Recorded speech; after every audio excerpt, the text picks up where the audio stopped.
I cannot focus on making noises while also typing. I have just now learned this about myself. It's that time of year again.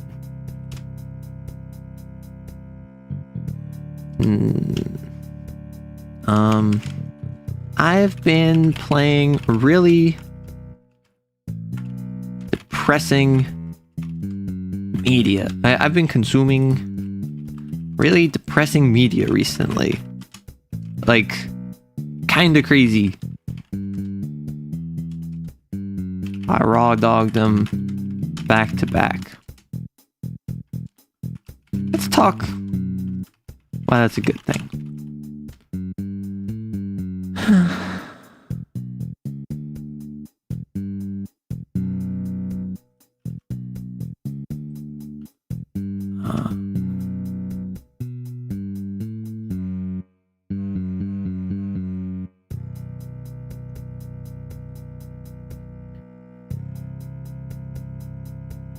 It is, in fact, Wednesday, my dudes.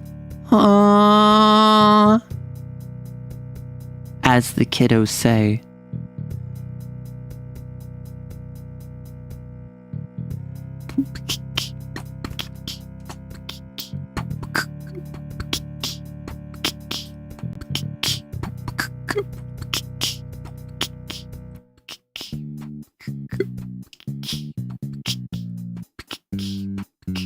It's time for Q&A now, and I have to write it down.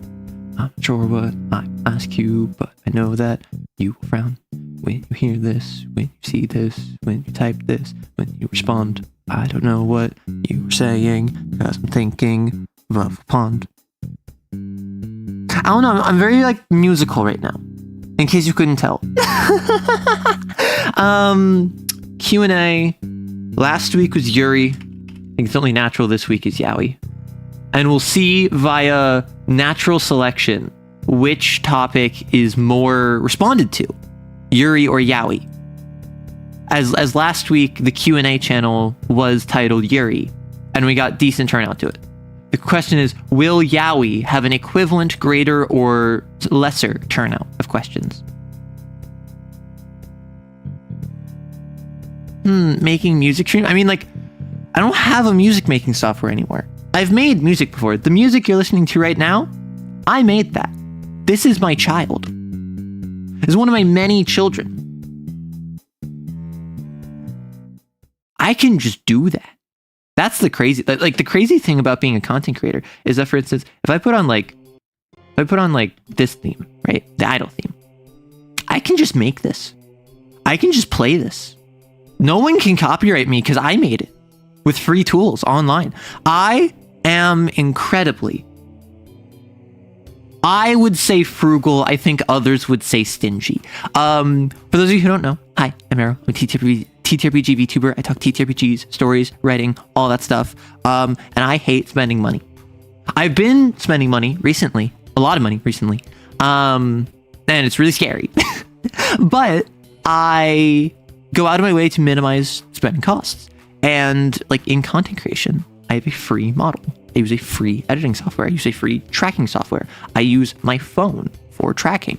I use music editing software that is free to make music myself that I put on the back of my streams. I do all of this different. I don't have YouTube Premium. I don't have Discord Nitro. I don't have any of these accoutrements. And it's just kind of a modus operandi. It's just one of the ways you can do these things.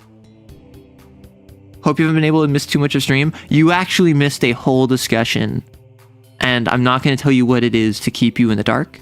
I'm going to have you waiting. I'm going to have you desperate for learning what happened. And I'm going to withhold that information from you because I am evil. So, if you don't know, we have a Q&A channel. If you have any questions for me, if you have anything that's not relevant to what we're talking about right now, I'm going to say throw it in the Q&A channel. Generally, I'm pretty lenient on if you ask something that's just not related to what we're talking about, I'll just answer it if it's in the normal chat. But please keep most of the questions to the Q&A channel. I will get to them at the end of the stream. Also, if you're here, you're giving me your attention. I want to respect that. I want to give you my attention in turn. So this is where we do the hi wave. What you're going to do in chat, say hi, say hello. Just greet me, whether you're a lurker, whether you're a VOD watcher, whether you are in chat right now, and tell me one thing that was bad in your life that you have since fixed. Tell me one thing that is negative in your life that you feel comfortable sharing that is since you have like grown past and worked past and fixed and like overcome. And in the meantime, hi, Knight and Skeleton, Harpy and Five and Echo and Generic and Mr. and Knight and Eltrian and Bales and Some Dude and B and Samedi and Azu and Lemon and Moth and Slime and Pig Knight and I thought you said Five, Mizzle. I think that's everyone I can see who said hi. Bees. You fixed your defenses and relationships. Yay, good. Hi, Draconic. Hi, Art. That has not happened yet. Thank you for asking. You got your undergrad loans paid off. That's awesome. I used to be a loner, but didn't have many friends, but I did start to open up a little. Nice. Hi, dummy. Not a question, but I had another podcast playing while waiting for the stream to start, and I went AFK for a minute, and I heard Arrow talking over the podcasters, and I was like, what? So actually, I'm a guest on that podcast, and I am trying to be the worst podcast guest. I'm trying to be the worst person that no one wants on their podcast, but still gets invited to podcasts because I have too much clout. That is my goal right now. My 2026 bucket list is now I want to get on a podcast due to nothing but my clout. And because of my clout, I want to be able to abuse that clout to like really just like talk over everyone and be horrible to listen to. But they're like, ugh, we got like 300% increased views. We have to invite them back. That would be really funny. You got over some awful writer's block for the visual novel I'm working on. Now you're at the fun and evil part. Nice. You had some pretty bad toxic friendships in middle school and the freshman year due to the pandemic, making out online friends. You have friends who actually treat you well. Yay. Been working on dealing with the existential dread that comes with aging. Had a good talk with some folks and it helped me feel better. Yay. Yeah, I don't have much to share except I was bullied a lot and I wish I stood up for myself more. Well, that's what now is for. Then was then, now is now, in the future will be soon. So, make it so that now you build the muscles that in the future you can utilize. Hey, a Jetty. Took you this long because you're cooking? What are you cooking?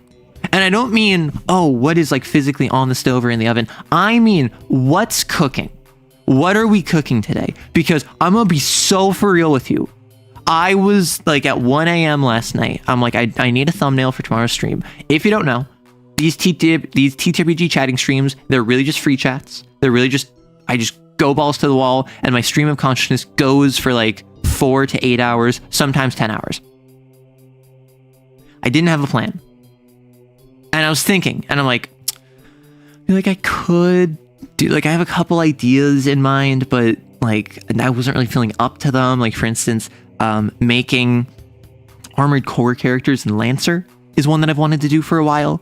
I think like delving into Garden for Kane would be really cool, but like Harpo-DOS is coming out like tomorrow, so I want to review Harpo-DOS because it's been like 10 months at this point, on Friday.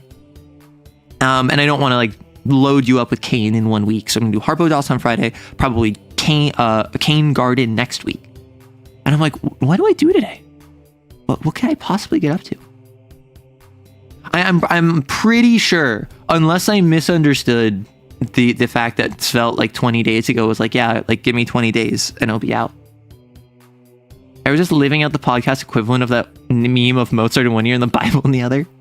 Ever have a crush on someone but regretted it because it's new feelings you don't know how to deal with them? Ever had a crush on someone and didn't know how to deal with it because it's new feelings? No. I mean, like, maybe, because like, so, in case you didn't know, in case this is new information for you, I am not very in tune with my emotions. I pretty regularly am told by basically everyone in my life, hey, you need to like connect with your emotions more. And I'm like, yeah, sure, Jan. And then I don't do it. And I try, and it's really difficult. Because like if you're someone that is not very emotionally connected to yourself, like that's a very difficult thing. I would say I'm very aware, or I'm very self-reflective. I'm very aware of myself. It's just the emotional aspect is a little bit like speaking Greek to me. So I am not there, which means for all I know, I could have had a crush on someone that I then had uncomfy feelings for because they were new feelings and I didn't understand. However, I feel like this requires a degree of emotional awareness that I simply do not possess. I'm gonna be so for real with you. I had always assumed that arrow stood for aromantic. That's the thing, is a lot of people assume that, and they're not wrong. Because arrow writes, this stands for Aerokis Writes. That's my full name. My full name is Aerokis Writes. And I happen to also be Arrow, as well as Ace. That said, I consider myself on the spectrum of both of them, but fully away from Aloe not. So for instance, I consider myself demi-romantic, demisexual. That's like in the middle. The issue with that is that for the longest time, I assumed I knew what these feelings felt like, and I just didn't feel them often. Now, I'm not entirely certain if I feel them at all, which is like, it's hard to prove a negative. Some might even say impossible to prove a negative. I'm so sorry. You must feel so threatened right now. Let me put away the guns, because I understand that you, as an individual, probably don't want me to point a gun at you. Your initial reaction to your partial puppy girl audience makes sense in this light. Oh, where I'm like not involved and I'm just like, okay, cool. Want to know something my D&D character did recently that surprised me, like something I didn't expect to work? All right, we're invested in this now. From the moment I understood the weakness of my flesh, it disgusted me. I mean, a little bit. At least it's not the three guns. You should not speak that fell word in this house. You're something you can't work.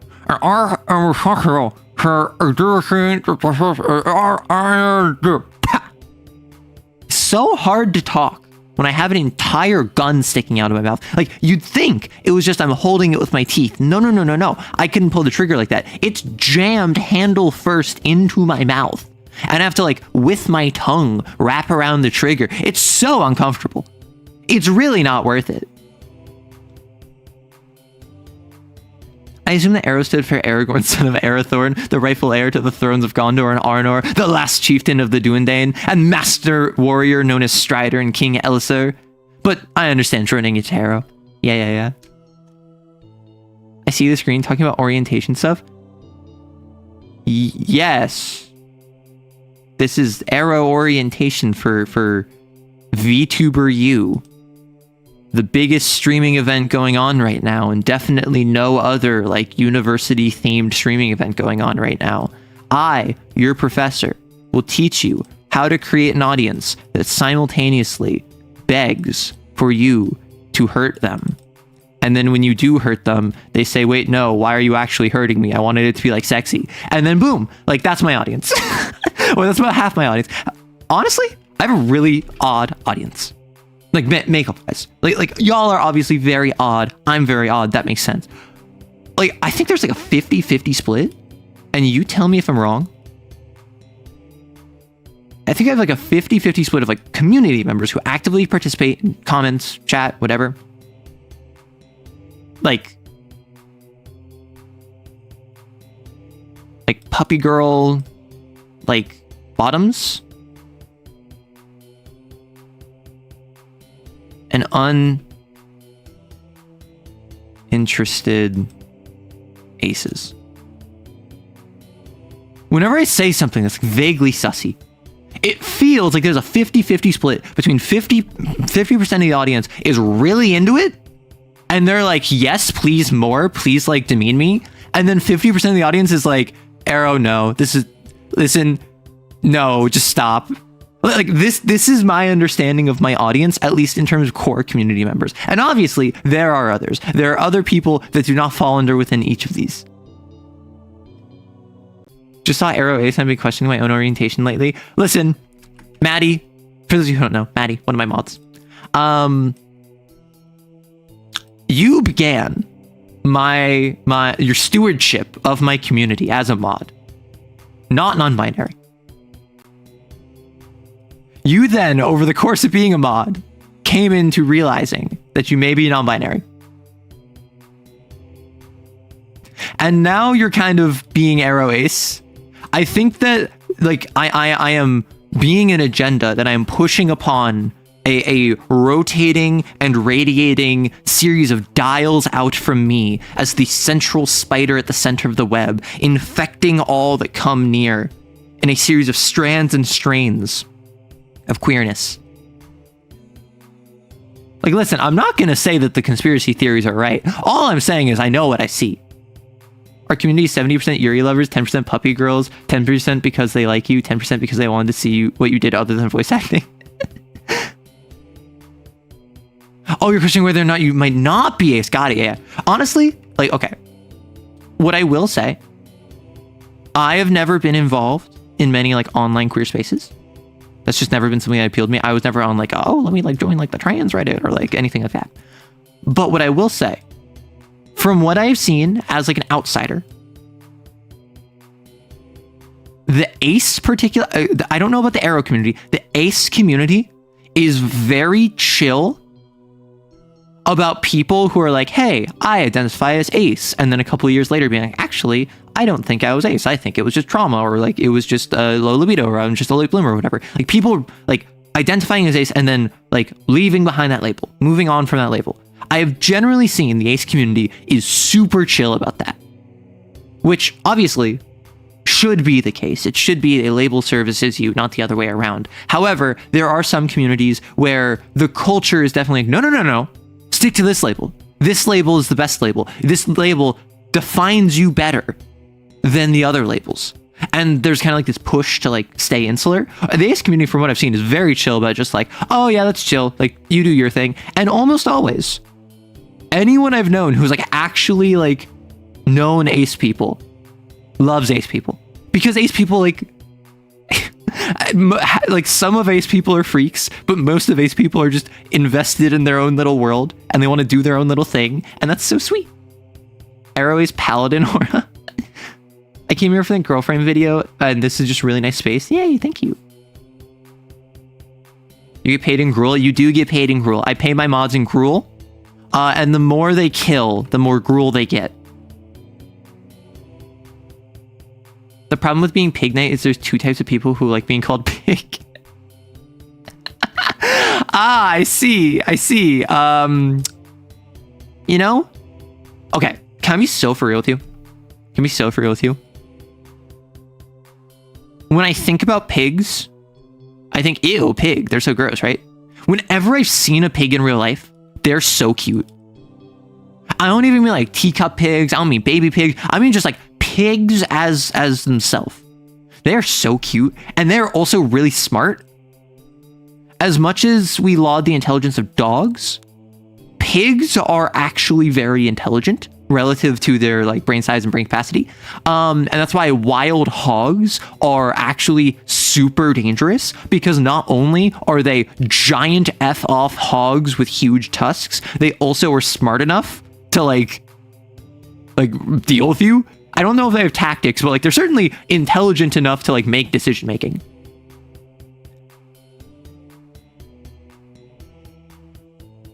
You're low-key hyper, but aces you met, not my thing, but does make you invalid, which is so cool. Yeah, I talked about this before, where I went to like a metal show and I talked to this like elder punk, and I consider an elder punk to be someone who like, he was like 30 years older than me.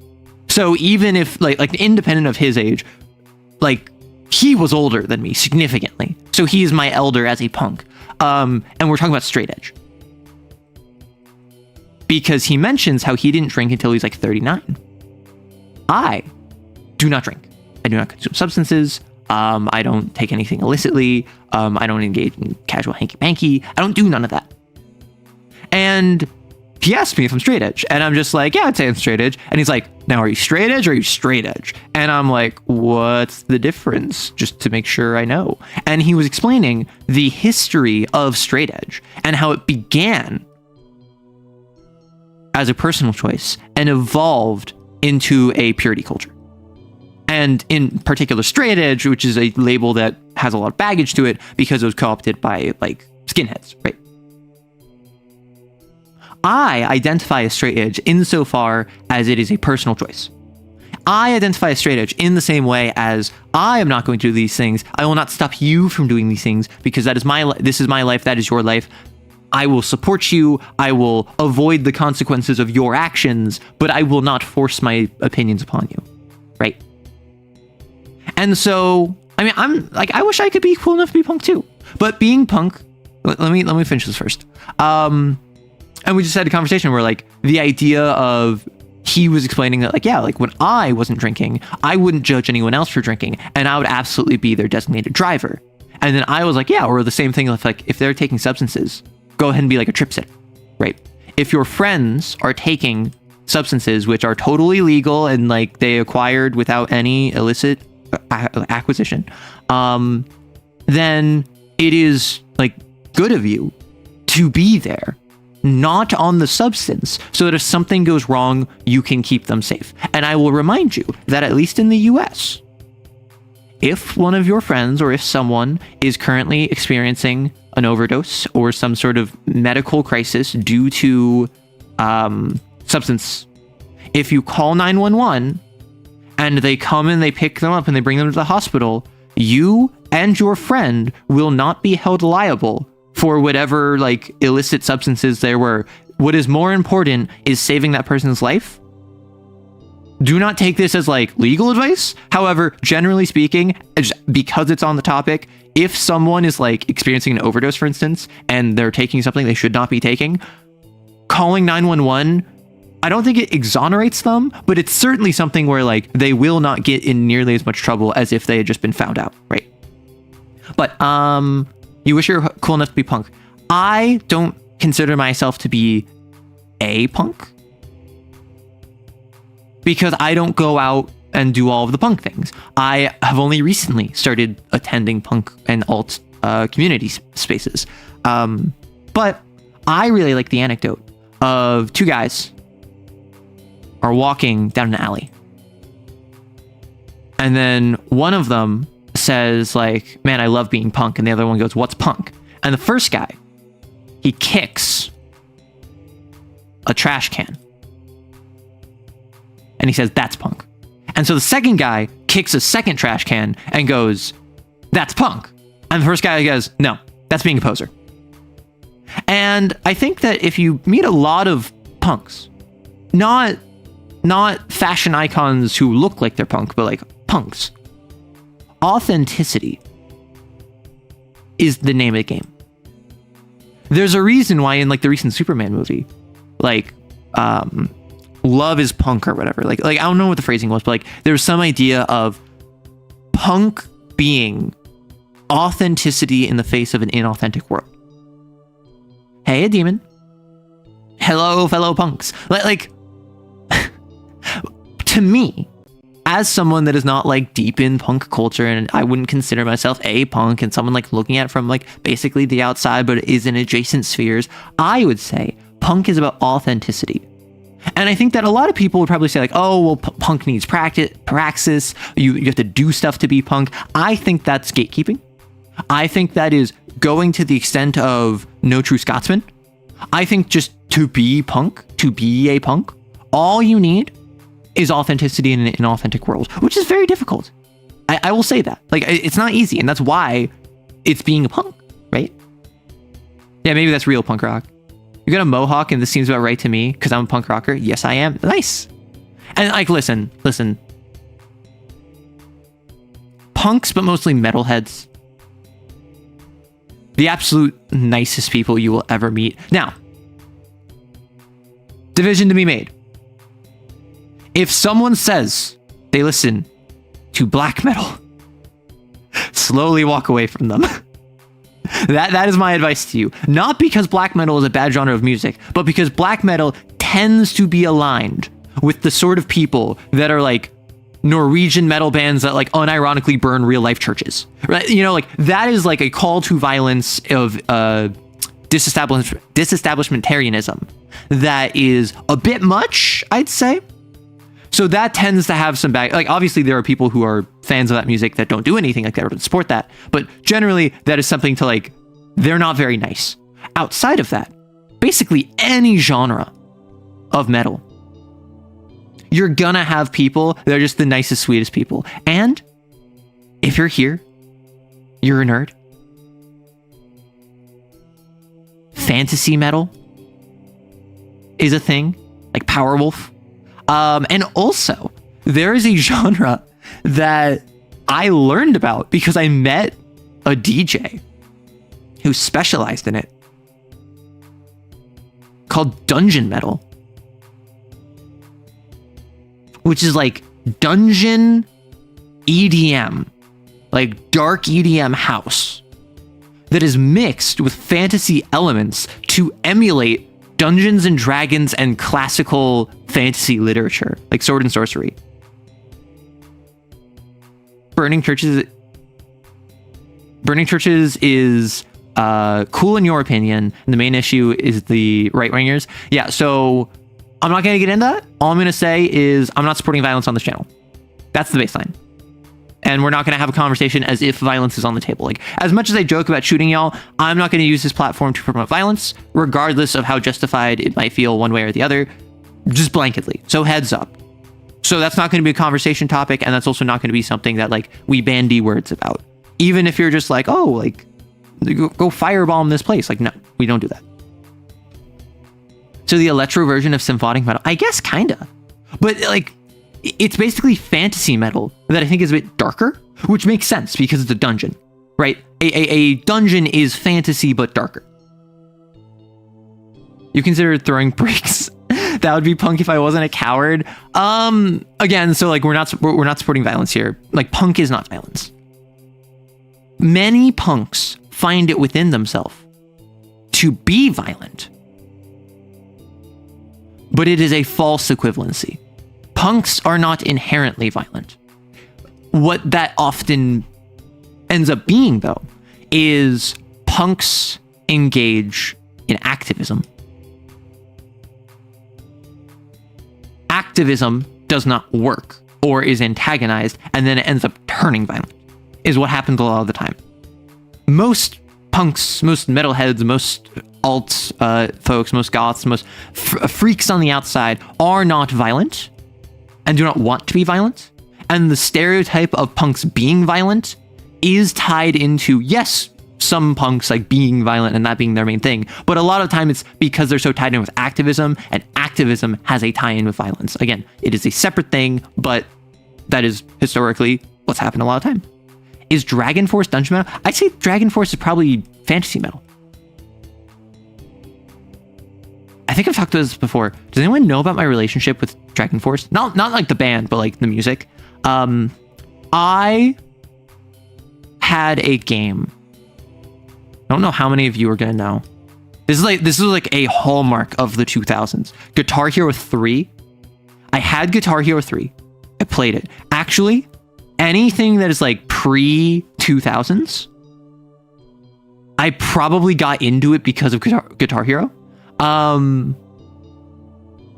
Not literally, but like basically anything classic rock or like 70s, 80s metal. So basically anything like pre-90s. I got into it because of Guitar Hero 3. And the thing about Guitar Hero 3 is it's the game where I can't believe I have to say this. Like, it's like Project Sekai, or it's like the HoloLive game where there's like these little things here. And if you think, why is Arrow explaining Guitar Hero? There are people that have never played Guitar Hero. Notes will come down, and when this note hits this area, you have to click the button. And when this note hits this area, you have to click the button. And it's a rhythm game. And I played Guitar Hero. The final song that plays during the credits is Through the Fires and the Flames by Dragon Force, and it was notorious for the mapping on it was ridiculous. It was crazy. No way people don't know Guitar Hero. There are people in my chat that are like 13, 14. I would not be shocked if they've never heard of Guitar Hero. Now, obviously, don't reveal yourself if you're like 13, 14, but like I'm respecting the fact that there are people who are as young as potentially 13. So the Guitar Hero format isn't being phased out. If you look at Hololive new game, Hololive Dreams, I can't see any gameplay of it, which sucks. Hololive new game song. Like, why is there no... Is it Hollow Dory? Hollow Dory? I'll just grab Project Sekai. Why does it never show me gameplay of these things? I'm looking for gameplay. I'm not looking for like fan art of characters that I don't care about. I'm gonna be so for real with you. Gameplay. Okay, cool. So this, I would say this is Guitar Hero. This is a downward facing track where notes will come here. When they reach here, you need to hit them, and then based on how accurately and quickly you hit them, that gets you a different amount of points. Guitar Hero, obviously different, because Guitar Hero had a literal, physical, actual guitar that had buttons up here. It was so weird, but so cool. And like a little strummy thing here. And so if this was the green note, and this was the green button, and there's a green note that arrives there, I would have to press down my green button and then strum this to like flick it. Or I would have to flick it to like strum my guitar. Yes, I'll get to the whammy bar. So I would press this, but this would do nothing. Unless it was a special type of note. But generally speaking, just pressing the button didn't do anything. I had to strum the guitar. And so I'm strumming it. It worked. No. Guitar Hero worked as a controller. You could play other games on Guitar Hero controller. It was crazy. What are the subgenre games Guitar Hero likes even called? I just call them Guitar Hero likes because it's one of those things where like, yeah, you could have a genre name for a Souls-like. Why? Now, I understand that if you want to move away from the industry setter or the setter of the trend, like, it's weird. I will be completely real with you. It is so weird that we call platformers anything other than Mario likes. Because think about how popular Super Mario Bros. Was. Or Mario Bros? The first one. Like the first platformer with like 1-1 and all this stuff on the NES. Like, with how popular that was, if we had the same terminology, we'd be calling all 2D platformers Mario likes. And we might even call 3D platformers 3D Mario likes. Which is such an odd thing. And this is because of the centralization of games journalism as well as game discussion. In the 70s? When did the NES come out? Was it the 80s? Is it the 80s? The 70s comes to my brain. NES was like 70s and SNES was like 90s? Am I getting my timeline totally off? You low-key hate Mario so much it's unreal. I don't hate Mario. I don't enjoy Mario. I have Mario Odyssey and I could play. I could like stream it if I wanted. I just am not a huge fan of Mario games. Hey, Athera. First-person shooter used to be called Doom clones. Yeah, they did. Because Doom was the first like proper FPS and it was wildly successful. Anyone still remember Rogue, for which roguelikes are named? I have never played Rogue. I have seen people play Rogue. And it seems pretty unfun, but at the same time, that sounds kind of base as heck, you know? Wouldn't it be a fun stream? Wouldn't it be a fun stream if I played one of those like like NetHack, like the one that Matt Colville loves. If I played NetHack and I experienced and I talked through like old school D&D, they're called rhythm action, but at that point people are just avoiding Guitar Hero. I don't think I've ever heard someone call it rhythm action. Am I crazy for... Okay, I'm not a rhythm gamer. I'm not a rhythm gamer. Osu. When I think rhythm action, I think Osu. And I know that's a completely different genre. I've never played Osu, but that's the one where it's like it's like a path on stream, and you have to like tap it and drag your finger along. Rhythm action to me is like Hi-Fi Rush. Yeah, I mean, I would say that's a rhythm beat 'em up, a rhythm platformer. I would say Hi-Fi Rush is pretty explicitly a rhythm game combined with a different genre, whereas something like Guitar Hero is just a rhythm game. Osu is just a rhythm game. What's another one that came out recently? Dench Attack. Do any of you know about Dench Attack? Dench Attack is the wild game that came out earlier this year, where it's a racing game where you drive a train. You're playing it right now? Oh my gosh. It is a game where it is a racing game. It's like Forza, but you're on a train. It's Tony Hawk, but you're on a train. You have Guitar. This is a section of Guitar Hero.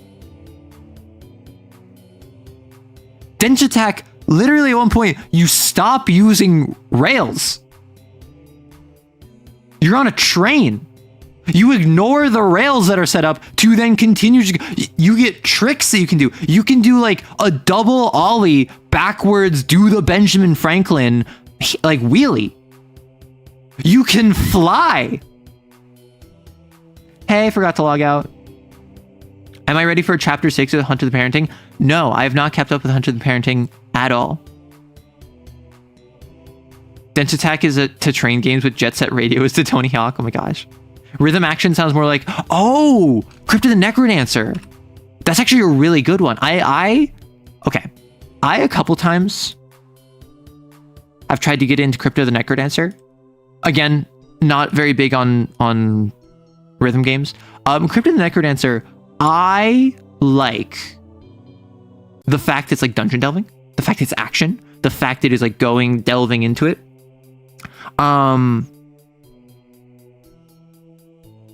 So I a while ago, like 3 years ago at this point, I was like, I want to get more into rhythm games. I want to get better about rhythm games. And so I try. And I'm like, well, there are all these rhythm games online that I can pick up. I can like buy a game. No, I have Crypt of the Necrodancer. I've never beaten it. I've never gotten past like realm 3. Let me see about Crypt of the Necrodancer. And I just pounced. It's fun. I enjoy it. I enjoy the fact that it's like an RPG that has rhythm elements effectively. It's a rhythm game that has like an RPG layer atop it. But it's just I'm just so bad at it. You're very bad at it, but you love it. Yeah. You're not angry, just disappointed. You should watch it. Listen, Hunter the Parenting, they're by the Emperor as Text-to-Speech folks. I've heard nothing but great things about it. However, I've also heard nothing but great things about Emperor as Text-to-Speech, and I wasn't a huge fan. It just wasn't really my style of humor. And everything I've seen about Hunter the Parenting feels like, I mean, it's the same DNA, it's the same creator, so like it's going to be similar even if it's not the same. And I don't know, watching a I believe highly edited actual play of Hunter the Reckoning. Is that what it is? How dare you bounce off a game? Where do you start with Hunter the Parenting? So if it has any consolation, my sibling who is running a game of Vampire for me, as well as my roommate and my other sibling, loves Hunter the Parenting and shamelessly steals from it and puts it in my game. So for instance, we're all working at a gas station at like the midnight shift, at the graveyard shift. And one of our, like the first thing that happened to us is that corporate mandated that every single person that enters the gas station, we have to offer the super slop corn dogs to, which is you take a hot dog and you deep fry it to be a corn dog, and then you inject it with a series of chemicals and fats and oils that makes it super slopped, and it becomes bulging and disgusting. And apparently that's a reference to Hunt with Parenting, where there's like a super slopped up hamburger that is like the nastiest thing you could imagine. How dare you bounce off a game? Crazy style. Maybe even save a little bit. That would make me fun. One day I'm gonna run a Vampire the Masquerade and the prince will be Tony Vampirino. Okay, so like I've mentioned this before, and obviously I'm not gonna put my sibling on blast because like this is just a preference thing in running game. My sibling is a comedic storyteller. They like comedy and jokes. At one point, do any of you know Mitchell and Webb? If I say Mitchell and Webb, is that a reference that is a bridge too far? Because this is British old school humor, not even American old school humor. Mitchell and Webb is like a duo who very much like Abbott and Costello, but they were like, I think 90s was their heyday. Maybe 2000s, but like I know them mostly from like 90s, 2000s. They are the, are we the baddies guys, right? Right, they're the guys who are like, are we the baddies? So they have a bunch of different sketches, and one of them is the Inebriati, and this is a secret organization. This is a secret organization that controls all of the world by drinking 1 2/3 cups of their alcohol of choice. So they're always slightly drunk, because everything is better when you're slightly drunk. Not tipsy, not drunk, not hammered, not wasted, slightly drunk. And so they've been guiding the hand of humanity for the past millennia untold by being slightly drunk. And so that's like a whole sketch that they have. And at one point, we're investigating a manor to steal some items. And I enter a room and I see this group of figures laid out before me. And I see one of them, like a clandestine organization. The center one has 2 glasses of wine. One is fully drained and one is 1/3 empty, or 1/3 full. And then another one has a IV drip of bourbon. And then another one has little edible alcohol macaroons that they're snacking upon. And so all of this comes together. And like literally as soon as he said the one empty, the one 1/3 full, I was like, is this that Mitchell and Webb sketch? Is this the Inebriati? And he just goes like, yeah.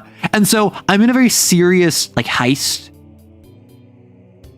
And I run into the Inebriati.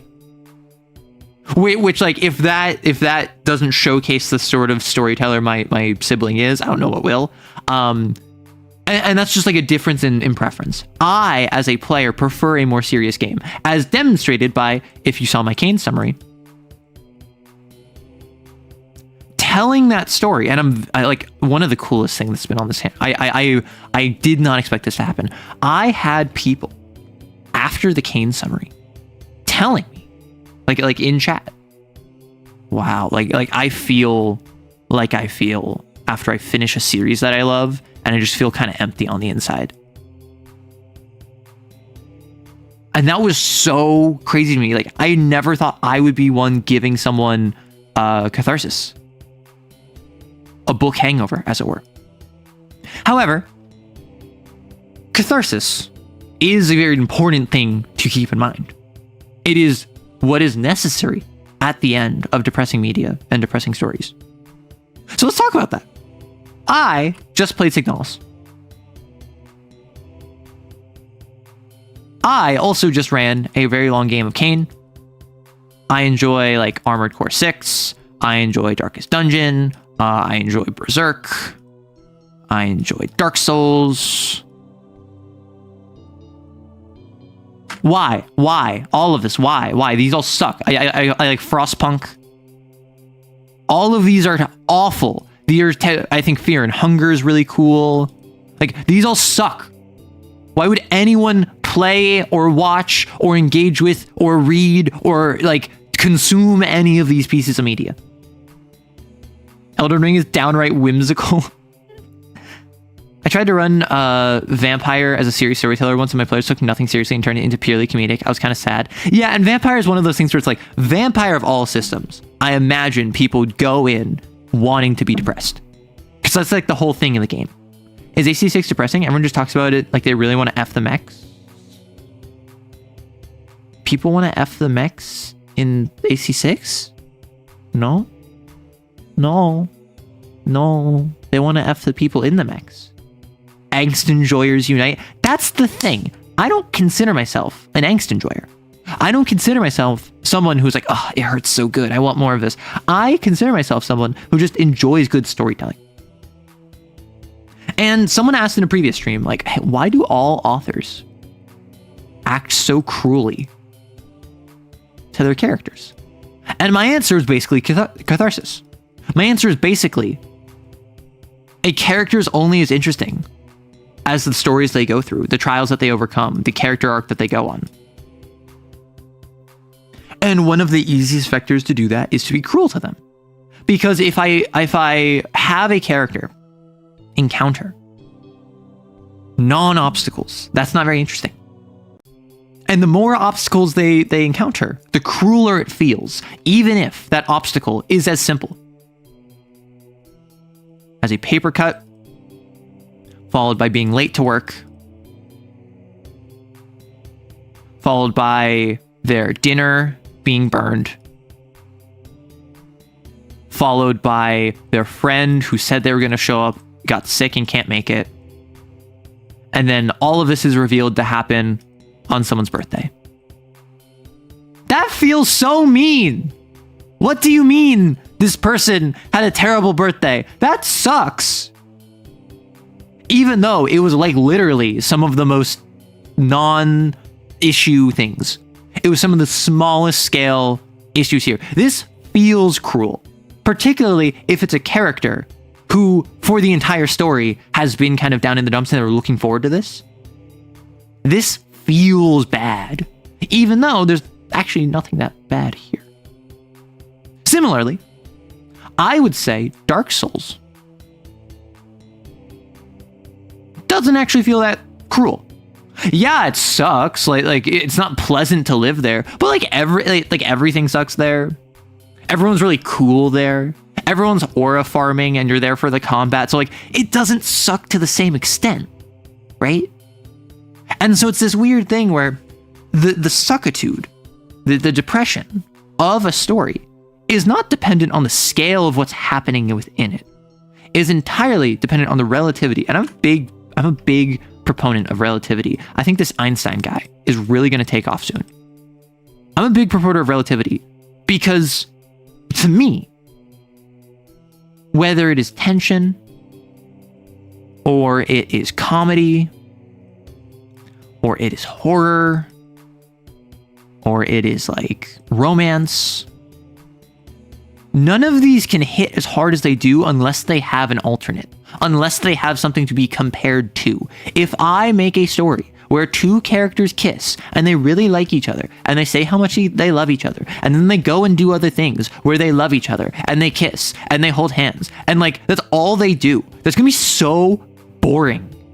Because I don't know anything about these characters. I don't know how they deal with trials. I don't know how they deal when they're separate from each other. I don't know if they're happy to be by themselves or if they are yearning for their lost like soulmate or whatever. I don't know anything about these characters, so I don't care because I don't have anything to compare them to with relativity.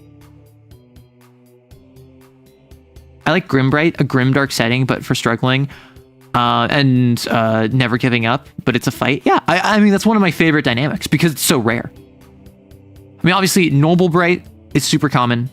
Good, like good does good for good reasons. Evil does evil for evil reasons. Black and white morality. Good guys triumph by the power of being good. Grimdark, also very common. Everything sucks. Nothing will be better. You struggle against the void, and the void will suffocate you. I like Dark Bright or Grim Bright. I think would probably be my favorite. But Noble Dark, or I like Grimbright. Like I do like Grimbright.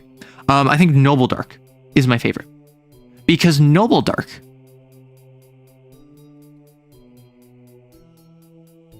is when you have this setting where the idea of honor and duty and kindness and responsibility, these are all adhered to. These are still like followed. It is a very like lawful evil, I would say, in terms of like settings, where it still follows all these traditional ideals of the world, and it still engages with these. But at the same time, it's dark.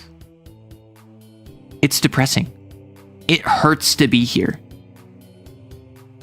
And so there's this weird thing with Noble Dark where it's still like a net negative, but it's more pleasant to be there, and it's more understandable why it would exist in the way it is. Whereas with Grimdark, everything sucks, no one is good, and everyone hates each other. Makes me think, why didn't this world collapse? Attack on Titan is the best example of Grimdark, done very well and very wrong. Oh my gosh.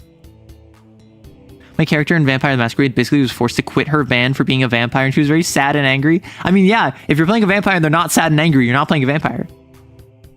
Yes, a story needs conflict and struggle, but a story that is nothing but conflict and struggle just feels as bland. Maybe not bland, but still bland. I would say it depends on what struggle, because I could have a story where I start it, where it's really difficult domestic house affairs. It's all interpersonal, right? And then, oh no, nukes get dropped. It's post-apocalyptic, and they're trying to survive.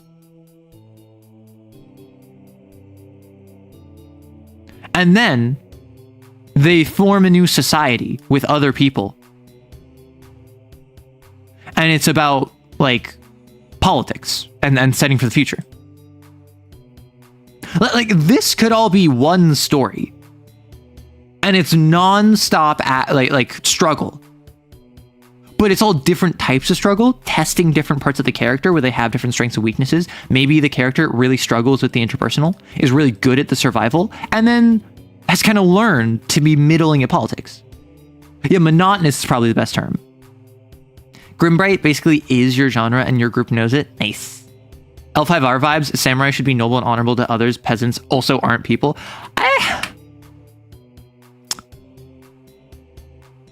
L5R, I would say, is Noble Bright. Why? Outside of the Shadowlands,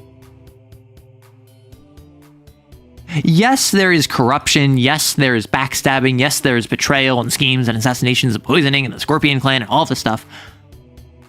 Ultimately, it is a world where honor is stronger than steel. Like, yes, you could make, oh, well, that's just the nobles, so it's actually still Noble Dark. But generally, most people want what is good for Rakugan. Most people want a brighter future. Most people are working towards a better future. Now, that future might be influenced by the fact that, oh, well, my clan is the superior, so we should take on the emperorship. We should have someone from our clan ascend to the throne. But that doesn't mean that they're evil. That doesn't mean that it's like dark aligned. That just means that there's bad people there. And it's not like black-white morality. It's a lot more political intrigue. What genre would I attribute Lancer to? Noble Bright. I would say, even with the KTB, even with people who like, oh, this is actually like a bit of dark and edgier, like, I think 99 out of 100 Lancer games are going to be Noble Bright, because the setting is Noble Bright. And Lancer is one of those games where you kind of can't really kill the setting. Apparently there have been some conversions to take Lancer and like speed it further in the future, where all the corpos like collapse or whatever. And like basically they just want the mechanics of Lancer in a setting that is not Lancer, right?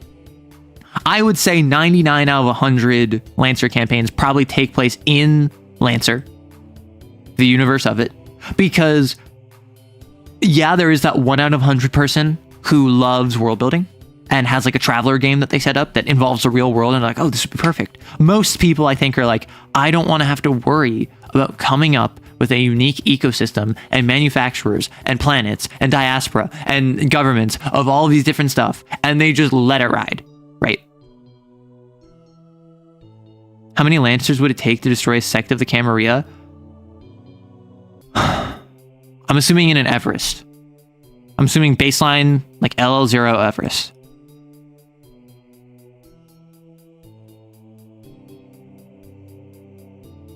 So you say sect of the Camarilla.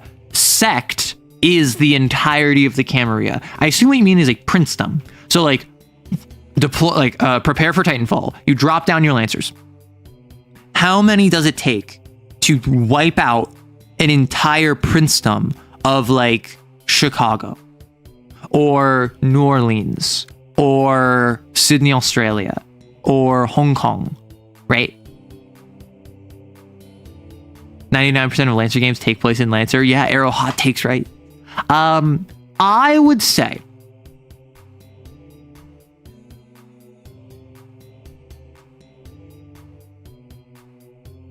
I think the Everest, no diffs, anything that isn't an Elder. Right? So in Vampire, there's the idea of you are a fledgling, you're a neonate, you're an ancillary, and then you're an Elder. And an Elder is usually like more than 150 years old. Elders get crazy blood powers, like for instance, they can have an entire crowd of people self-terminate. They have the ability to make an entire room become invisible and intangible. They have the ability to become so like majestic and overwhelming that you physically cannot look at them without like suffering a stroke. Like they have crazy powers. The thing is, skirmish, heavy machine gun,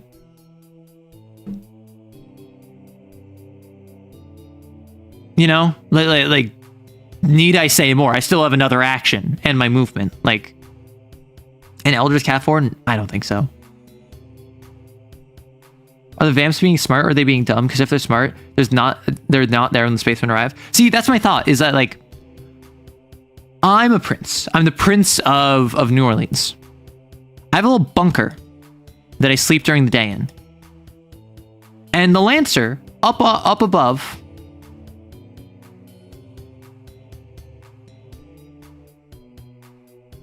is going around and destroying all of the buildings.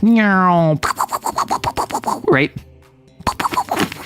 Destroying all the buildings. How does the Lancer reach me if I'm under like 100 meters of stone?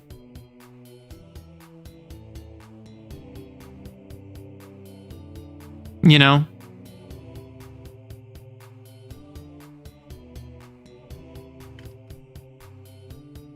Right. How does the dude reach me?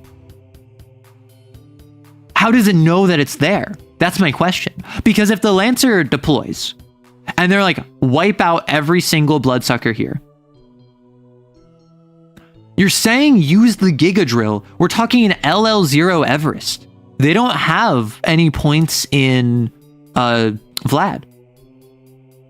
I'm glad someone got it, Echo. Why does the vampire need a fan? Because that's what the diagram has. Shadowrun as a setting is so good, but running the Catalyst rules, not the Pegasus ones, is harsh. Okay, do you say the game is legitimately better in German? I know Germans love Shadowrun. I know like the way Brazilians feel about Vampire, Germans feel about Shadowrun. So it does not surprise me at all that like the translation team, or maybe it was unofficial translation, they like overhauled the rules to make it way better because like they're feral about that game over there. Vampires don't need air holes, but if they had them, I'm saying flood the facility with flames or gas. No, so what I'm getting at is there's a building here. We break the building. Ah! Okay, the building's broken. How is the Lancer supposed to go down the person-sized, size 1/2 hole that leads down into a bunker where the Elder is? They can't take their frame down there. So the only way is to go down there out of their frame. They get bodied.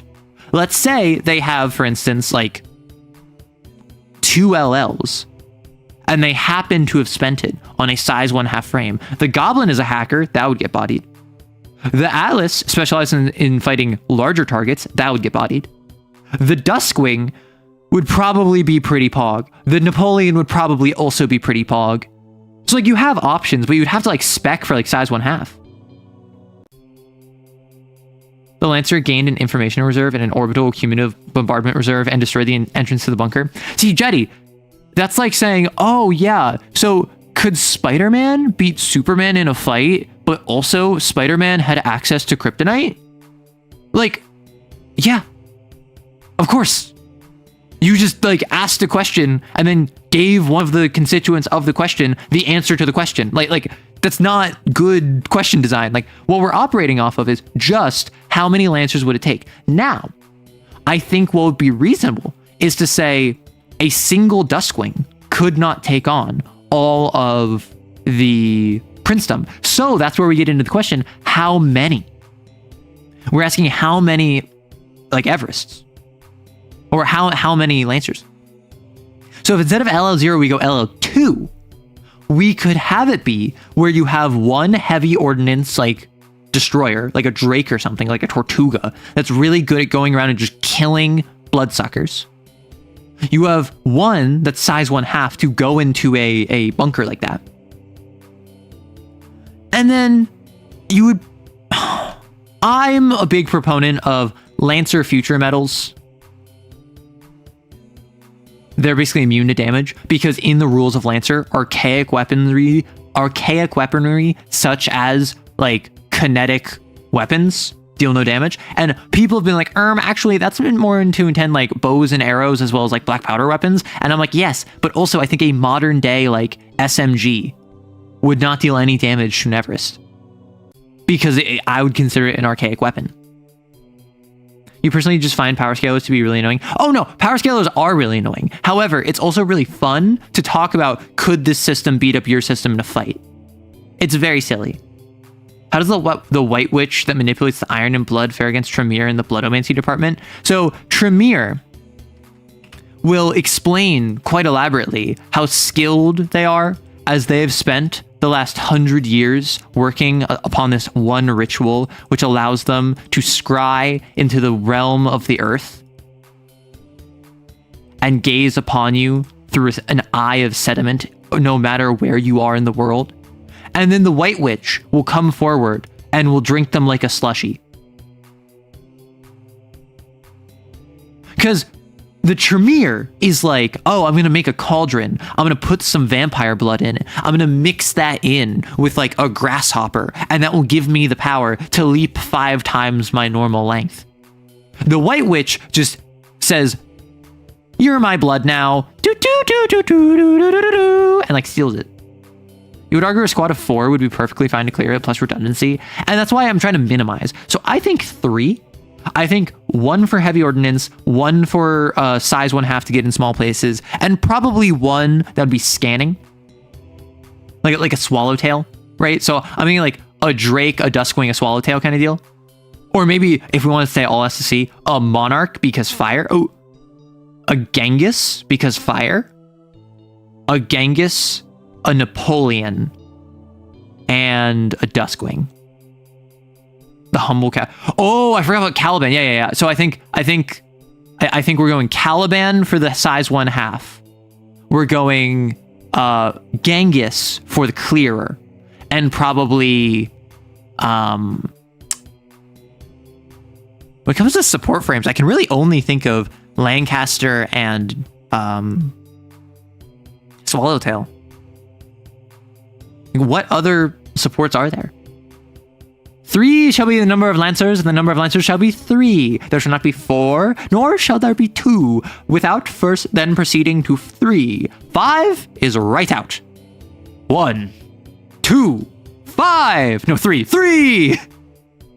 We got Power Scaler Arrow before GTA 6. You say that. I made a video power scaling werewolves versus mechs like a year ago. This is just what we do here.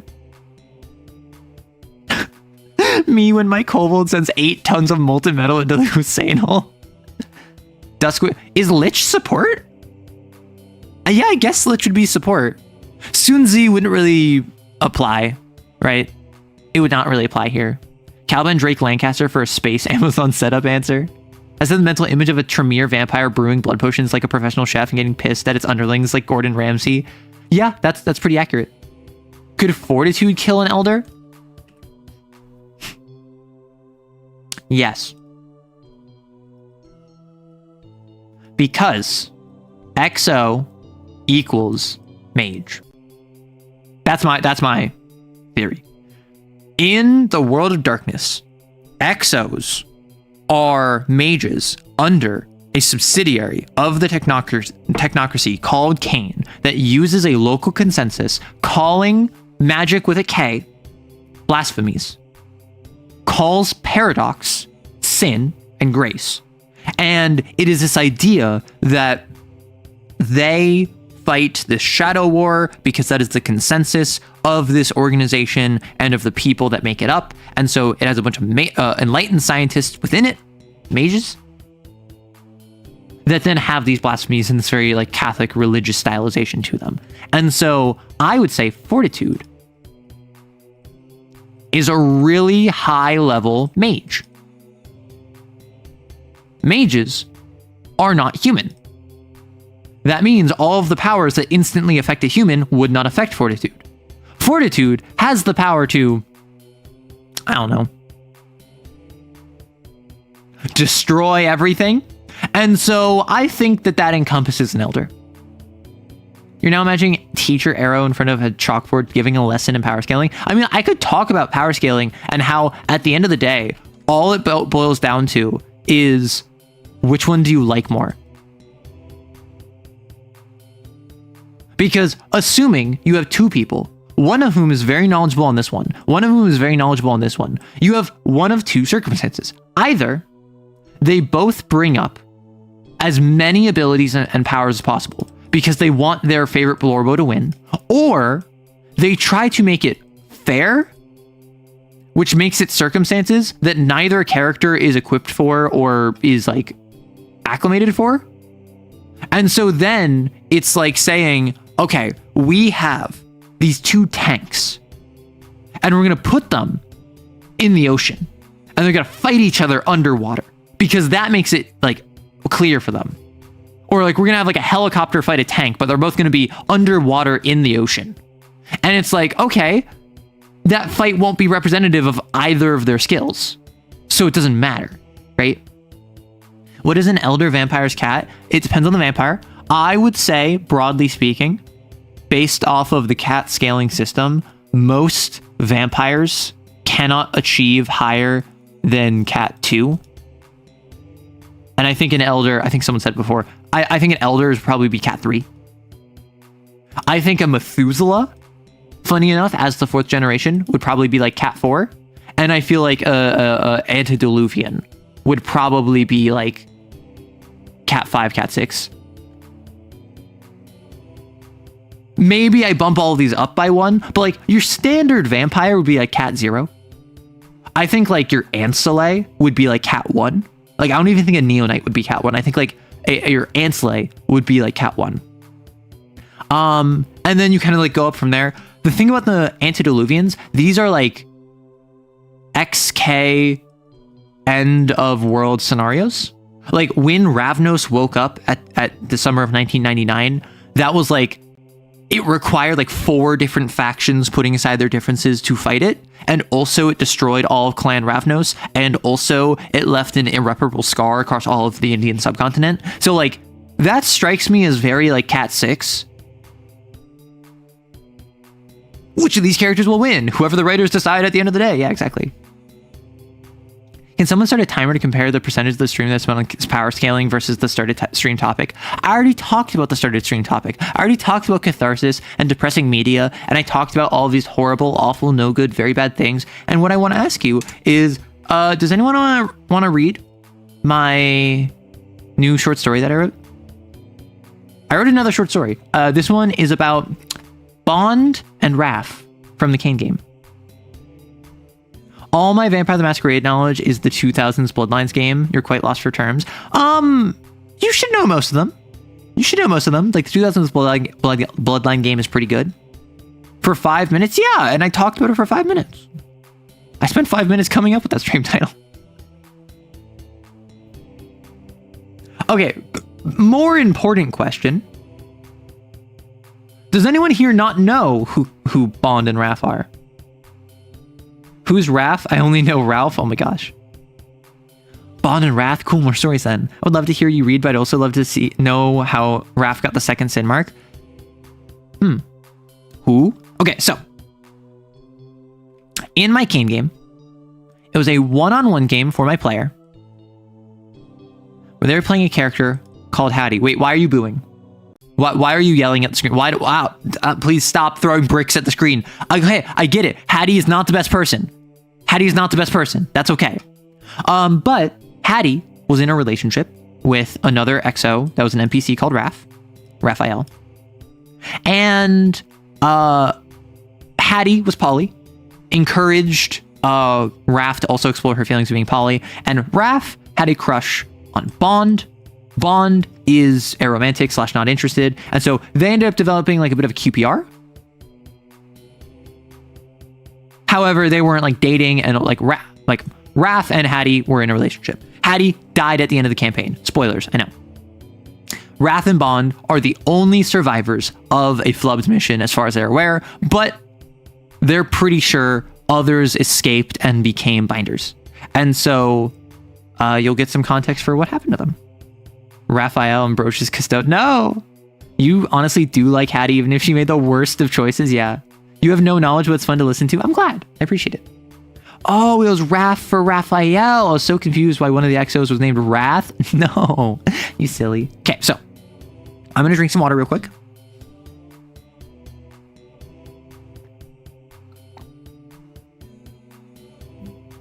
Woo! You ready? You need to see Joy when he's angry. Joy gets angry? I thought you said he was this Buddhist monk type. He is. Bond leaned forward, looking down at Raph. She looked so comfortable resting on Bond's thighs, but Bond was cooling down and uncovered. So she reached over Raph for the blanket as she continued. He's this calm, collected type, quietest guy I've ever known, and he freaking screamed bloody murder on the last assignment. Raph didn't move, meaning her head jostled and shook her short silver hair as Bond shifted. The vent for her room was right under her bed, pointed at her feet dangling off the edge. She'd yet to put pants on, so she was freezing, and Raph wasn't making this any easier. So the blanket went atop Raph's face as she covered herself. Rude! There was just enough of an opening to let Bond hear her, which meant she could hear Bond and her story could continue. Anyways, I'm out on a duo with Joy after that binder you told us about. Cat 2 with the Hound, the meiosis prediction. We show up, find the torn remains of this post office worker, and start investigating. We follow a trail and arrive just in time to save this poor mechanic from getting mauled by, get this, 2 hounds. Well, at least I was right. Raph wormed her way out from under the blanket, leaning against Bond's chest. The knives and spikes and spines of Bond's sin mark pressed harmlessly against the putty that was Raph's skin-marked skin. Where'd they get the second one? Apparently, this binder was going around inducing hounds and folks who had high levels of grace, then binding them. Neither of them were even the binders, just ones they picked up. So when we engaged the binder, what do you think happens? There was a third hound. No! Bastard manifested an ogre because they felt so guilty over what they were doing. So we're fighting 2 hounds and a binder that turns into an ogre while fireworks are going on. Did you live? Bond threw the blanket back over Raph. It draped over the back of her head, leaving only her face peeking up at Bond. She looked like a babushka that still had light in her eyes. We engaged the first hound, only for the second hound to ambush us. Joy still refuses to defy heaven, so I shift gears to the second one and start tussling with it when he finishes the first. You tussled with a hound? How else would you describe fighting a hound? Literally any other way? I can push you off the bed so you can describe it from the floor. Raph lifted herself up so her chest was against Bond's. Sin mark against sin mark. Mouth by Bond's ear. I thought you liked me being on top. Only because it's so easy to push you around like this. Bond clamped a palm over Raph's cheeky smile. Whatever retort she came up with was muffled into an offended grunt. Don't sound so upset, doll. I know you love it when a freezing wet slug dragged itself across her palm. Bond yanked her hand away from the mound of flesh that once was Raph's tongue. You weirdo! Raph shrugged, the cancerous appendage retreating within her mouth. An ogre's mark, back from the months following writhing memory. It gave her a slight slur to her speech that Bond had to say again and again she didn't mind. And very cold spit, like the sort she'd used to treat burns before. Oh, so now you complain about it? Bond smeared the ashen saliva left on her palm across Raph's face, causing her to rear back and lurch off the bed. An arm wrapped around her waist kept her steady. The only thing I'm complaining about is your inability to settle down. I missed you. Raph shifted to sit beside Bond, snuck under the blanket. Quills and daggers sinking into unfeeling, rubbery flesh as they leaned against one another. It's been longer each time. After the collapse of Site Epsilon, Bond and Raph were the only two Valentines remaining. A site couldn't operate with only two XOs, and Epsilon was already in hot water, so it got axed. If it wasn't for Mayhew, Bond and Raph would have been shipped off to Tau to rot with the other castaways. But because he learned their names after they won that stupid tournament, they got to make a choice. Raph was a Whisper user. Seer really liked Whisper users, so she got a chance to be reassigned to a monitoring station and work towards joining Heaven's Eyes. She didn't want to at first, but Bond convinced her it was the best option. There's no gamma for those marked by sin. Better to pursue any opportunity that came along. Bond, for her part, had already been mentoring under Faith.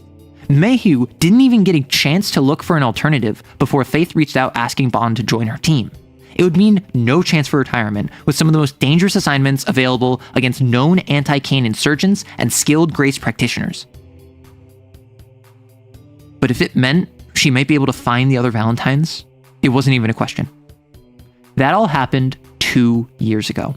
At first, they were able to meet in person once every other month, then once every few months. By now, the last time Bond and Raph had seen each other privately was half a year ago. They'd seen each other occasionally while attending their respective virtues on business, but that wasn't the same. They so rarely got to be together. Raph was now one of Heaven's Eyes. She was responsible for monitoring entire sections of the world for Grace activity, one of Hope's trusted informants. Bond was part of a specialized binder hunter team, trusted exorcists who learned how to defy heaven from Faith herself. With the exception of Joy. You interrupted my story. I'm pretty sure I didn't. Bond frowned. You started licking me and climbing on me. Yes, you absolutely did. No, I'm pretty sure I was fighting that hound. Started with my machete. Not the hatchet? My hatchet broke, remember? Yeah, but then you fixed it. No, it broke again. Again? Are you using it wrong? I've been using hatchets since I was a squirt. Don't you ever say that to me again. Raph rolled her eyes, readjusting to lean against the wall. So you're fighting the hound using your machete. I'm using my machete, and it breaks. Bond felt Raph's gaze. Probably the gaze of her shadow, too. Not because I used it wrong, but because this thing pounced on me and I had to jam the machete into its mouth to keep my neck. So then you used the knife, then I used my knife. That's how these always go. I just went right under its neck and just yanked down its chest. Must have hit a sweet spot or something, because it went down fast after that. Bond turned to face Raph, leaning back on the special pillow she had. It was made of some material resistant to the blades on her back, allowing her to lean against something actually soft while sitting up. Raph gave the best gifts. I rolled out of the way when it collapsed just in time to see Joy, arm limp and chest bloody, scream a full-chested bellow. The hound he's fighting? Gone. Raph tilted her head to the side. It ran? It was there 1 second, gone the next. I asked him about it after. Apparently he used a mixture of flux and smother to erase the hound from our time stream. He can do that? That's what I said. Bond laughed. Apparently that's his version of blast? Here I thought Hattie's teeth were the craziest thing Flux could do. Raph pulled an arm to her chest, looking down at the floor.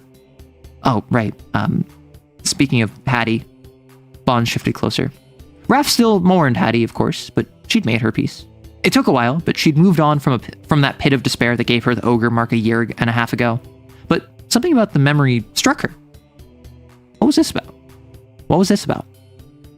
I've been thinking about the Valentines a lot, Raph said.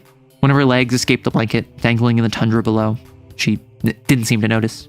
Like a lot. It'd be so much easier to just go back to how things were. And I know we can't, and I know we shouldn't, but Raph, this sounds like Lord talk.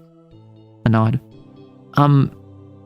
You know how you asked about my hair? Bond felt the blood in her body shift. Not quite going pale in the face, but the priming of her adrenal circuit readying its engine. She had an ear for when folks were lying. Raph dodged the question when Bond asked if she dyed it earlier. I knew you'd ask, and I just wanted to avoid the topic, Raph said. But yeah, it's another mark. Lord Silver hair and silver blood that can cure diseases. So now Temerity's trying to poach me so they can research some cure-all using me as a base. Bond wrapped an arm around Raph's waist, gripping her hair with the other hand. Doll, it's 3 now. You don't have much more left in you. Why didn't you tell me? I didn't want you to worry. Not to worry? Of course I'm worried. Bond pulled back, running her hand along the side of Raph's neck and cupping her jaw. How did this even happen? Do you remember the scramble after Radiant Hook, when I got sick and missed our call? Site Beta undertook an operation 5 months ago where an Imago got loose. Kane was determined not to let a repeat of Epsilon happen, but the Imago was under the radar. A nascent toad that stole its ability to be perceived. Up until Seer miraculously discovered it a week later. Raph headed that search and was so exhausted she got sick after. They sent you into Sin Overflow to find it. Raph nodded. It comes with the job. That's not... How are you okay with this? Raph pulled away, curling her arms around her knees. Heaven's eyes are glorified batteries. My blasphemy is just an enhancement to make the grace monitoring equipment I'm plugged into more powerful. This is my purpose now, and that's okay. I'm helping you, I'm off the front lines, I'm making a difference, I just have to hold on to what makes me, me. Bond's blood pumped steadily, but it was warm. Hot and stalking, a scintillating, bubbling sort of fury that circled her system and burned away the room's chill. For years now, she suffered through the urge to bleed bastards dry. Faith was still keeping tabs on her, making sure she never let it overtake her, keeping her on the straight and narrow with breathing exercises and yoga and meditation. But if Kane was about to take the one person Bond had left... A knock on the door snapped her from the thought. It was a quick, soft 3-knock pattern, which meant it could only be one person. Ranger? The light voice that projected through the sealed door was none other than Faith's, which was a problem for a few reasons, not least of which is that Bond was only in her underwear. Yes, Faith! She jumped out of the bed, slipping on the facility wear pants and a lounge shirt she could drape over her jagged torso. Raph was in Bond's shirt, so she was fine, halfway hidden under a blanket. For once, Bond was glad the room only ever smelled like cleaning chemicals. The door slid open with a hiss and a click as the maglock decoupled. A woman an inch shorter than Bond with a 1,000-mile presence stood before her. The standard Kane habit, fitted to match Faith's need for comfort and customized to have frills on the end, covered the high flexibility armor mesh virtues were afforded. But atop it was a number of pins and keychains hanging from buckles and loops. On missions, she removed just about all of them. But on base, Faith rattled as she walked, pinks and blues and yellows coloring her form as plastic flowers. She didn't have her staff on her, instead holding one of those glossy, semi-transparent folders admin loved so much. And of course, the burning white light shining above her in a dim halo. It flickered with a gold, white hot and radiant. Bond could never tell if it was perfectly still or rapidly spinning, but it always had a small, droning hum to it. Looking at it for too long made her feel ill. What can I do for you, Faith? Bond asked, one arm against the doorframe in a token effort to block Faith's view inside. Faith looked up at Bond, then passed her into the room. A look of confusion crossed her face as she noticed Raph on the bed. I was going to confirm some details I wanted you to discuss with Uzumaki, but I see you two have already made contact? Raph gave a small wave. Pleasure as always, Faith. Faith smiled and waved back. I hope things have been well.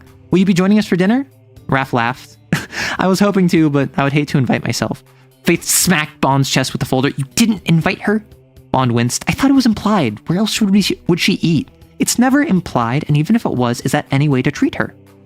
No, Faith. Bond grit her teeth as Raph snickered behind her. You just wanted to hand me this folder, then? I was hoping to have a proper conversation with you. Faith's eyes flitted back to Bond. You're not scheduled to be on leave yet, correct? Busted. I was hoping there wouldn't be a crisis in the next few hours. Faith held forward the folder. Faith held one forward. Unless one arrives, you can have your fun. Just please look this over, okay? We'll be meeting the day after next with representatives from Seer, and I need to make sure we're on the same page. I've already spoken with Life and Light, so it's just you and Joy I want to confirm things with. You can find everything I wanted to discuss in this folder, including what I wanted you to go over with Uzumaki. Bond took the folder with an embarrassed smile. I'll read it tonight and reach out if I have any problems. Good. Then I'll see both of you at dinner tonight? Yeah, we'll see you at dinner. An opportunity to turn this around. And I'll give it a read so we can just talk it out then. That works even better. Faith folded her hands together in front of her. I'll consider your day off started a bit early. Have fun, you two. The door hissed and clicked closed as Bond placed the folder on her desk. It couldn't even fit a laptop, so she had to shift her CD player and a half-empty soda out of the way to make room. Pushed right up against the blue Power Ranger figure on the wall. I love her, Raph said. She's such a mom. I already had a mom. Bond lay down on the bed, draping her legs over Raph's lap.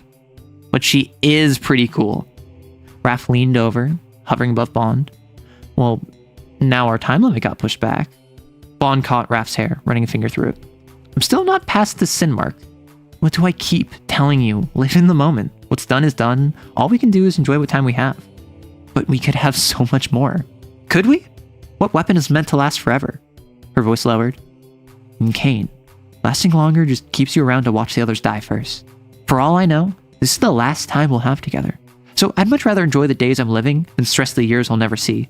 And I know you're the same. Am I wrong? Bond didn't have an answer. So when Raph leaned down, Bond just kissed her. An end to the conversation as they shifted over to other, happier things. It was simple. It was simpler to not worry about the future or sin marks or bloodlust. All Bond had to worry about right now was turning her brain off and enjoying time with someone she cared for. If only it were that easy. And so that is the little short story about Faith and Bond and Raph, mostly Bond and Raph, and Bound by Faith is the title of it because Bound, Bond, Faith, yeah. So different vibes, very different vibes than the one with Canine and Clapback. The one with Canine and Clapback, I would say throughout the runtime of it was much more melancholic and sad, but it had a way more hopeful ending. This one was way more hopeful in the moment, and it ends on that kind of like that wrong note. And so I had a lot of fun. I had a lot of fun having the characters, because like this is them 2 years later. Canine and Clapback was 1 week later. This is them 2 years later. They're like 19 and 18 at this point. So like they're meeting up and they're doing what teenagers do, which I'm not going to get into. But like Mom Faith, literally, I had the idea of, I was just like, what would I have Bond and Raph be? I think I have to have a scene where it's like Mom knocks on the door and they have to have a conversation with Mom. And so that was like the basis of this. Yuri Panacea would make a good band name. I think that would be like a great band name. Wait, so Bond used Immaculate Defiance Against Heaven? That is correct. Bond now no longer has Edit, has used Immaculate Defiance Against Heaven. Life, Light, and Bond are the three who have used Immaculate Defiance Against Heaven. Joy is another one of the hunters, but apparently has refused to use Immaculate Defiance. So Joy is a Flux Smother user that has not used Immaculate Defiance Against Heaven, but is fully bonded with Faith. And I just like the idea of like, what would Faith's little like inner circle be? I feel like they would all have very positive names. Life, Light, Joy. Bond is already positive, so I don't think that she would like change her name. I think that it's when you join, you choose a name that is like a positive thing, and she just went with Bond because that's what she was called before. But Faith doesn't call her that. Faith calls her like she calls everyone. The little gift that she gave her. Ranger. Hey, Ranger. Which kind of fits for Bond, because she's like, yes, she is a very social character. However, she also like comes from like hunting and like being outdoorsy. Uzumaki though, Raph got a sticker or got a patch that was, this is my hole. It was made for me. And I wasn't going to have Faith call her hole or patch. Neither of those seemed to fit. So I was like, I think Uzumaki fits. Yeah, so they each had a name that Faith calls them based off of what she gave them. Ralph, no. So yeah, I think this one was so much like the crazy thing about being a writer is that I can just write things. Like, this is canon.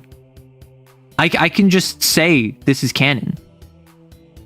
Is that Amigara's fault? Then I would probably swap it to be Amigara. Then like I got that wrong. I thought Uzumaki was the collection of all of them.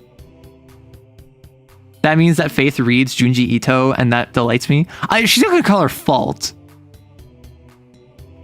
Because my understanding is Uzumaki is the name of the collection of all of those different volumes. I know Uzumaki is the spiral run. I thought Uzumaki was also the name of like the collection of multiple. I've said this before. I keep messing that up. Yeah, so I'd probably change the name to Amigata. Because I don't think it would be fault. Anyway, the crazy thing about being a writer, I can just write things. I can just decide, hey, I don't think this character's story is done. I'm going to write a thing about them. And so you get a little snippet of K9 and Clapback. You get a little snippet of Bond and Raph. And, Sister.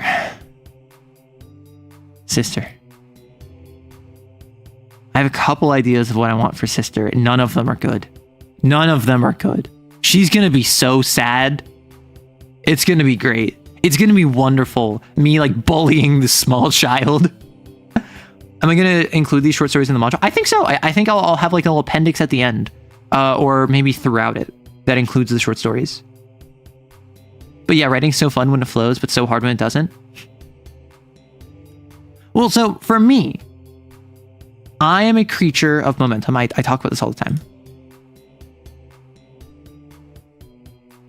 And so for me, it's often really hard to start being productive, and it's really easy to continue being productive. I'm going to be so for real with you. Last night, I had another one of those nights where I'm like, I'm not ready for stream tomorrow. I really want to just cancel stream tomorrow. I just am not going to be able to stream tomorrow. And then as soon as I start streaming, all of that's out the way. All of that's out of my brain. All of that just leaves behind because I'm focused on streaming, not worrying about streaming. I think the worst part of the Doom is that you know the mechanics. The more sin marks you have in different parts, the lower your sin cap is. So the more she's used as a battery, the shorter the sin overflow gaps are. Yeah.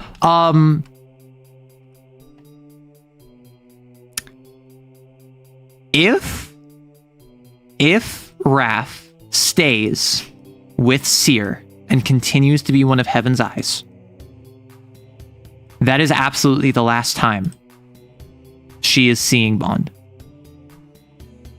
If Raph gets picked up by Temerity to be used as like a research guinea pig to make some sort of like Yuri panacea because of her sin mark, that is also the last time she is seeing Bond. What you saw right there was the beginning of the last time Bond and Raph will ever meet. And both of them know it. And Raph is way more just like, I don't care, than Bond is. Yamato! It's always fun in a source book seeing in-universe stories sprinkled throughout the rules. The issue with that, this is like what? This is like almost 3K words. My other one, I think, was like 2,200 words. My other one was like 4 pages. This one is like 5.5 pages. This one went a little long because this was like 3 conversations in one, which I like. This is the sort of thing that I would like have as a chapter of a book, right? They start talking about joy and they just kind of like are having cute little moments together. And then there's the conversation about the sin mark, the Lord mark. Then there's the conversation with Faith, and then there's kind of part 2 of the conversation with the sin mark. So it's like 3 conversations in one. But that's how I write. And I don't know how good it is. I don't know how effective it is. But I like to think my dialogue tends to flow very well because I write it very naturally without being caught on sounding natural, right? There are multiple times in this conversation where they start talking about something, they get distracted, they start talking about something else, and then they go back to the first topic, right? And oftentimes in dialogue writing, you will have, we are talking about topic X, so we're going to complete the conversation about topic X. Well, what about Y? Well, with Y, we're going to talk about Y. And then after Y, we're going to talk about Z. And with Z, we talk about Z. And then that's the end of the conversation. That's how a lot of people write dialogue, and that's not realistic.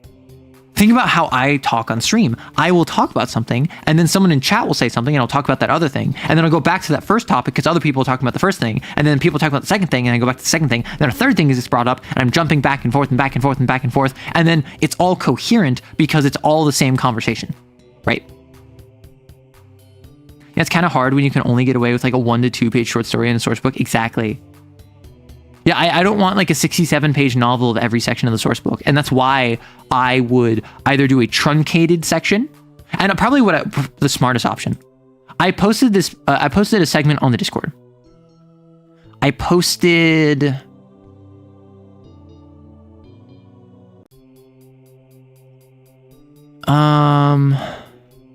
like this section on the Discord.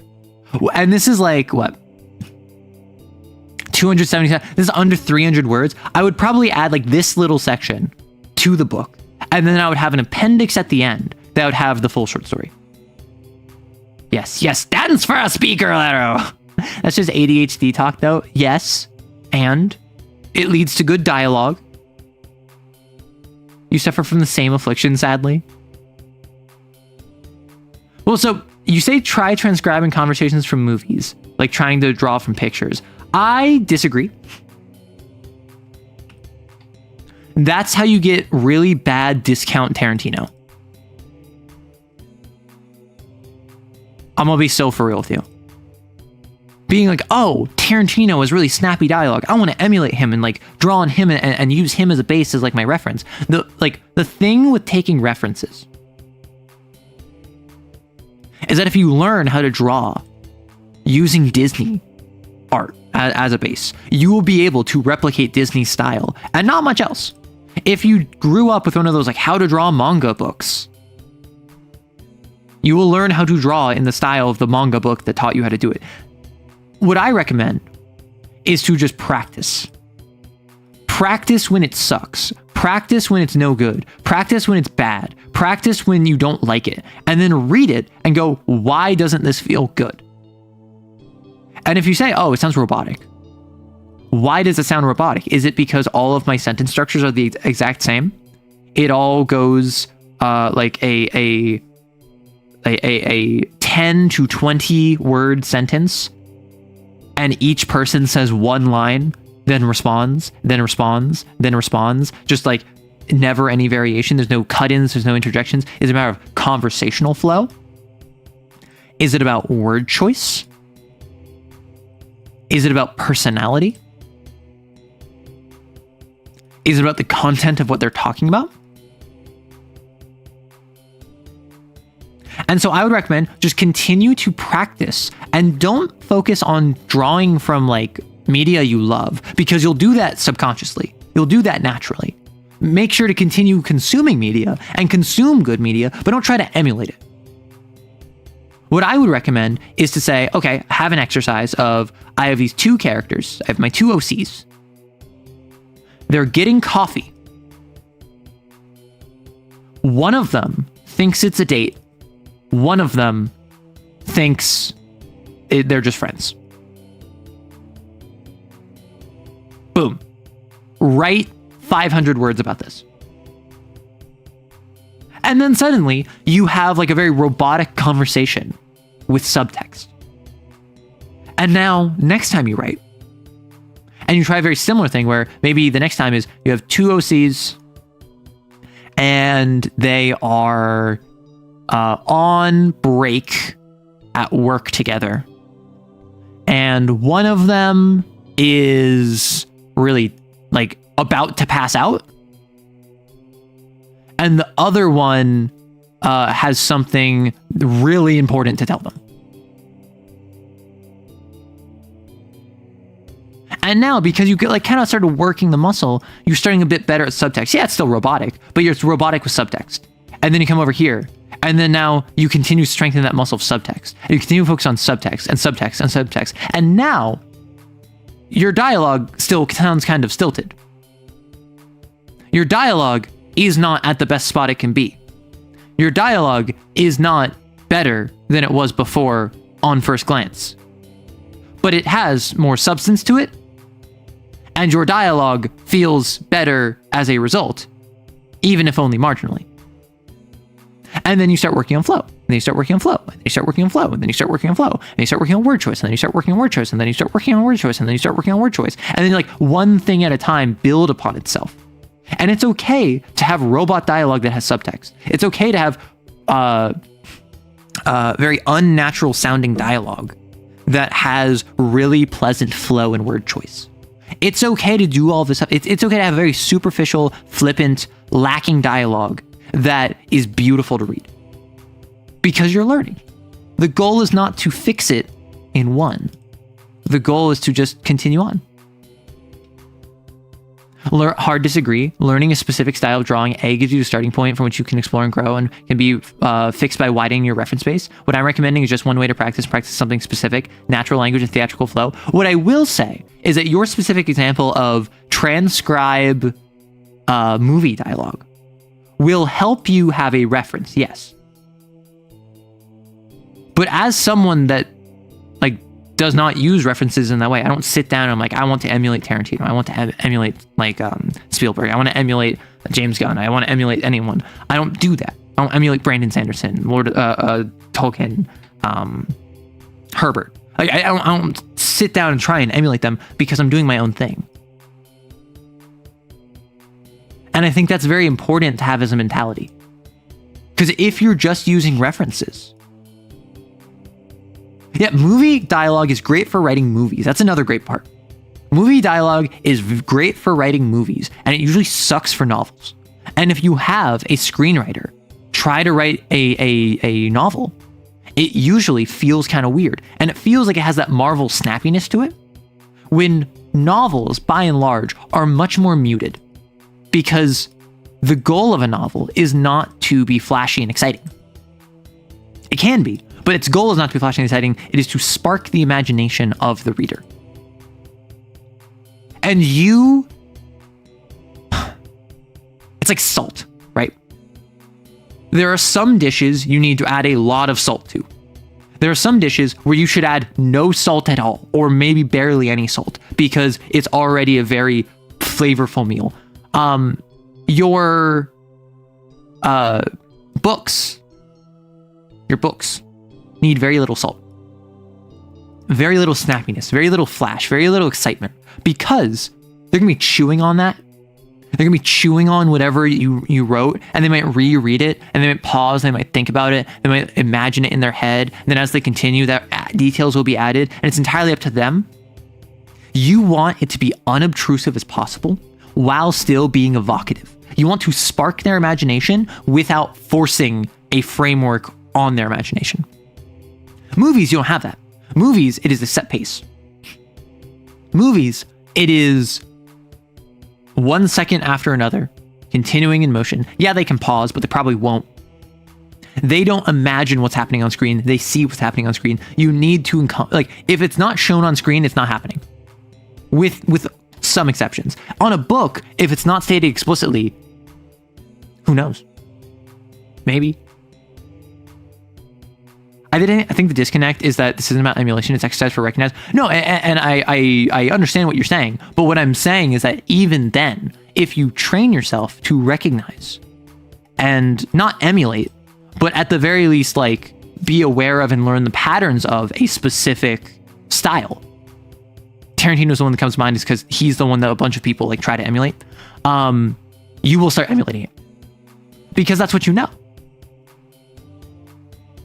If you take a bunch of time to take Pulp Fiction and you transcribe the dialogue and you look it over and you're like, oh, okay, so the sentence flow here, there's actually a long sentence followed by multiple short sentences all in succession, and then another couple long sentences to round it out. Okay, that still tells you how Tarantino writes his dialogue. And you will start emulating that even if subconsciously. You just came here and the first thing is chewing unsalted books, top tier content. Hey, gato. Movies move 60 seconds a minute. Every 60 seconds, a minute passes in Africa. That's not the one I wanted to press. Whoops. The biggest thing about liking a book is the voice in your head that you read it with.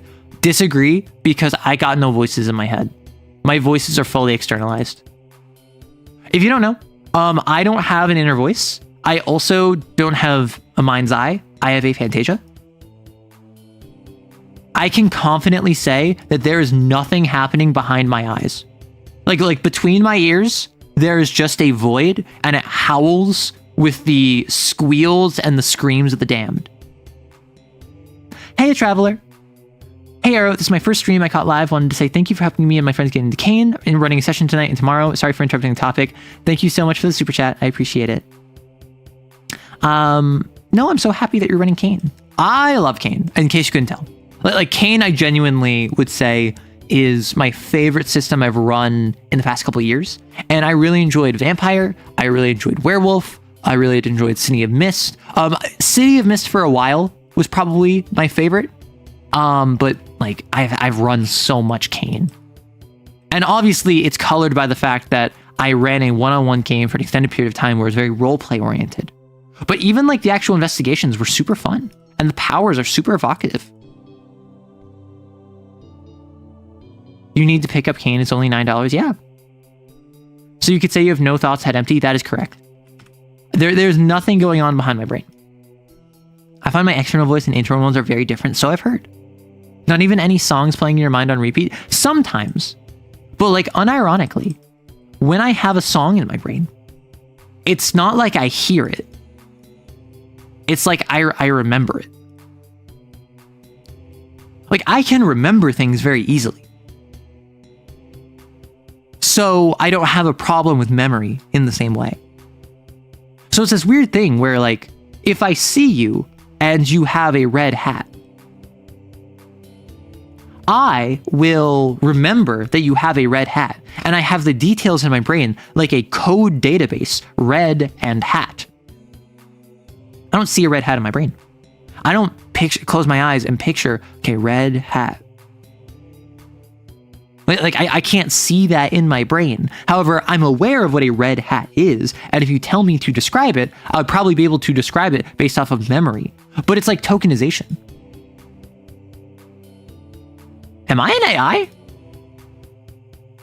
Do I have specific topic tokens that are in my brain database that I assign to different things, and buy my tokens that allows me to remember things without actually being able to conceptualize them?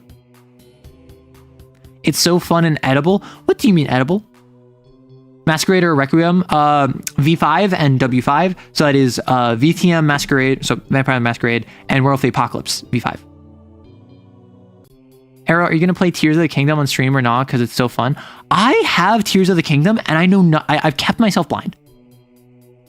All I know is that the powers are different, and you get a funky arm. Also, I think that there's like some like elder species that like people like thirst over.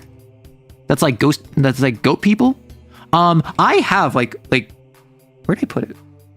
I had right next to me for the longest time, and it's like in my drawer somewhere. I have Tears of the Kingdom. I have a Switch. I don't know how to stream a Switch game. Also, Tears of the Kingdom feels like a game that would take me like 60 hours.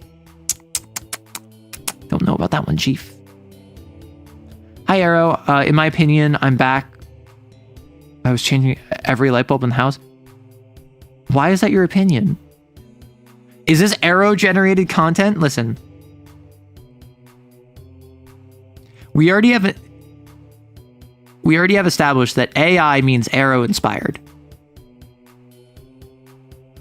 So, technically speaking, this community does allow for AI content insofar as it is human-made, Arrow-inspired content. Fan art, fan fiction, fan works, fan like submissions, those are all Arrow-inspired. Therefore, you, if you have ever made that, have made AI art. This profile picture that I have, this is Arrow-inspired art. I don't want a clip of me calling it AI, but it is Arrow-inspired. All of the wonderful artwork I have received is Arrow-inspired. I can't believe I'm a sellout for big AI. Is AIT? I've had people reach out to me about AI TTRPGs, and I've talked about this before. I had a studio reach out to me. No, they didn't reach out. I reached out to them because someone in one of my comments brought up, hey, what are your thoughts on this one TTRPG that has been using AI art for all of its stuff. And I was like, I know nothing about this. Let me hit them up. And so I hit them up and I hopped on a call with them and I talked with their lead designer as well as their head artist and like graphic designer. And it was a really weird situation where the game, like the studio itself had made a game, no AI. And then for this new thing, the new TTRPG, the only thing AI in the book was the art. All of the actual written word was all written by hand. All of the formatting was all done by hand. And so it's this weird situation where like they expressed, and particularly the head artist was like, yeah, I didn't want to use AI art, but then I was convinced by this other guy who's like the head designer, because this was a side project that we're doing that ended up getting more popular than their main project. And so I was basically asking them like, hey, you have this other project that you want to work on more. Are you going to add AI into it? What's the future of AI for your company or for your studio, whatever? And they're like, what we're going to do is we're going to like keep the AI separate from the non-AI, and we're going to have this one be like the AI game and this one not be the AI game. And they're like super surprised at how willing I was to have like a civil conversation about it, because I was open with them. I'm like, I am anti-AI, anti-generative AI. I don't think that this is a good thing you're doing, and I think that this is harmful to the industry. That said, I want to learn why you're doing it. And so we just had a conversation about that. I think that they were assuming that I would make like a video about it. I didn't plan to make a video about it. I was just curious. And that's why I haven't like talked about it really since. But yeah, so I've had that. I also had, oh my gosh, this was like a year ago. This was like a year and a half ago. I had a channel reach out to me. And like, please don't think that I'm like ego boosting myself, but like this was a channel who they had like 50 subscribers. And like you should be proud if you hit 50 subscribers. I was very proud when I hit 50 subscribers. However, they reached out to me and were like, hey, do you want to collab? And I was in like north of 10K at this point, right? Which that is something that I would never have had the confidence to do when I had 50 subscribers. And then I look at their channel and they have like 2 videos, both of which are AI. And I'm just like, brother, with all due respect, I don't want to associate with another channel that uses AI. Also, I appreciate the chutzpah. I would not feel comfortable collabing with someone that does not have an established base of content and a viewer community. So I would recommend waiting to reach out for future collabs to other people until you get a bit larger and establish yourself a bit more. Find your own footing before trying to collab with others. And it's just like, brother, why would you reach out to me? Like, I've also, okay, I've talked about this before. I find this very funny. If you're a content creator, you have to deal with spam. I've been very fortunate. I don't have to deal with much spam. For whatever reason, on my email, I think it might be because I'm worried this is the case. My channel name is Arrow Writes, but my email name is Arrow Kiss Writes because Arrow Writes was taken. And so I'm a little worried that I may be missing emails that get sent to Arrow Writes. But hey, if it's just like AI scraping, I'm glad to dodge that. Anyway, my email. I've gotten multiple emails about sketchy AI stuff. One of which was like an NSFW companion AI app where they're like, hey, we'd love to use your likeness in this. And the best part is they reached out like 3 times. It wasn't like, oh, they cold, because a lot of times with scams or spam email, they'll send an email, you ignore them, they don't follow up. Maybe they follow up once and then they don't. Imagine whoever has Arrow Writes getting bombed by AI spam emails. That'd be very funny. That takes the big cojones to ask that with only AI content. Sorry, I think what it might have been is that it might have been one of the 2 videos was AI, one of them wasn't AI. And they were like, yeah, I plan on doing more AI content with D&D. And I'm like, no. Yeah, and the best part is like they responded enough times that I literally had to hit them up, and I'm just like, hey, I don't support AI on this channel, and also I am strictly safe for work. I don't know what you want from me. The funniest though, and I have to be careful with what I say on YouTube. Apparently, there's a market out there for toys of the not safe for work kind, where they take a content creator and they model it off of them and that specific region of their body. And I got hit up by them. And this company is just like, hey, would you like to sell us the likeness to reproduce toys based off of your physicality? And I don't think they know. I don't think they know about me or my content or my audience or the fact that I don't have the specific equipment they were looking for. And so this has to be the wildest email I've ever gotten. Because literally the way they're marketing it is just like, oh, it's the closest your fans will ever get. And I'm just like, I don't want my fans that close. What do you want about? That's not the relationship I have with my fans. like, listen, honey, I get what I looked at their website and I saw what it was and I was like, oh, it is exactly what I thought it was. And it's exactly what you think it is. And I don't think they know. I don't think they know. I think they'd be very surprised if they were looking for an innie and they got an outie.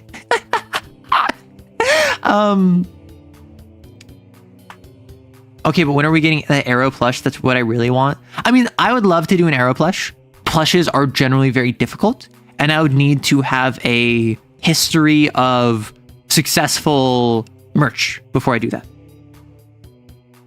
The audacity, holy, it's wild. Although one of the funnier ones that I got, and that is actually safe for work, is I got an email and I got like, welcome to Furry Paradise. And I'm like, what? Is this spam? And then it was like a confirmation email. And it was like this furry website that someone used my email as a confirmation email for. So I got signed up for like a furry newsletter that I had to unsubscribe to. And I posted about this on Twitter Blue Sky because after this, there was a second different furry thing that someone signed up for. A second furry website has hit my email stream, and it's like, what the frick? I get that I have furries in the community, but please don't use my email for that.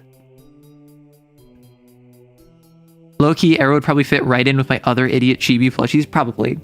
Is it a company that makes power outlets or power plugs, so to speak? I think they only made power outlets is the thing. And like, I'm very comfortable with like myself. I'm very comfortable with the fact that like as someone who's non-binary, I have a power plug. Canon. Oh, no one knew. I don't mind. I don't care about that. I'm not like dysphoric about that. I don't think that's what they were looking for though.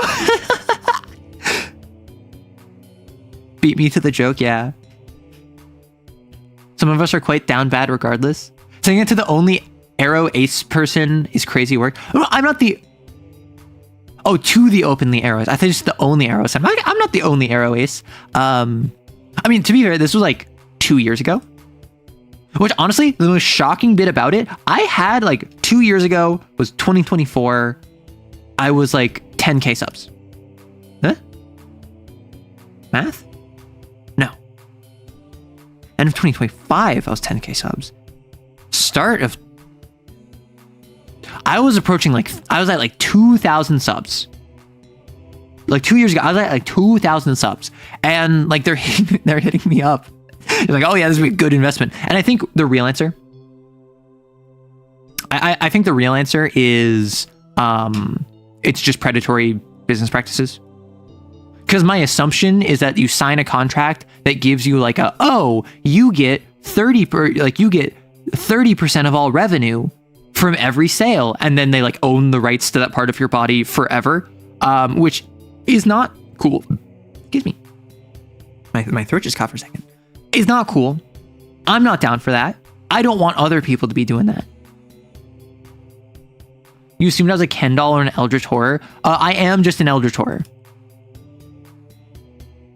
However, that's what they called me back in college. No, the way I say horror, I don't think that I want it going out. Imagine calling someone an eldritch horror. You know? Like, oh yeah, back in university, we called them the eldritch horror. Like, I could see someone actually being called that. Like, if they're like an occult person who's like super into that kind of stuff, and they also happen to be promiscuous.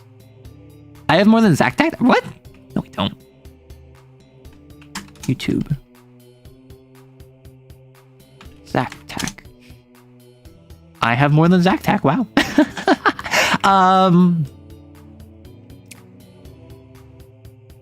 Yes, but the quality of something like Dragon Kid or Zack Tack, I would say far exceeds mine. I have consistency, I have volume, and I also have voiceovers, which the algorithm tends to like. I think that they probably have stronger, like larger communities. I think that they're both more established than I am. I cannot ever, I think, consider myself better than like the other amazing content creators out there. Now the senpai is the kohai. Also, a senpai-kohai dynamic does not change with power, as far as I'm aware. And there's a friend that I have, actually, Cell, my game player. They have been streaming for like 2 years longer than I have. And so I've made jokes that they're my senpai. And so like whenever I want to upset them, I'll call them senpai, and it bothers them. And I don't know why, but I'll be like, really, senpai? I thought that you had this handled. And like, I'll just tease them like that. And they do not like that. Back in college, well, you know, there's a reason they called him Lovecraft. It's because he was horribly bigoted. Gosh, I'd kill for a cane equivalent to Hunter the Parenting so I can have a plush of the virtues. That would be so cute. I wonder how well intellectual property over the whole would hold up in court. I don't know what that means. Look, if I'm giving someone the rights to that part of my body, I want at least 70%. Listen, like, okay, if you're in the NSFW sphere, right? I could see a world where that makes sense. You have a primarily NSFW audience. Maybe you do GFE, maybe you do BFE, maybe you do like girlfriend experience, boyfriend experience. You have this parasocial relationship with your audience that is predicated off of them being attracted to you and you feeding into that. That's really the only niche I could see this for. And like outside of the fact that obviously I'm not that niche, even other content creators who do NSFW, a lot of them don't do the exploitative GFE, BFE, like, oh, I'm your partner, give me all of your money, and I'll say I love you. Like, they don't do that.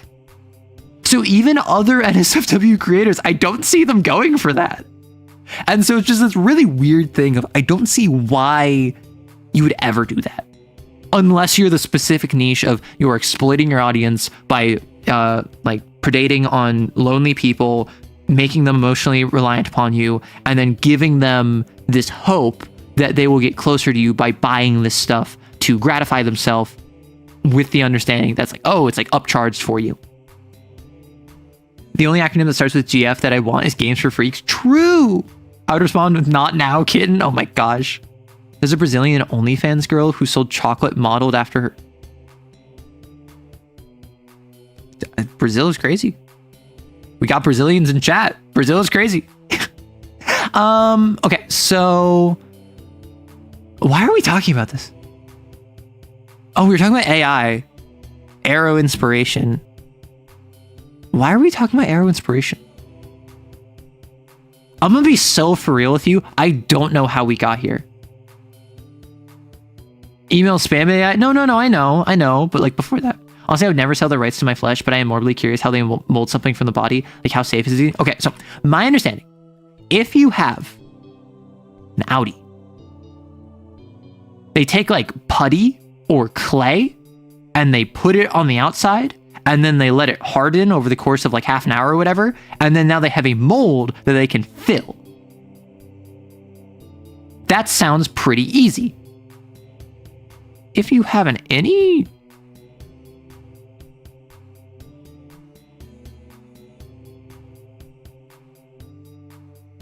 like...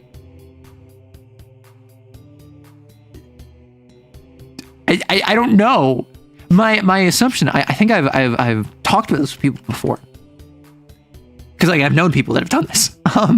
Not for like the company, but like just privately with their partner or whatever.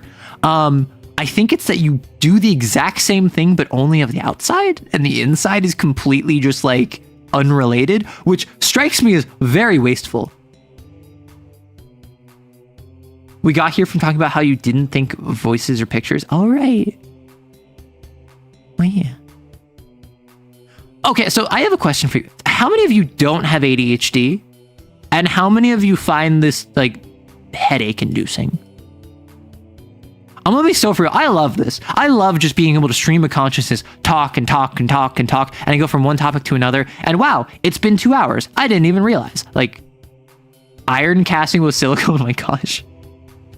Arrow, can I rotate an apple in my head? No, I can't picture an apple in my head. I can't see an apple in my head. I can't see an apple tree in my head. I can't see nothing in my head. I close my eyes. I look, I go...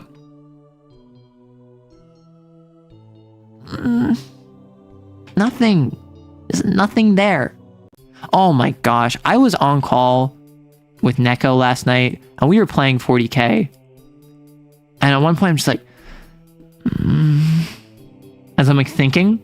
and he just goes, stop moaning at me. And I'm like, that's not a moan. It's me thinking. I'm making thinking noises. I do that. And you're judging me. And he's like, yes, I'm judging you because you're moaning in my ear. And I'm like, it's not moaning.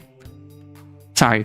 A lot of people, like 3 separate people, independent from each other, recently have all been like, stop moaning at me when I'm just making noises.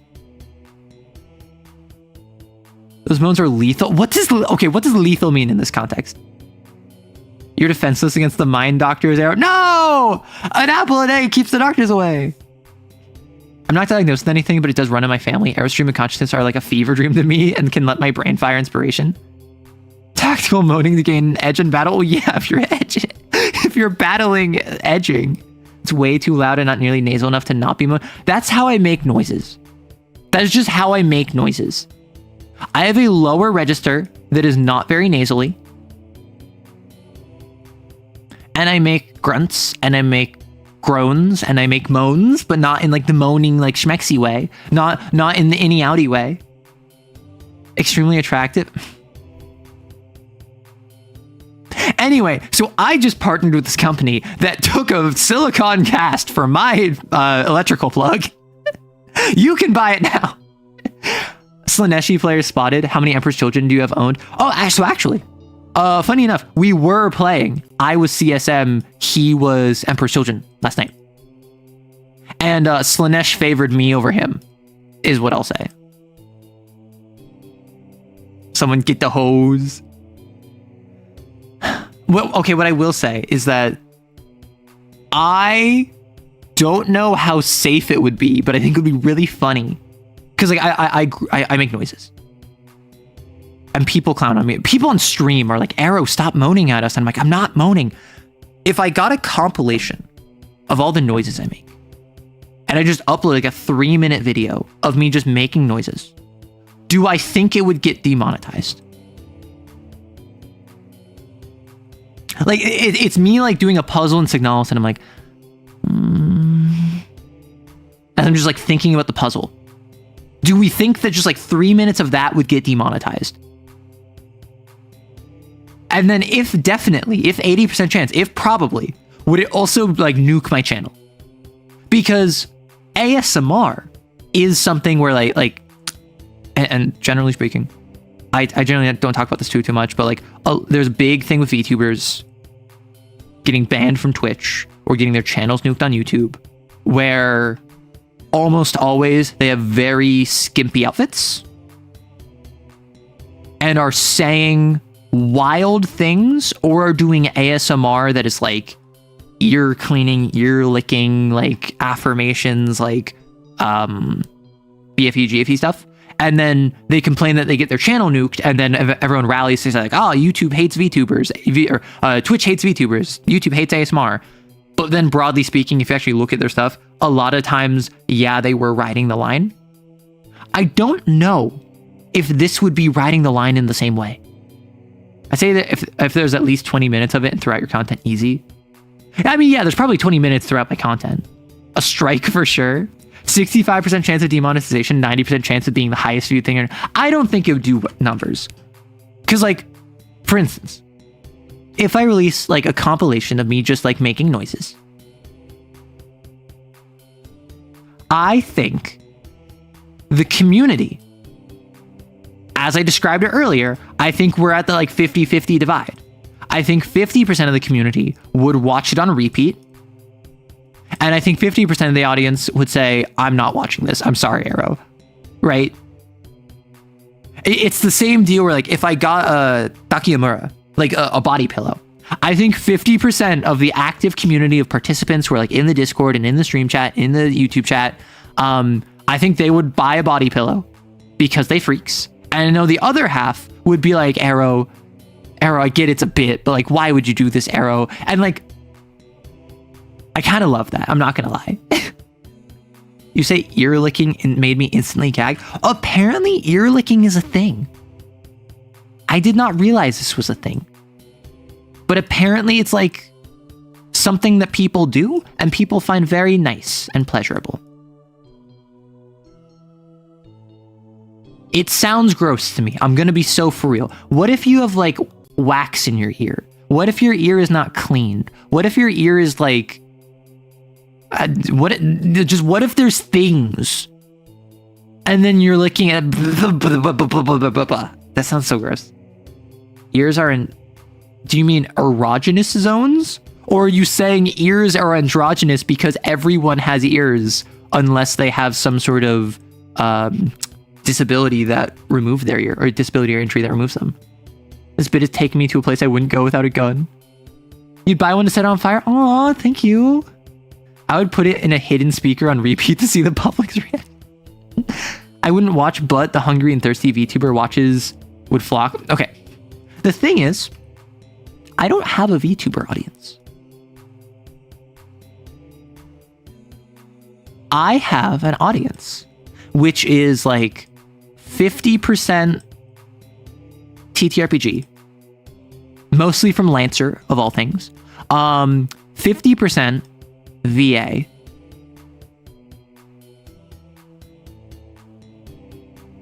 and 50%. Wait, that's not how math works. Like, I don't really have a lot of D&D Andes anymore. I started making D&D content, if you don't know. A lot of my early content was D&D, because even though I wanted to talk other systems, D&D was the one I was most familiar with, and also D&D is what I thought would get the most numbers. And then I shifted to talk about other systems, and since then I've kind of left behind D&D outside of the mega dungeon. And a lot of people on the community clown on D&D and say how much they hate D&D and how, like, sucks D&D. I shut that down because I still like D&D. I think that the combat sucks. I think that the management behind it sucks. I think that the marketing and the overhead surrounding it sucks. I think that it needs more help for exploration and role-playing. But I still am very fond of D&D, and I think that if you like D&D, you should not be shamed. I think that if you go around shaming others because you only play D&D, then you should be shamed, because that's you being a jerk. But that's not because you're a D&D player, that's because you're being a jerk, right? You hear the memes? Yeah. Or got 150% audience because they're so famous. Yeah, exactly. No, not 33%. No, 50% are here for TTRPGs. 50% are here for VA. And 50% are here because they don't know how math works. That's my community. And that all adds up to... I think this ends up being somewhere around like 90%. So like we have like 10% unaccounted for. That's probably just like the puppy girls that came for Girlframe. D&D is the gateway for TTRPGs because it has the brand name. Usually when I'm getting new players, I play WHFRP or Call of Cthulhu, but I'll say it's D&D. That's good. I have very sensitive ears, so it might trigger my fight or flight response. Like, I'm gonna be so real with you. Occasionally, I will be like, you know what? I'm kind of interested in trying out ASMR. I'm kind of interested in trying out like a roleplay video. I'm kind of interested in this or like singing on stream. And then I will actually like record something. And there's a couple things that I've like actually recorded where, for instance, how many of you saw the 40K girlfriend VAs I did? They're memes that are like, just grab one. They're memes where it's like 40K Gene Stealer GF. Someone in the community was asking me to voice this. Like they were constantly asking for it. So I did it as a joke. And it's just like, loves biking, gives surprisingly good hugs. And I just read this. I just read this out and people seem to really like it because I'm a VA. And so I did another one. I did the Imperial Guard one. Right? And it was fun. I enjoyed it. I think it was cute. And then I ended up recording one for... Have it saved? Yeah. I ended up recording one for Bjorn. And then this one, I just like, no matter how interested I was in like continuing to do this, because it was fun, because it was like people seemed to enjoy it. I asked folks like, hey, is this something you're interested in? And the general sentiment was like, yeah, it's fine. Like no one was really like loving it, but a couple people were. This one I got kind of uncomfortable with, not because it was actually like explicit or anything, just because it was like embarrassing. I was like shy doing it. And so I recorded this and I've had the file on my computer for like 8 months now. So I haven't uploaded it. I haven't edited it. I haven't uploaded it. And I don't plan to, because I'm just kind of like, it feels like one step away from just like actual like girlfriend roleplay. And that's not something I want to do. And that's my issue, is that anytime I'm just like, oh yeah, I am not interested in ASMR as a listener, but I know a lot of people are, as a lot of the audience are. So what if I did something like that? What if I did like a roleplay video? And so I try it and I get super embarrassed and I get like shy. And that's why it actually like took a decent amount of push that you had to like, it had to be a bit on stream I did to do the hitting on you at the club and then a bunch of bees break in, right? Girlfriend ASMR, but she failed the roles and was torn apart. Oh my gosh. Oh yeah, have you seen the Kane memes I made on the Discord? Yes, I've seen the Kane memes. What are you? A hound, a representation of vengeance and murder. Kill. I also dislike needing to introduce new TTRPGs to people by going, it's like D&D, because it's the only thing they know. Yeah. The Gene Stealer was fun. Yeah, the Gene Stealer was fun. Warhammer Fantasy, thank you. Dang, I didn't know I would be 100% of the fan base. The average person does not know what a TTRPG is other than D&D, which is why it's really weird for me, because anytime I put D&D in the title, I get fewer views than if I put TTRPG. And I've tried this. I've like literally experimented with this. I tried adding D&D for recognizability, because a lot of people don't know what a TTRPG is. But in my tags, I usually use like TTRPG over D&D. Now in like the hashtags for YouTube, I have D&D, but broadly speaking, because I have such a variety audience, and I'm gonna be so for real with you. I'm so glad I have a variety audience. Yes, I am legitimately concerned at what's going to happen to viewership when I stop the Lancer series. When I'm done with the Lancer frames, I imagine I'm going to have a drop in viewership, because Lancer frames, a lot of people really like them. Kane content didn't really perform that well. Kane content never really did that well. I think because the Kane audience is just pretty small. But the Malagast video, like everyone who plays Malagast showed up for that one. It was like the Avengers. It was very sweet to see how many people were excited about Malagast. Move on to Lancer talents. See, I don't want to, right? Like the thing that excites me about Lancer is the frames. The thing that excited me about Kane was the sins. I could make a Cain series about all the blasphemies. I made one about Whisper because it's my favorite blasphemy. Fine. No one really cared.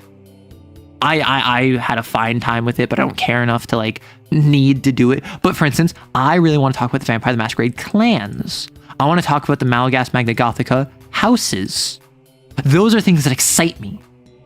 Hello, Dragon. I introduced new TTRPGs to my friends by calling them D&D likes. We have played at least 8 other systems. This is why I was saying for you to get into Battletech as the mechs are cool. Zactac's videos on the sins is what got me into Cain. Yeah, Zactac's video on Cain got me into it. And then I obviously did my own thing. I went my own direction. And dude, like,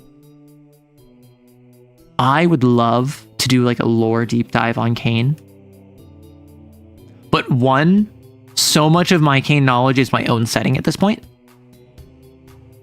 And two, like a Zactac style lore summary, I don't think I could do. Like genuinely, like just the sheer knowledge base you have to be able to like confidently say that kind of stuff. And I know apparently some people take issue with Zactac because he makes errors, which is human.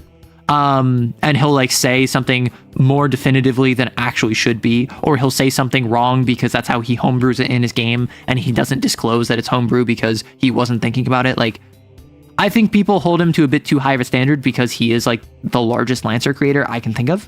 Like, technically speaking, I am now a larger Lancer creator because I am a larger creator that makes Lancer content.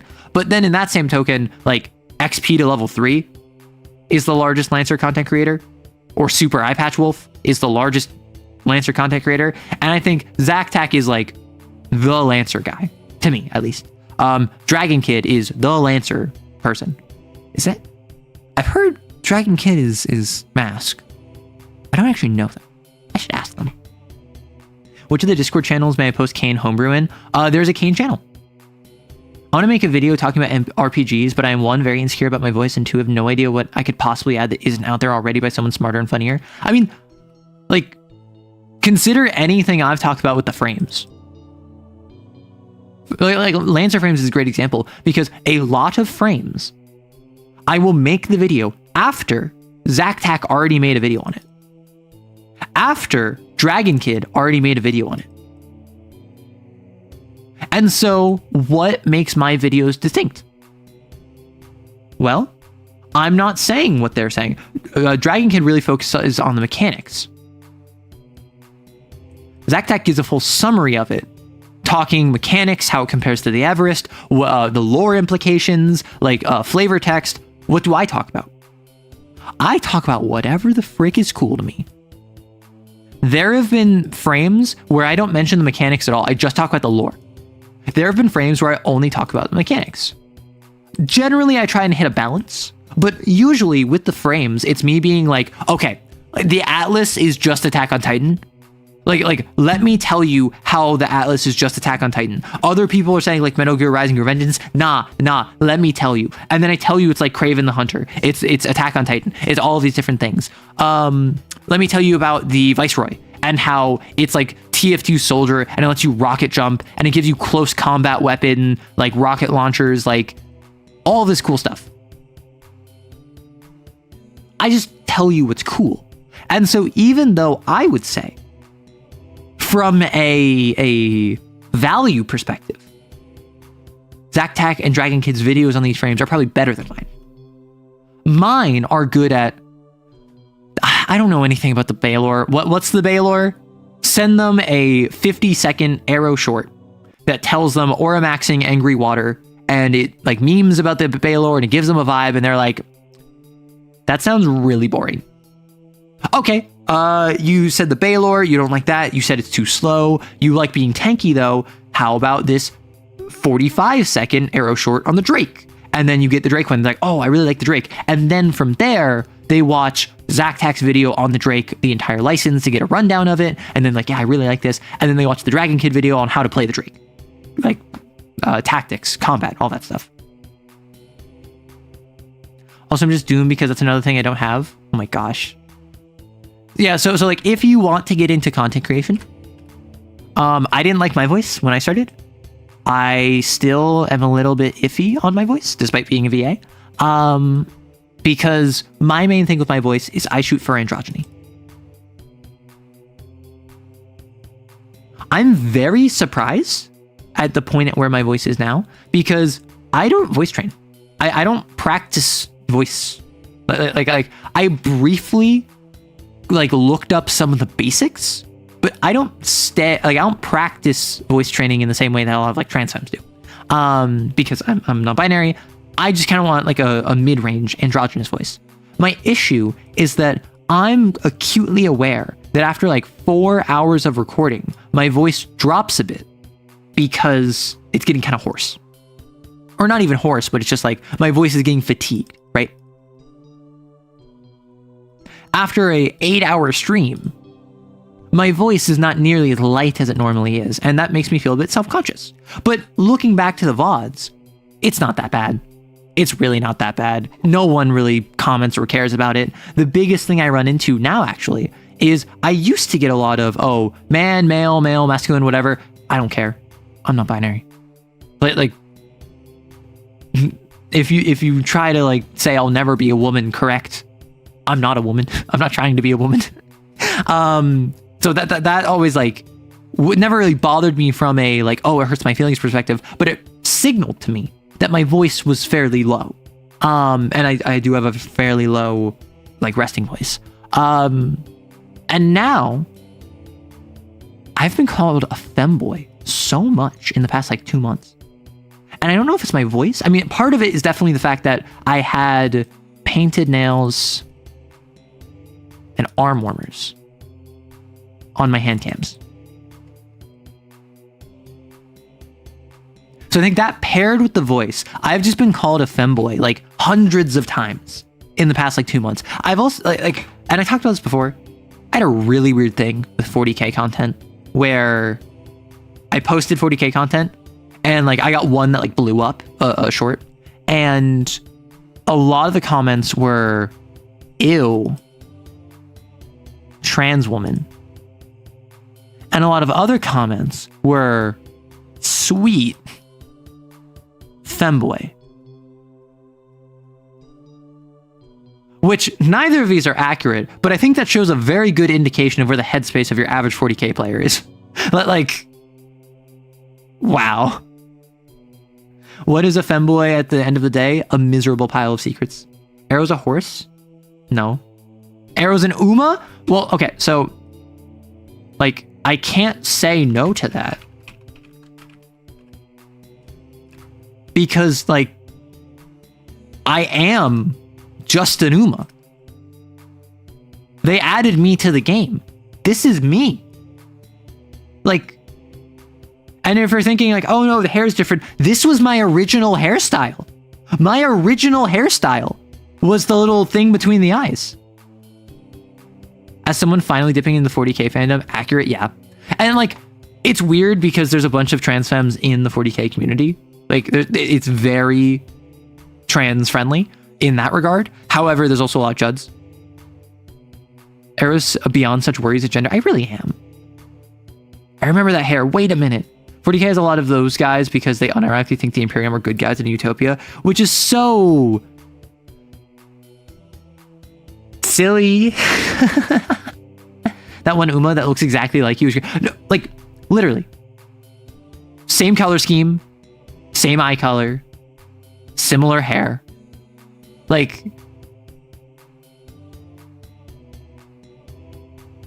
It was ponytail in version 1.0. I have my original model still, and when someone cycled my NHP casket, I used it a month ago, and people were horrified. Arrow's the reason I started playing Uma Musume. Really? I have considered trying out Uma Musume. I'm gonna be so for real with you. I have considered looking into Uma because I think it seems kind of cool, and there's also Yuri. And then also, obviously, When Manhattan Cafe came out, that character that I just posted. I was like, well, it would be so funny if I joined and tried to pull for them. The issue is it's a gacha game. And my understanding of gacha games is that the whole point is that they look like you can do anything on the outside, but actually, you need to spend hundreds of dollars to actually get any pulls. She needs bags under her. Oh, true. Arrow can canonically run at 40 miles per hour. Wait, so if we do like... Wait, so if I do like...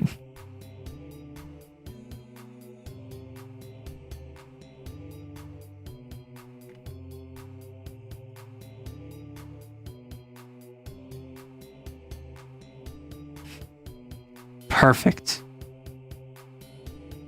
Perfect. I like Uma Musume mostly because they put a lot of thought into horseless world building. So the reason they did that is because Uma Musume was an anime first, I'm pretty sure. And then they made a gacha game around it. Shiyu for real. Oh my gosh, it's Arrow. However, I don't drink coffee. How are we going to get around this bit? Well, actually, maybe the reason that she doesn't have eye bags is because she drinks coffee. Why is Arrow an MS Paint? Is Arrow a paint tuber now? Oh my gosh. I was skeptical at first, but that works shockingly well. Right? Right? Like, particularly at like if I do this, like... This is Arrow now. Feel old yet? Make it tea. Tea. Oh my gosh. Okay, so I got some more roasted laver. Laver? Seaweed. I got more seaweed. And this time the cheapest one available was like green tea flavored. Very mild, very good. For those of you who don't know, I've been going to the local like H Mart recently. And recently, like since I moved here, really. And I've been getting like roasted seaweed. And it's so good. It's so good. Like I have gotten olive oil seaweed. I've gotten roast sesame seaweed. There's like grapeseed oil that I haven't had. Sunseed oil, or sunflower oil. Sunseed oil? I think sunflower oil. That I haven't had. I have this like green tea matcha seaweed. Like seaweed is so good, and it's so light, and it's so easy. But if you like mix it with some rice, it gives you this nice little like rice sandwich. Really, green tea seaweed, odd flavor, but it could work. It's very mild. It's very mild, right? And so, like for instance, when I think like classical, mostly Japanese, but just in general East Asian flavors in terms of snacks, the three big ones are green tea, red bean, and black sesame. I don't like the texture of beans, so red bean I've never liked. Black sesame has this weird like ashiness, this grainy, this groundedness to it because of the sesame, and I didn't like it.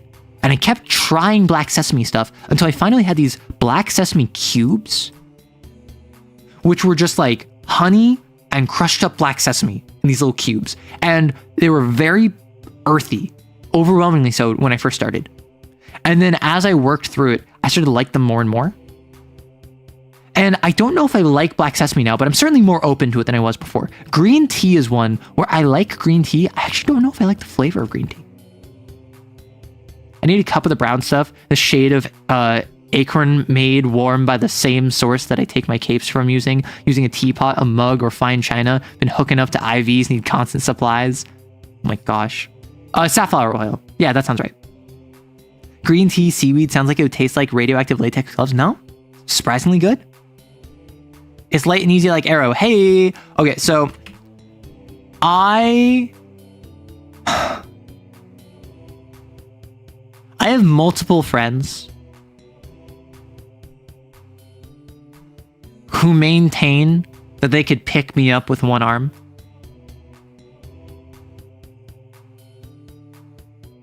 And I'm not a fan of that conceptually.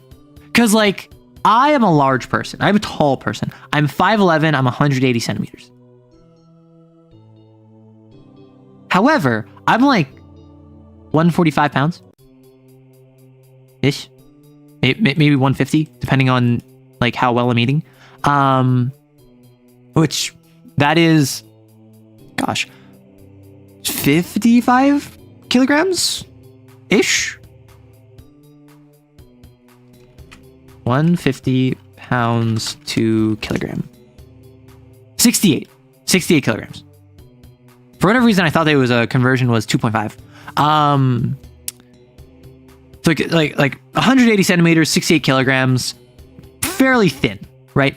I have multiple friends who are just, oh, I can lift you up one arm easy. And I'm just like, first off, I don't believe you. Second of all, I am like long and tall and lanky. I don't think you could. I think I'd like be too sprawled out. How many of them also believe that they could win a fist fight against a bear 101? Most of them. Yeah. Arrow, I have multiple friends, right? Oh my gosh. Arrow's basically slightly heavier than an ex-girlfriend of yours whom you could lift with one arm. Well, I'm also probably significantly taller. That's my answer. Although,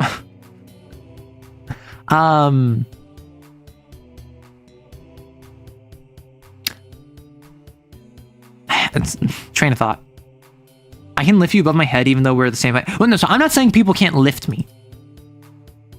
If you can bench 150 pounds, which with a 45-pound weight or a 45-pound bar is basically 100 pounds, so 50 on either side. So if you're weightlifting with 50-pound weights on either side, you can probably bench me. I'm not arguing that. I'm not saying that's unreasonable. I'm saying with one arm,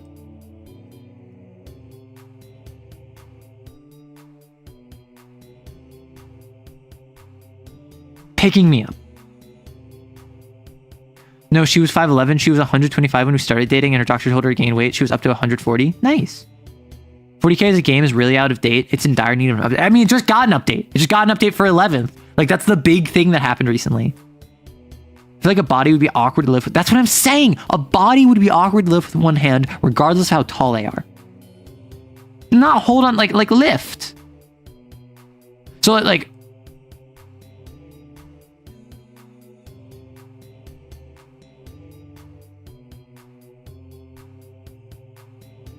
that's a really tiny head. So like I'm imagining something like this, right?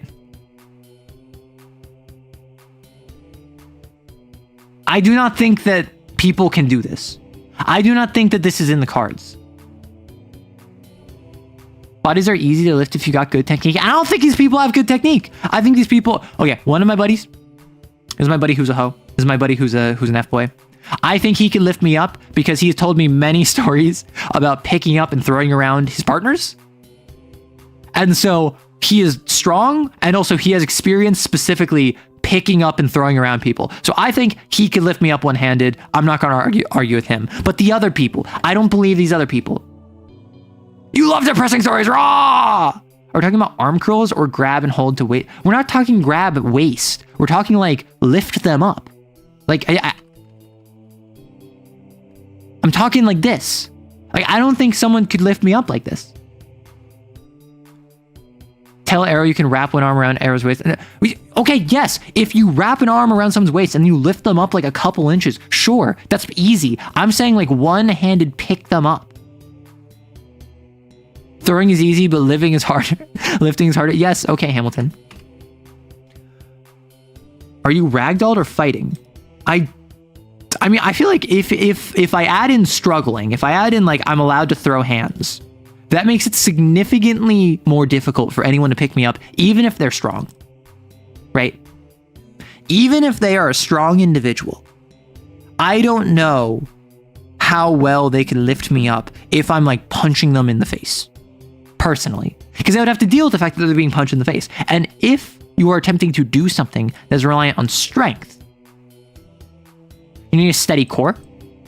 And if you're being punched, your core is probably spasming and reacting. Is your train of thought a bullet train or a coal train? Mine is a model train that's going in a loop somewhere in my third eye. My train is Thomas the Tank Engine.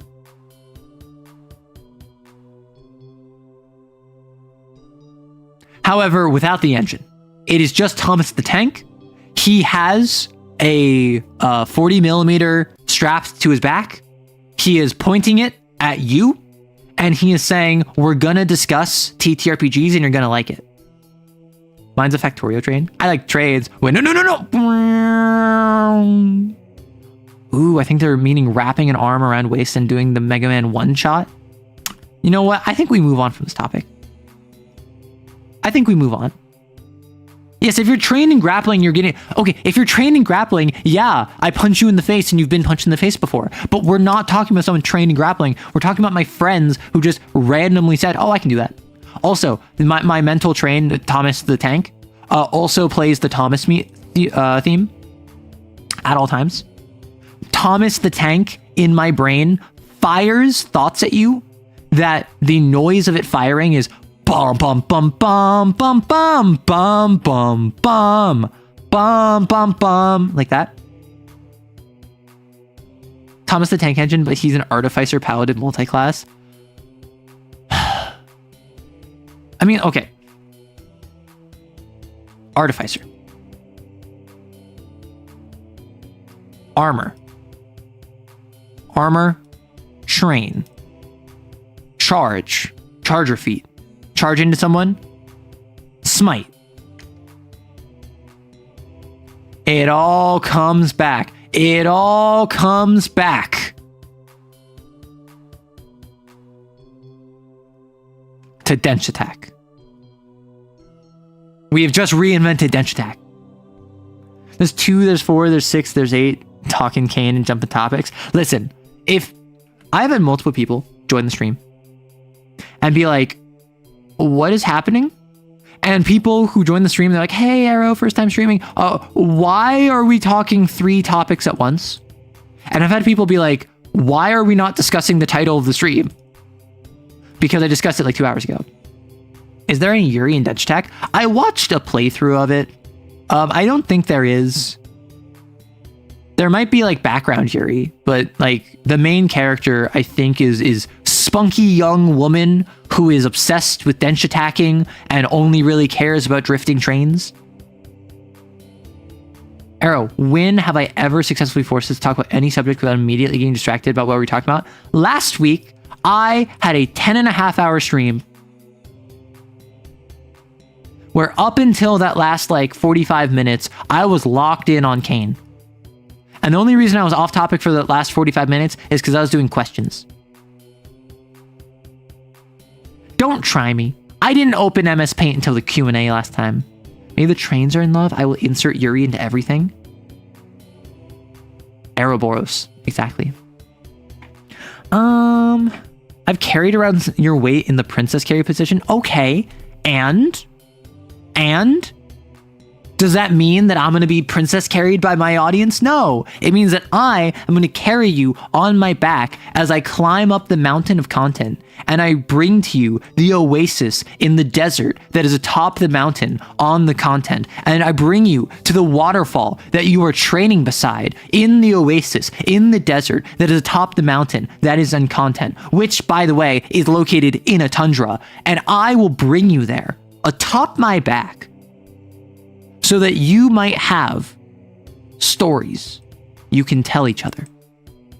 Training your creative muscles at the waterfall, in the oasis, at the desert, atop the mountain, in the tundra, which, might I remind you, is flying through space on a rock hurtling around a flaming, exploding sun. I do this for you. And you have the audacity to tell me, oh, I could princess carry you. I'm carrying you and you know it.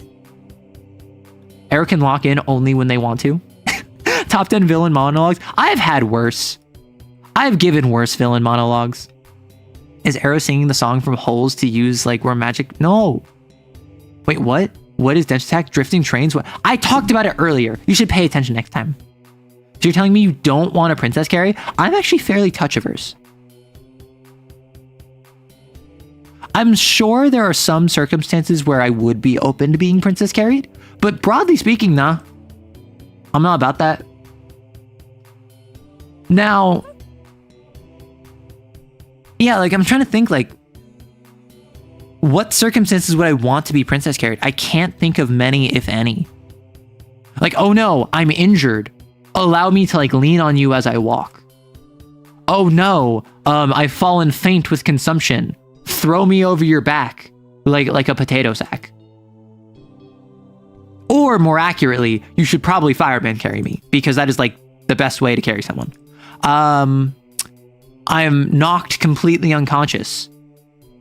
Throw me over your back like a potato sack. I am rescued from danger, and I am so out of it that I can't stand up for myself. Drag me behind you like a caveman with a club, returning to your cave from the dinosaurs that are creeping outside.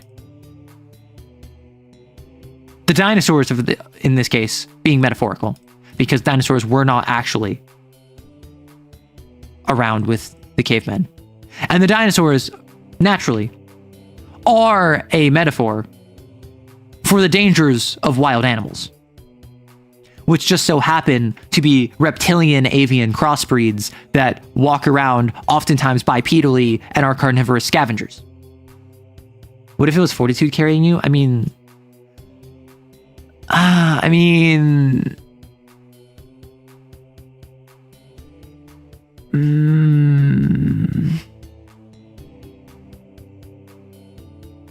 Do I get a choice? If it's Fortitude carrying me, I think that they're physically so strong, I could not resist. I don't think I had a choice if I'm princess carried. But like, the point stands is that even with someone like Fortitude, why would they princess carry me? Why? Why not like throw me over their shoulder or one-handed under the waist carry me? That was definitely, no, that was me thinking. That face when Arrow doesn't want to be princess carried, so they die in the fire and the fireman has to leave them. Last time I did a princess carry, I'd planned ahead with a friend who wanted to get nonsense at her graduation party. So when more people need a pocket trebuchet, you got to be efficient in getting the wounded to safety, plus or minus a few wounds on arrival. Like, okay. I could see myself being down to be princess carried under very specific circumstances. Fortitude princess carrying me could very well align with that. Because, like, listen, if someone very attractive and strong is picking me up and carrying me, who am I to say no, right? Princess carry is actually really practical. No, it messes with your back. Because it throws off your weight, you have to do like this.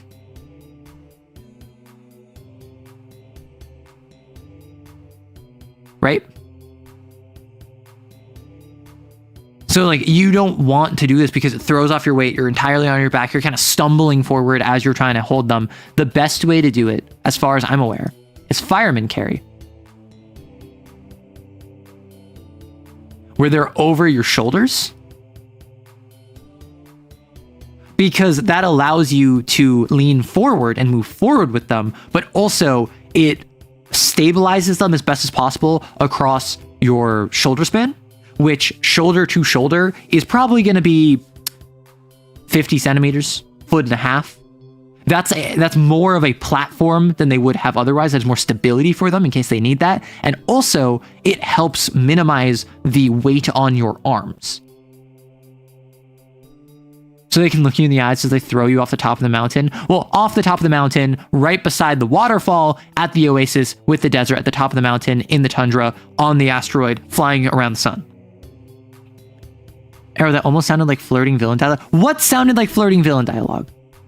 What sounded like flirting? How am I flirty villain dialoguing? If I have evolved as a person, and my character arc has brought me not just to villain, but to flirty villain, I don't know how I feel about that. I will say,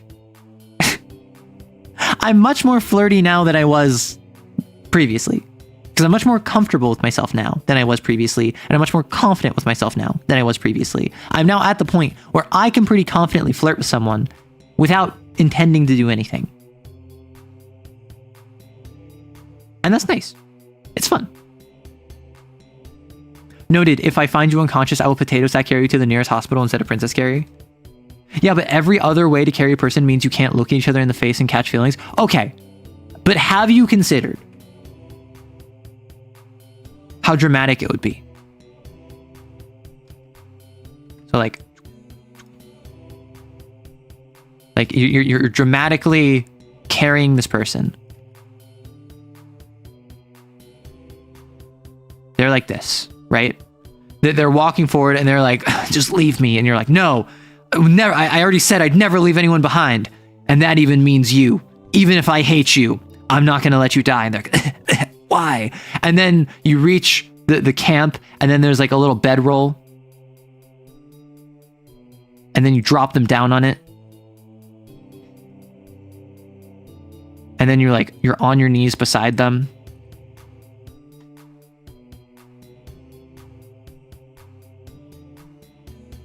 And then now you look at each other. And this is as this person is like looking at you. And then they get embarrassed and they look away. Because they're blushing. Like you had the buildup, you had the tension, you had the conversation, you had the, I went through this for you first. And then once we have a break, then we can have the tension. What's your take on piggyback rides? I'm asking about the need of solidarity and being relatively piggyback averse. The issue with adults is piggyback rides generally just aren't very ergonomic, right? I'm 5'11", I'm 180 centimeters. If someone who is over like 5'6" asks me for a piggyback ride, they're going to be like so large that it throws off my center of balance. You need someone significantly shorter than you to piggyback ride. And so that's why for like kids or for younger people or for people that are significantly shorter than you, piggyback rides are awesome. If you're like looking over, like, if you have kids or you're like watching over a younger sibling or cousin or family friend or whoever, like a neighbor, and like they need to be picked up for whatever reason, piggyback is my go-to because that is something where it frees up my hands mostly, depending on how like well the person can hold on to you. You might have to like hold their legs, or you can have like one arm forward, one arm holding them. That frees up your arms, which is huge, right? And so I think piggyback is good, but only when there's a size difference. That's just the plot of the Blue Spirit episode in Avatar. Okay, and are you telling me that the moment where Aang and I'm not going down that route. The moment when Aang and Zuko look at each other. Oh, you know what? Fair enough. That is a solid take on the scene. I really shouldn't throw stones. I did a scene once where instead of carrying the wounded would-be romance, they got dragged 200 meters by the handle of their body armor. Their booty was sore. So I have a scene in a story I wrote where they're fighting a big monster. They're in a relationship, so they already care about each other and they already love each other. And one of them is deafened and she has magic to make her stronger. And the other one hurt her foot. So she picks her up, like piggybacks out, like kind of like drapes herself over the strong one who's deaf right now. And the one who is stronger is just sprinting with this person on their back as they're being chased by a monster that is like tearing down trees and like bulldozing the forest behind them, chasing them. And it's them trying to communicate as one of them is like piggybacks, like riding the other. She's trying to speak while the other one can't hear her. So they're like trying their best to communicate as best they can as they're just sprinting forward. And it's not romantic. It's not hot. It's not cute. It is desperate. And that's how I like it. I like it when they're desperate. Hot take, giving a piggyback ride to my 5'11" was actually easier than my 4'10". She could wrap her legs around my waist so it channeled some of her weight. Oh, that's smart. Huh, interesting. Next time I offer a piggyback ride to someone that is comparable to my height, I'll keep that in mind. Goodness, it's been 3 hours, but I'm kind of like looking to wrap up soon, I think. All that build up for that line. Yeah, and boy kissing thoughts. I'm not allowed to choose that question. YouTube hates boy kissing. Boy kissing.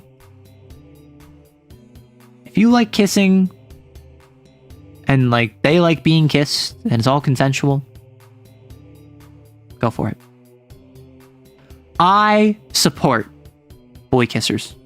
No, thank you. I appreciate the applause. You don't need to do that. It's really just my civic duty to support the boy kissers. Why no Yuri? Because last week we had a Q&A channel and I just made the question,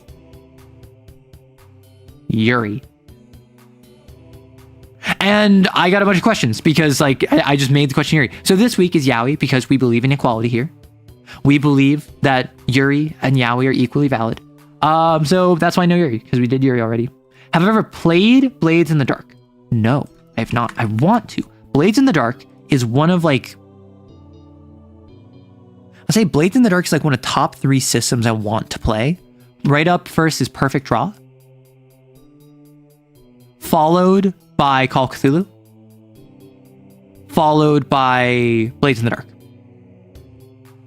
The issue is that Perfect Draw, I'm currently trying to set up a game with some folks. I'm very excited about this.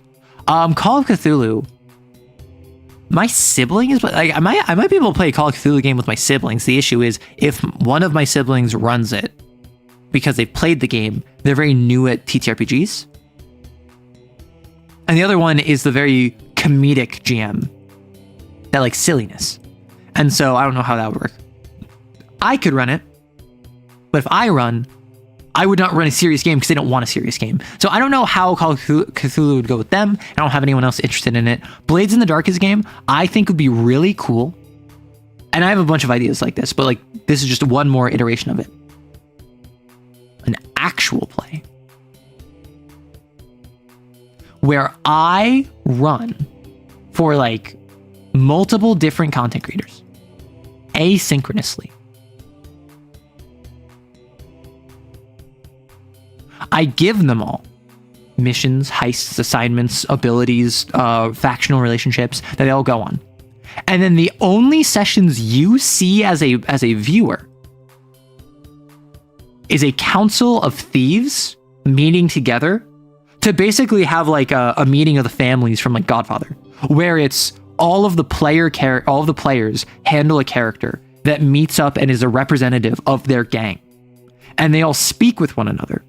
And then they all have to communicate with each other in such a way where if Gato did a heist on Wander and Wander's gang doesn't know who did it, Koid might have figured out that Gato heisted Wander. So Koid can use that as leverage over Gato. Because otherwise, well, it'd be a shame if Wander found out, wouldn't they? And then like it would have like little like break rooms, and like I would have like little side events where you could talk privately with individuals. But the whole thing is that everyone's completely asynchronous until these council meetings. And so the narrative thrust would be like catching up with what happened off screen. And then I would make it be that it's like the goal of this is that all of you are trying to work together as a confederation of gangs, like ruling over a bit of territory. You are allowed to antagonize each other, but the goal is not to go to war with each other. The goal is that the Confederation is meant to keep all of you unified against this other faction that all of you hate. And then you could see the politicking, you could see the relationships. And then I'll probably do is I would probably give little candids. I'd probably give little snippets into other sessions that other characters did. For instance, if Gato is robbing Wander, I would give a small recorded thing of Gato privately, where you get to see as the player how Gato handles their internals. But I don't think that it would be like you get to see the heist as it's played out. I think that you hear about the heist after. I already have the horse's head ready for you, Koid. Don't step on my business. He added a scuffed combat system because he was so used to D&D that he didn't realize that the one roll should resolve it. Oh, yeah. Yeah, that was actually a thing with Vampire the Masquerade for me. Vampire the Masquerade, every time I've run it, my players were super combat averse because, in my experience, if I'm not running D&D, I set up a game that my players are almost always super combat averse, which I get really frustrated by. Not because I don't like them avoiding combat, but because I like running combat. So I don't care if they avoid combat. I care if they avoid every combat. And I'm permissive enough as a GM that I usually let that happen. I let it roll. Vampire the Masquerade has a system where it's 3 rolls. No combat should last longer than 3 rolls. Initiative is just entirely dependent on like who is like the best wits roll or the best dexterity roll. And yeah, everyone just gets 3 rolls. And at the end of combat, you just decide who do you feel vibes wise won. Sometimes combats are even simpler. But like often in Vampire the Masquerade, if it's like a Ventru and a gangrel and a tremere, i.e. the coterie that I'm a part of in my game. They might be fighting like a difficulty 2 mook, a difficulty 2 mook, and then a difficulty 3 like cop, like a corrupt cop kind of deal. And so like all it is that I roll to attack the mook. I roll strength plus brawl. I get 2 successes. Okay, the mook is taken out. I fail the roll. I take some damage. Like that's how Vampire says you should do combat. And then if you have like a ghoul, the ghoul might have a die pool of like 4 physical dice, 2 social dice, 3 mental dice. And then you just do rollies. And then like maybe it takes damage, maybe it doesn't. But the goal is that combat's supposed to be quick in a narrative-oriented game. It would also be cool to add resources that they want for each other for certain abilities. I mean, so like in the Blades example, I basically for years now, like actually for like 5 years now, I've been really wanting to get an asynchronous game going. Where I run for different individuals and they all play separately. And it's only when they meet up in the story that they actually meet up together. Although I think for content, that would be best for, I make it so that everyone wants to meet for whatever reason. And then this is what's on camera. This is what gets recorded. This is what is saved and uploaded. And then all the private sessions are private. And what for Blades might work out actually is to say, hey, you run your gang. You tell them to do X and you have to respond to Y. I handle that off screen. You don't, as the player, you don't know about this. And then I report back to you and I tell you what happened, hands off. And then you meet up with the council and you playing the game as the council. But everything outside of that is just you telling me what generally you wanted to do. That might be another interesting way to do it. That'd probably be faster, significantly so. But that's also like not really playing Blades at that point. And what it could be, everything about your gang is abstracted. The council all comes together and all of you have to go on missions together. Occasionally, like big missions. And so going to like Five's place and robbing it, I send my gang out to do that. Going to Traveler's place and scoping it out to see where Traveler's going every night, I tell my gang to do that. Having Clam be investigated to see if they're actually a vampire or they're just faking it, that's what I have my gang do. Going out of the city bounds to look for relics and grabbing stuff from like the Deadlands. And specifically, the Iron Ivy crown that is on the head of the dead mercenary, Azathorath, who still wanders the slums outside. That's something we as the council have to go do. Because as the council, we are the top agents. And then you have a Blade session where it's like you have a one shot where you do that. You all have them working together. You come back and then you go back to doing like, oh, I want to like sell illicit goods here. I want to like run a casino there. I would love to play Blades again with a GM that actually knows the rules. Yeah. That almost sounds like something you could do with your community. Yes, I would not feel comfortable making content out of my community. I think it would be really cool to have a big community event. But I would not want to like record sessions that I'm running for my community because I feel like that would set a very poor precedent. That said, this upcoming Monday, I was hoping to do it like this Monday, but this Monday just did not work out. This upcoming Monday, I'm really hoping to get a Discord gaming event on Discord, where it is a big open lobby free game that I can get a bunch of people on. And my assumption we'll get like 10, 15 people, which is a lot. But like my goal is to like get a big group of people all playing a game on the Discord with a free game you can install and download. The goal is Monday. We'll see. How many people do you think came from the girlfriend video? So Yuri, yes, Yuri. How many people came from the girlfriend video? I hope none that wasn't explicit. I shouldn't say that. I got like 2.5k subs from Girlframe, where I imagine of that probably 1k or more was people that were watching me, like knew about me, just weren't subbed. It's because of the joke. It's because I was like, oh yeah, 100k by the end of the year. So like over 1,000 probably came as subs, but in terms of like viewers that did not subscribe, I'd say probably more than that, probably a couple thousand stuck around. Definitely, I would say that there's been at least a couple dozen who have joined the Discord. And I think multiple people have come from the Girlfriend video to join chat, but I would love to recognize all of the lurkers who came after the Girlfriend video, because my CCV, my concurrent viewers went up like by 15 or 20 after the Girlfriend video. Like I was rocking like average of like 28 to like 30 before the Girlfriend video, I think, maybe a little bit lower. After the Girlfriend video, I'm averaging like 40. My peak is usually like 60 as opposed to where it was before. And that's because of Girlfriend video. Yeah. I like acknowledging the lurkers. You found and subbed from Girlfriend. It was in my algo. Yeah. I actually found you from your handler, Walter. What do you mean they untoxicked your Yuri? I have a lot of different avenues people come from. I have a lot of people that came from the Girlfriend video specifically.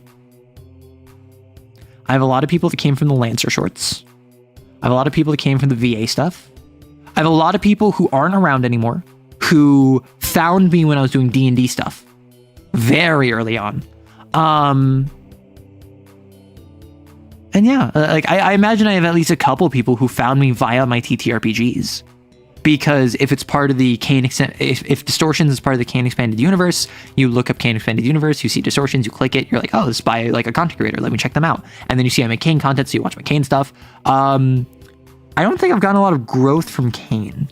I think Kane is mostly I introduced people to Kane. D&D, yeah. Hey, worker who lurks the lurkers. Okay, so the lurkers lurk by a waterfall, at an oasis, in a desert, at the top of a mountain, in a tundra, on an asteroid, flying through a galaxy that has an exploding sun in the center that itself is part of a larger nebula. Thank you for introducing people to Kane. I am so happy. Like for real. In terms of like things that I'm proudest of on this channel, introducing a bunch of people to Lancer and Kane is up there. I don't know how many people I introduced to either. I know I've gotten dozens of comments that's like, hey, you introduced me to Lancer. I did not know about Lancer before you. You introduced me to Kane. I did not know about Kane before you. I'm now running Kane. So I've probably made Tom Bloom quite a bit of money. Girlfriend. That's got to be one of my biggest accomplishments. Like taking Girlfriend from being a relatively obscure system to, after my video, and then obviously Dragon Kid's video just supported that even further a couple days later, brought it up to like top 5 on Twitch in TTRP, top 5 on itch in TTRPGs. The day of the review, I think Isabel Rubisat, the dev, did a Blue Sky post where it's just like, we have now broken the record of sales for Girlfriend, which was previously when I dropped, when I did the first drop, the release. And we have now broken through that. We're now like top 5 on itch TTRPGs, which I was so happy to hear. And apparently they've been continuing with success, which is very cool. The Kane summary, like being able to like touch people in that way and like have people be like, oh wow, this like hurts. This like sucks to end. Like I wish this went on more. That's really cool. My false Hydra video, the whaling one, I'm so proud of that. Like that's another one where it's like, that is a stream clip about my TTRPG stories that I did and took months of effort, and it got really a lot of attention, and I'm so happy about it. And it's like my most viewed long form video. I'm so proud of it. These are some of the things that I'm most proud of. Kane got me to join on the watch the live stream, but I got here from the Lancer VA stuff. You're probably gonna pick up Girlfriend and Kane this weekend. Girlfriend has interesting mechanics with dog ace handler, and Kane has the persona mythos. Kane does not have persona mythos. You are thinking of City of Mist. City of Mist has the persona mythos. Oh, you're the false Hydra person. Yes, I'm the false Hydra person. Your Kane recap really hit me with a catharsis. I'm so glad. That's me. I came here from the false Hydra, and I'm so happy. I had someone who in a recent video was just like, hey, are you ever going to talk World of Darkness? And I'm like, yeah, I'll talk about World of Darkness a little bit. Like, here's my plans on it, blah, blah, blah, blah. And then I mentioned, I've made a couple videos on it, like the false Hydra video, and they're like, wait, are you the one that ran false Hydra in Werewolf the Apocalypse? And I'm like, yep. And they're like, that was you. Oh my gosh. And like, I've had people who did not realize that was me. You came here from what? I can't remember exactly. What did you say? Oh my God. Okay.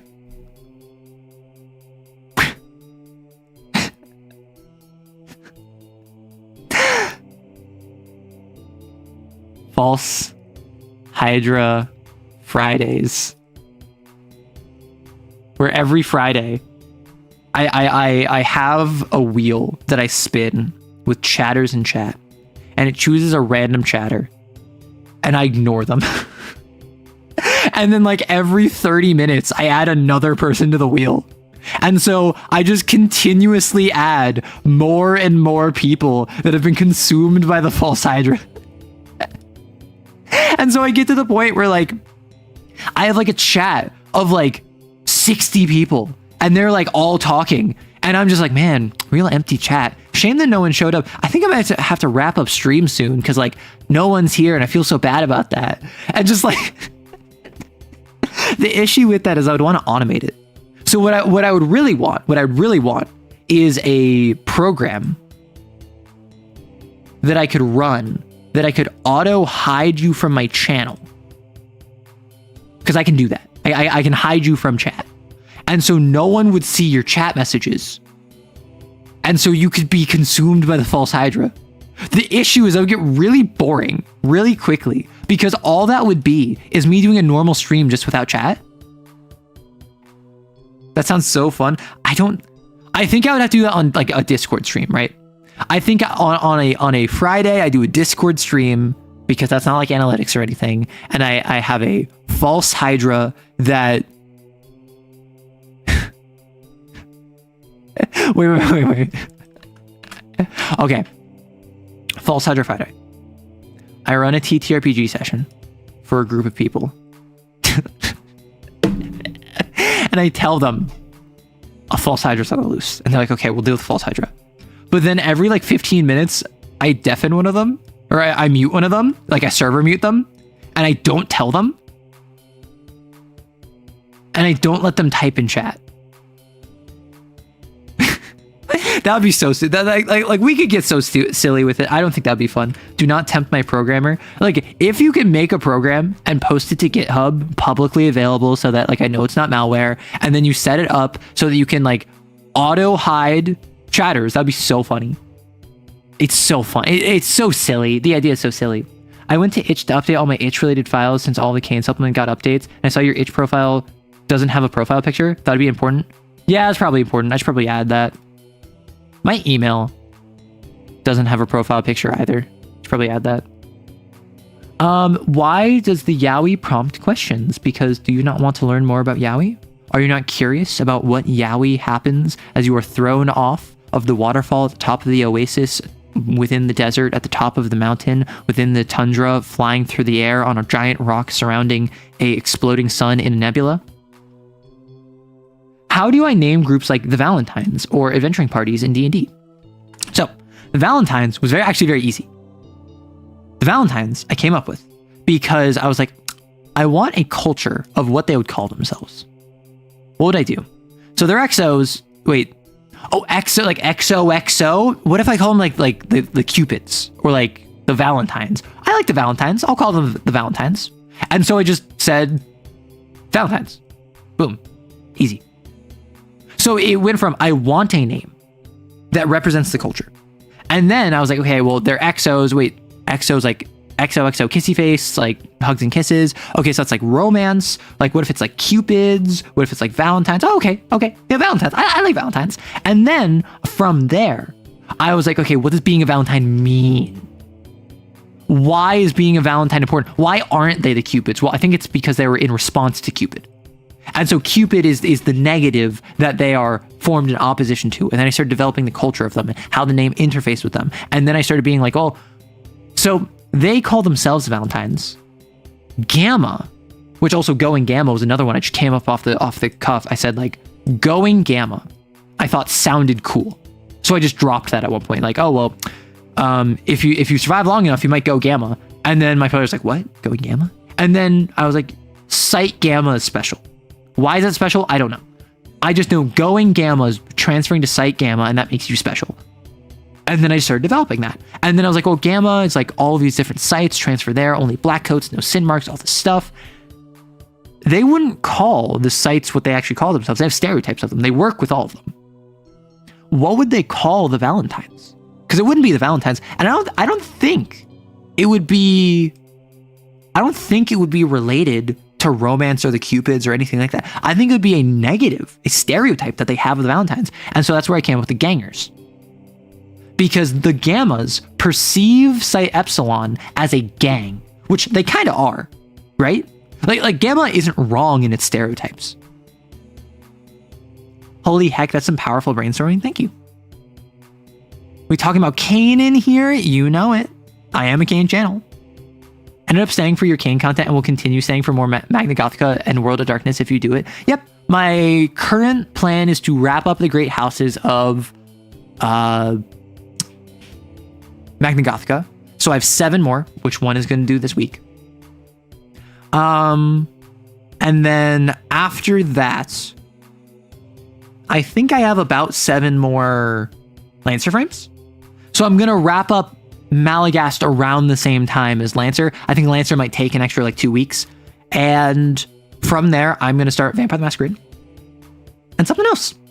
I might do variety TTRPG stuff again. I might, because like, if you don't know, back in ye olden days, not quite the not quite the Bronze Age, but like, so early Arrow, I was making D&D encounters. And then I shifted into here's an idea, where it wasn't always encounters. It was just sometimes an idea I had, which like I called these here's an idea, but like I started broadening it from just like specific encounters you can run in your game to just ideas that you can implement. And then I started talking variety stuff. And the way I started talking about Lancer is I talked about like Viper's speed.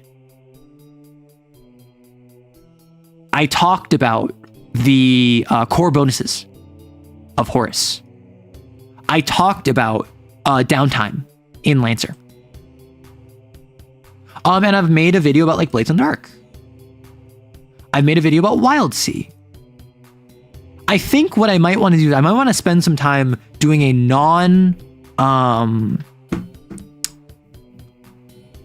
what I might end up doing is I might diversify. And I might have, because right now I'm at 4 vids a week because I just dropped. I like literally last week I reduced my content flow slightly. So 1 will be voiceover. 1 will be Vampire the Masquerade / Mega Dungeon. Like, yeah, I could do 1 of each either week. I feel like that'd be a lot. Once per week is something small. So it's like an Arrow Answers / a clip. And then once per week, I could have it be variety. Like a variety TTRPG.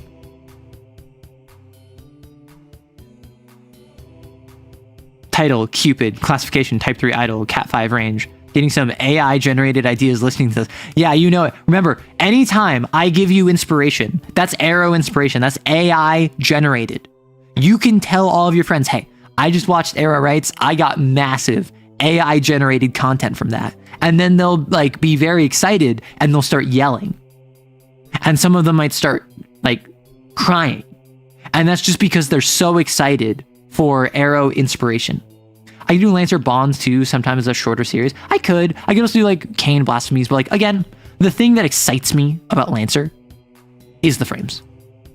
The thing that excited me about Kane was the sins. The thing that excites me about Perfect Draw is the cards. Yes, good, I like this. May I suggest a video doing a voiceover of the different lines of the different vendors of Malagast? I think that could be fun. The issue is, that's a little niche, right? That's a little niche. I love watching this, and Arrow just pulls out another term from that live stream I didn't watch every 10 minutes, and I try to keep up. What did I pull out? If you need me to ask questions, if you need me to answer stuff, please let me know. If you're talking about Valentine's, Gamma, all that stuff, I've explained it probably nearly a triple-digit number of times at this point. I gave my D&D party a cart that they called the Volkswagen, and that eventually snowballed into the party being called Der Wagen Volk. I don't want to know the terms. It's hilarious to watch. Awesome. So, when it comes to naming, like the Valentines, I want a name. These are XOs. XOXO. Cupid? I'm not a huge fan of that. How about Valentine? Boom, Valentine's, got it. In terms of a D&D party, I have an issue with D&D party names because almost always D&D party names are going to be silly.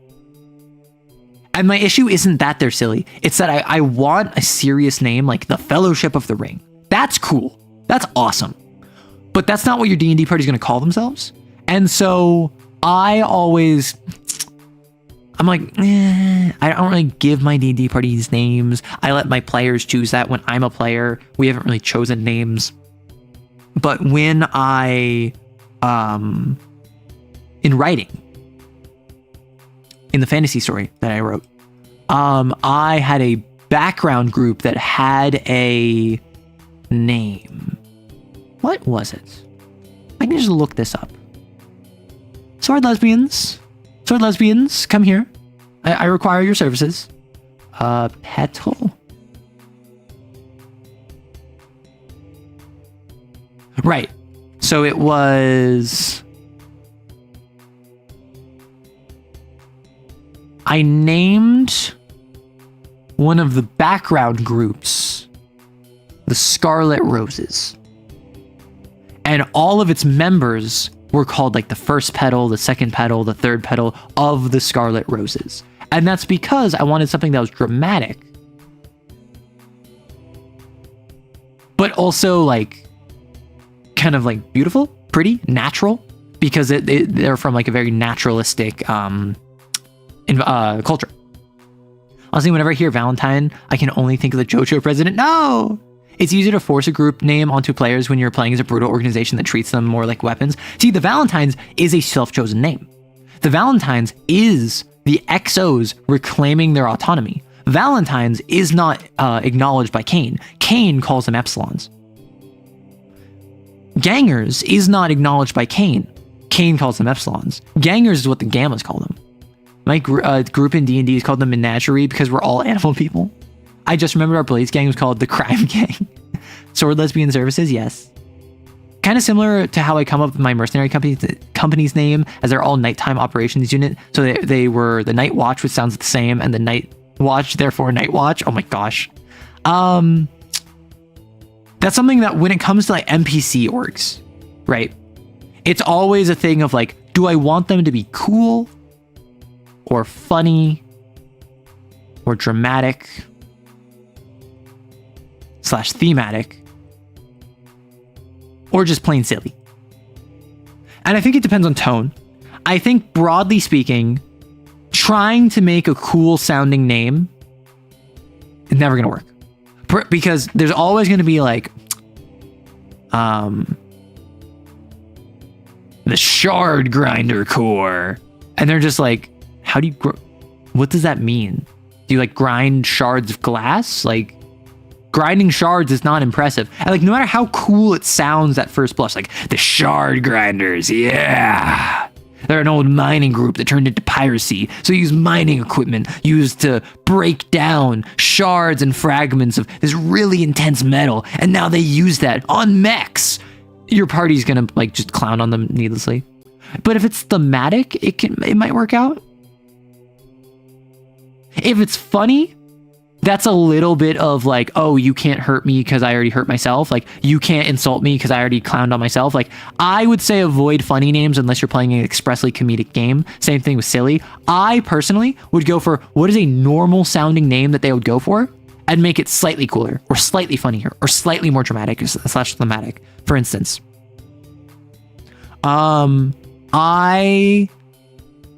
in a Lancer module I wrote, I had a mercenary group I called the Arcturus Third. Because they were from the planet, they're like a prison moon, Arcturus. And I think they were like the third group to ever break out. And that was the basis of the mercenary group. And then as the pirate group grew, they got more and more who weren't actually from Arcturus, but the leadership were all prisoners at Arcturus. And they're like the third group to ever break out. So they're the Arcturus Third. That's what people call them. That's what they call themselves. That is reasonable. That's not cool. That's not dramatic. That's not like thematic per se. That's not silly. It's just kind of like a name that's reasonable for them to be called. But like, watch out. We're dealing with the Arcturus Third. Like, that has a little bit of oomph to it. And so it's something where it's like, it's not, I wouldn't say it's cool. I wouldn't say it's dramatic, but it fits a cool or dramatic lens. The cooler sounding the name, the less serious the players would take them. Yes, exactly. There's always a dick joke in every name. Yes. I ended up making the parent org of my Armored Core OC's Pegasus Cybernetics Mars Division because they're just the security forces of Mars Division of the Corp. Yeah.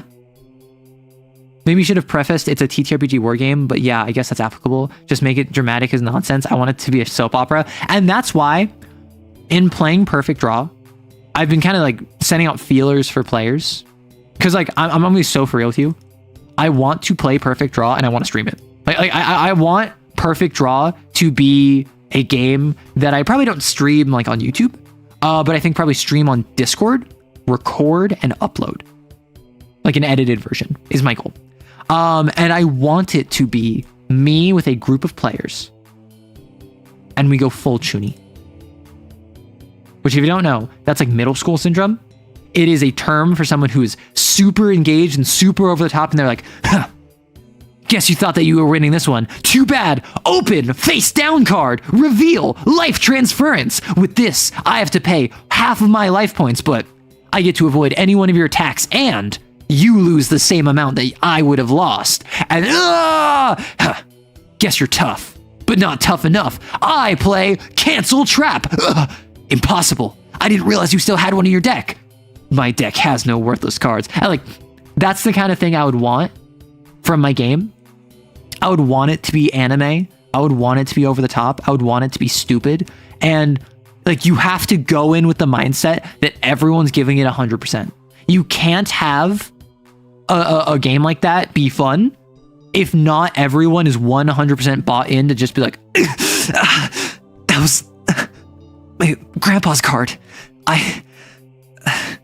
Sorry, Grandpa. And then you put the card in the graveyard as you failed your grandfather. But you realize, no, wait, I can still win this. Because even though Grandpa's card wasn't good enough, I make my own fate. And then you draw your card into your ace and you play down your ace and you summon your biggest, baddest monster. And you say like, green eyes, purple dragon, obliterate, and then like it destroys them, and like boom, suddenly you had this whole dramatic arc by one of your monsters being destroyed. And like, that's what I need. That is what would heal my soul, I think. Nothing snorts an L, kid. Sheathes a katana and teleports behind you. I don't think I could play Perfect Draw like that, only because I wouldn't be able to stop laughing. No, that's the thing, is that you have to be like, guess you're not man enough to face me. Too bad that I'm bugging you with my insect deck. And then the other one is just like, they're playing like human deck and they're just like, well, you don't understand. What makes me human isn't whether I'm a man or not. It's the indomitable human spirit and the fact that I'm gonna crush you. And then they play a card and then it like destroys all of their insects and they're like, what? Impossible. Here I was gonna have a metamorphosis to victory. And then they lose and then super dramatic. And like, that's what I need. That's what I need from a Perfect Draw game. Like I need to get people who have the lack of shame and dignity to say the stupidest, loser, least cool lines with the most earnest voice possible. I think that's the only way to play Perfect Draw. That's what I'm saying. I think that if you try to take Perfect Draw seriously, I think that you're playing it wrong. 100% I would be like Tim Curry trying to get through his famous Sprace line. Well, it's time to swat those bugs.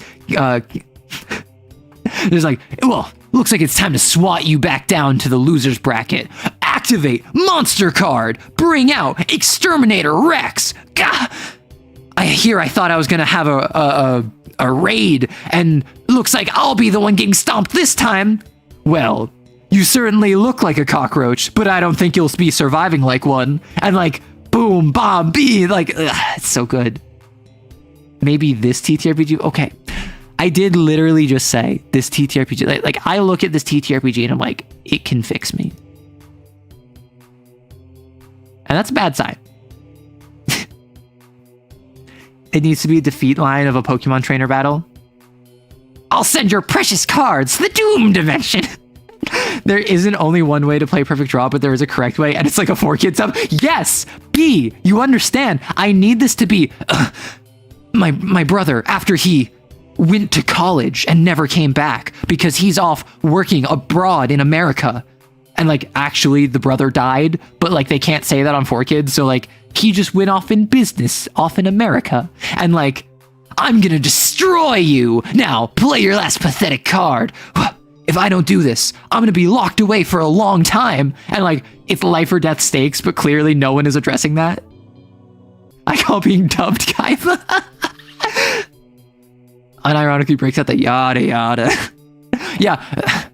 I'll be sending you overseas for a long time. You can meet your brother and tell him I said hello. And it's just like, I didn't realize that you managed the flight that sent him out. And like, actually, this is the one that like killed his brother. Like, that's the kind of stuff I need. Honestly, the 4Kids dub make the show better. As a kid, people escaping the Shadow Realm is a lot easier than people inexplicably coming back from death. Okay, so I'm gonna be so real with you. I love how terrible 4Kids dubs are. They're so silly. They're so stupid. They're so amazing. Like, yes, they do ruin the show. Like I watched through all of Yu-Gi-Oh! Duel Monsters dubbed, and it was not the same show that had I watched it subbed. And I started watching GX subbed, and it was a very different experience, despite also being by the same creator, very silly, aimed at the same exact audience. Looks like you're going to the Shadow Realm, Jimbo. Does that mean that we have to make them all Yuri bait cousins? No, we're not making Yuri bait character cousins. No. However, who here doesn't know about if I played Perfect Draw? Who here doesn't know what character I would want to play? I've talked about this before, and I'm really excited for this, and I really want to play this. And I like literally, after I ran Kane for Cell, I was telling Cell about Perfect Draw, and Cell's like, oh, now you can run Perfect Draw for me. I'm like, oh, what are you talking about? I want you to run it for me. And they're like, okay, I can run it for you. Because I really want to play a character. So, with this character. Perfect Draw, it's like Yu-Gi-Oh! You defeat them, you play warriors, you fight them, whatever. I would want to play one where my signature card is like an item that allows me, or allows you to lose the game if you gain too much life, and at the start of everyone's turn, they gain 1 life. Where this is a game where you start with 3 life, right? So I would want this to be a game where if you start with double your life total, you lose the game. I lost the game too. And then every turn you gain life. And so my entire deck would be around healing you and giving like you healing while you damage me and I don't lose, because you're technically speaking reducing my life total, normalizing it. So even though I still lose if I hit 0, I still lose the game if I hit 0. I'm healing both of us. And so you deal 2 damage to me, I heal 1. I only took 1 net damage, but I healed you for 2, right? I think that would be very interesting. And what I would want this to be, I want this character. They would be like a martyr. They would have a martyr complex, and they'd really want to save everyone. And they're obsessed with this idea of doing things the right way. And they're a huge hardcore moralist, right? That's their big thing. but I want them to have a rival, and I would want their rival to have a self damage deck. They sacrifice their own warriors. They deal damage to themselves for temporary benefits. They try to Nova strike you in like one turn. They will burn themselves out immediately. And so what I want this to be is I want them to be like super hot-headed and super aggressive and like ends justify the means, and they're foils to each other in their decks and in their personalities. And so what it is that it's when they're dueling each other, I'm healing both of us and they're doing massive damage to both of us. And so the ideal state of the game is that neither of us can win because we perfectly cancel each other's strategies. And it just gives us the opportunity to just yell at each other, just like, you're doing things the wrong way. It doesn't matter if they're bad people. We need to uplift them and we need to change the system. And you're just like, we need to tear down the system. Evil people have turned it against the working people and we need to tear it down and build something new in its wake. Well, how can you build it up if all you focus on is tearing things down? And like, we're arguing like that as we just like are stalemating each other. Right? And so the enemies to lovers is so strong. And this would be perfect rivals to lovers. I will say that. Because then they go through the character arc where and this would be kind of like id and superego, right? Superego and id. And so the self-damage one would start, and what I think would be really cool, you tell me, what I think would be really cool is that if this deck was all angel themed and this deck was all devil themed, but both of them utilized like support cards that were like humans. And so coming together, like in the final match, like they like for whatever reason, they're taken out of commission. They can't participate in the tournament. So they give me their deck and I mix their deck with mine. And so I have a mixture of devils and angels working together. And then like Good Omens, like card game. Yes. And so what it is I have a bunch of self heal and a bunch of self damage. And so I have my entire deck becomes healing both of us while at the same time hitting you with massive damage. And so I'm sustaining both of us while dealing damage to myself. And I think that would be such a cool like thematic arc. And then like they kiss at the end. And like what if they're both girls, or what if they're both boys, and or like what if it's cute, what if it's really romantic, what if it's really sweet, and what if the rival learns to take care of themselves? And what if they learn to give more patience and levity and leeway to others, and to work towards assisting other people instead of just trying to tear down problems? And then my character learns, well, sometimes you have to like have the stick in addition to the carrot. Sometimes you need to be more aggressive and you need to stick up, not just for yourself, but also for others. You can't just try to fix people's problems. You also have to deal with the root issue. And so they both like grow from a result. Enemies to lovers to just shut up and kiss already. Listen, if you've seen my Kane summary, if you've read my Clapback and Canine fiction, if you've read my Bond and Wrath fiction, you know I know how to keep things tense. I know how to add romantic tension to a game, and I think I could ride a very good line of making anyone listening screaming to just kiss already. And then I wouldn't do it because I like to keep people on the edge of their seat. If it didn't end with a kiss, I'd be disappointed. Who says it would end with a kiss? Maybe it ends with one of them dying. Maybe it ends with one of them, actually, my parents are moving to America. And so I have to move with them. I won't be able to continue this duel, but you can finish it for both of us. And then like they hand me their deck and I'm just like, but will I ever see you again? And they're like, and like they just make like the anime noise, and then I'm like, and like we just like make the anime like reaction noises to each other.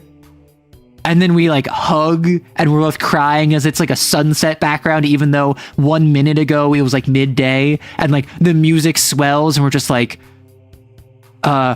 you better win for both of us. And it's like, well, I'll be here for when you get back. And then like we part ways.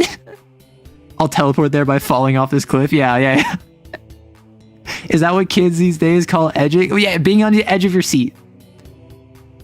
It depends. Usually I use a core theme / concept and then add something to it, or maybe I'll use a name.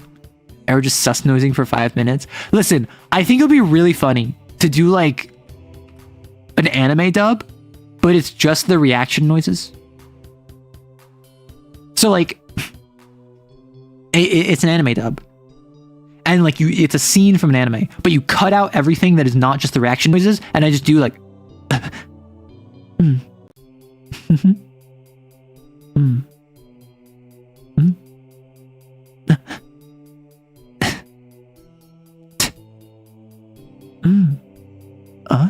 just like that for like 5 minutes, and it's just like anime playing in the background where it's just all these different reaction noises. And then the show ends and the second season is canceled, so we never get a resolution. And like, there's a teaser at the end of season 1 where it's just like, we get a letter from the rival, and it's just like, hey, I'll be back in Japan soon. I hope you kept my deck ready. And I'm just like, I look at it and I just like, I say verbally just like, it never left my side. And then like the season ends, and then it's like season 2, it's setting up that we're going to have this like back and forth, and it's going to be like super, super dramatic. And then it just gets canceled. Arrow too innocent? What? Arrow just sus noise? Well, no, it's not sus noising. Yeah, Linkin Park says, okay, I will say it's entirely the fault of like that one Transformers movie. When I think of like fading to black credits, and I've done this in my shorts before, I think of I'll Face Myself. I just think of like saying like this dramatic end line. It's like, what I've done, and like credits hit, I'll face myself as the credits play. It's like directed by Michael Bay. Arrow dabbing for 25 minutes? No! If Arrow came out in 2007, I came out after 2007. Arrow's a 19-year-old. Forget about it. Yes, the exact moment in which 2007 when America peaked. Dude, your deck was lame as heck. You made it when you were 11. It's entirely centered on a mechanic banned in 1998. Okay, but like unironically, if I was to run Perfect Draw, I would do something that is entirely narrative that I want your thoughts on as a viewer. There is one game that has joint jurisdiction across 3 manufacturers.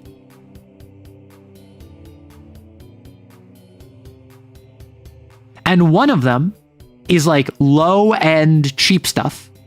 One of them is mid-range price.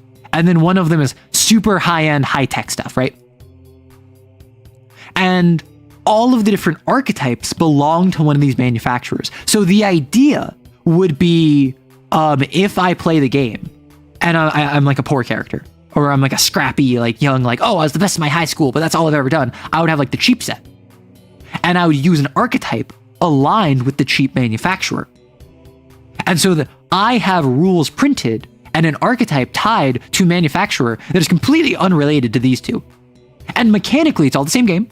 But for whatever reason, in the universe, 3 separate like design teams are making cards. And so when you run up against someone playing like a high-tech deck, you might have creature spam robots, right? Creature spam robots that are like all blue-collar stylization, whereas they have like Voltron-style Gundam. They have Gundam mechs where they have one warrior that they put a bunch of equipment on, and they try to like strike you with one specific warrior. And you're both just like, why are you playing the game like this? But both are valid, both are legal. The only difference is the aesthetics of what they're tied back to, right?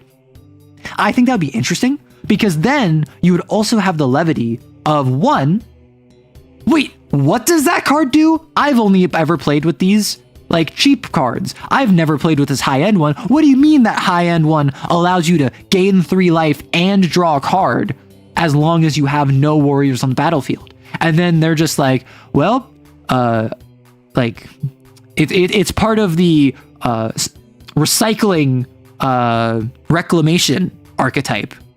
You'd know it if you shopped at higher class locales. And then like, I've never heard of that before. And then allows like the classic Yu-Gi-Oh thing of like, what is this card? And then they explain the card to you. But also, if you want a dual disc versus if you want like the season, like the Duelist Kingdom, like hollow projection, like the disc that in like the fight outside Pegasus's castle that Kaiba had, where he would like put the cards on it, throw it out with like a cord attached to it and retract it, and it had holograms on it, versus if you want just like cybernetic implants that like have a heads up display for you. I think these would all fit the different manufacturers and be really cool. Arrow forgetting that TCG players don't read. Okay, like yes, obviously with just Magic the Gathering, with Yu-Gi-Oh, with whatever, there's gonna be cards you don't recognize, but like I feel as though it would be neato to have an in-universe explanation as to why there's so many wildly different cards from each other, all of which will accomplish ultimately very similar things. That'd be cool. I handle it in my Gameverse by having a post-apocalypse and people are literally digging up old collections. Gosh, that's anime as heck. I love it. Yes, that's the goal. And the goal is for me to like, I have my like, my little projector thing that I put my cards on physically and I throw it out in front of me and projectors sputter out a like flickering like Star Wars style hologram that has like the weird coloration to it and none of it is like properly displayed. And I'm fighting against someone who has a nanochip implanted in like their cybernetics that just holographically from their eyeball projects out a perfect lifelike and proportional card that then like my cheap little hologram being projected from my disc I have to manually retract and replace my cards on. They have a heads up display. They can just be like, play Battle Ox, and like just summoned in front of them is Battle Ox, and it looks like a real person or like a CG, for instance. Frack, I'm gonna have to buy the rule set at this point and read through. Just listening and being excited about it is the best sell I've ever heard for any TTRPG. Thank you. I've gotten that a couple times, and that's really what I want my brand to be, right? I want my brand to be me being excited about things. And even when I'm like critical of things, I'm almost always critical of things that I do like. For instance, in reviewing like Harpo DOS or Gut, I imagine the same is going to happen with Garden. When I played Signalis, all of these, when I was done, I listed my complaints with them. I was like, this could have been better. I didn't like this. Wasn't a huge fan of this. I would have changed that. Because for hours leading up to then, I was raving about how awesome it was. I am the sort of person who I'm just like, this is so cool. This is so fun. This is so mind-bending. This is so interesting. I want to steal this. I'm absolutely stealing this. This one, I already stole. Wow, conversion evolution. And then I can complain about it because I can trust that if I'm so excited, yeah, that could have been changed. So excited. Like, I like it. Speaking of not bathing, how long does Arrow go without bathing at a stretch of the story? So I shower daily. I don't bathe because I'm going to be so for real with you. I have a bath, like a shower bath. The issue with it is I am too big for it. I am too tall. Also, like I literally like cleaned my bathroom the other month. Like a month ago, I like cleaned my bathroom. I like cleaned the toilet. I like scrubbed down the bathtub. I like cleaned the sink, cleaned the mirror, all that stuff. I swept. I was like, this would be the perfect time to take a bath. I am too tall. I would have to like bunch up, and I've not taken a bath in quite some time. I shower. So I don't know how I feel about it. Like, I want to like set up a bath, put in like a bath bomb or something, light a candle, like bring in my phone. I can like have YouTube or like listen to music. I read a book or something. Arrow showers daily. What do you not get? What are you not understanding? Yeah, for some reason, baths are just way too small for the average adult. I guess it's intended for children, but like even then, like slightly like make it like 6 inches longer, you know? We got the Mega Bloks Yu-Gi-Oh crossover. Oh my gosh. Just imagine the cheap deck has a card called Five Finger Discount, which really should be banned. Let you draw cards from your opponent's deck. And like, that's the thing is that like, you could have it be obvious like that. All of the rich cards relate to being rich. All of the poor cards relate to being poor. Or cheap, I should say.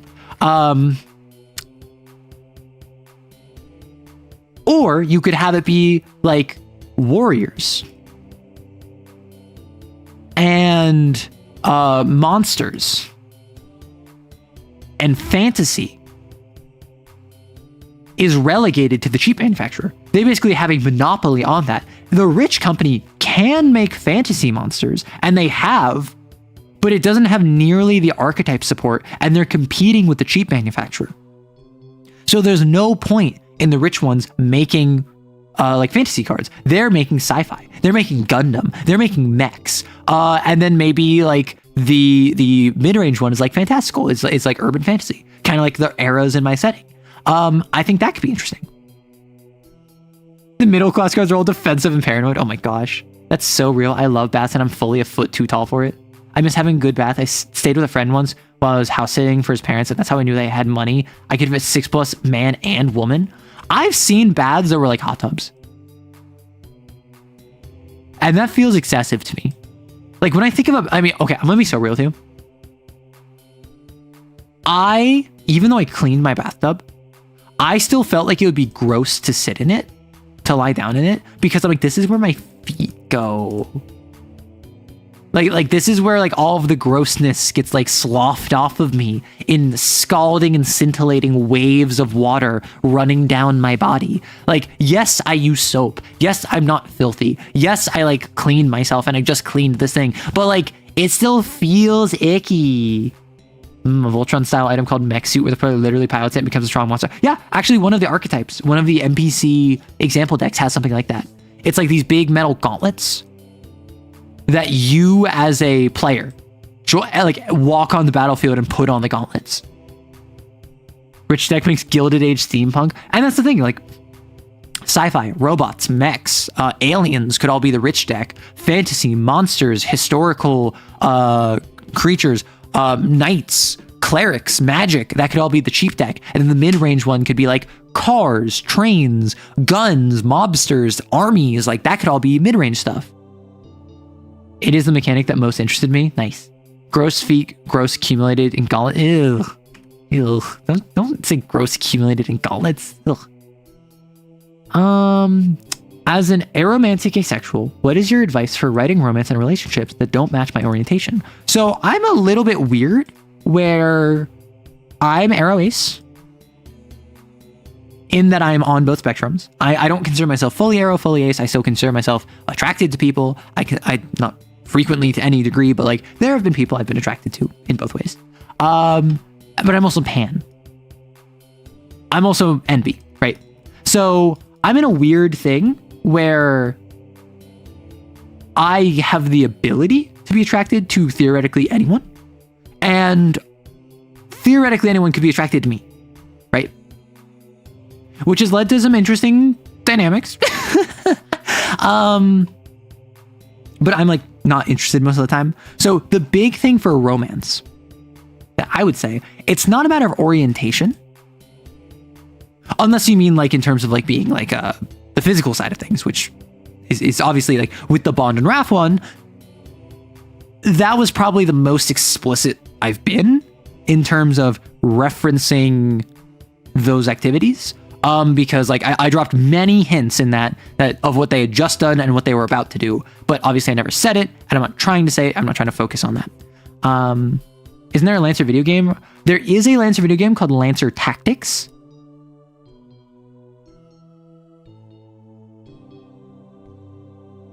That you can check out. I think it's on Steam. It's definitely on itch.io. You're arrow right. They've just never been the same since the head injury. I'm glad I wasn't the only one that had that thought. What did I say? Oh, yeah.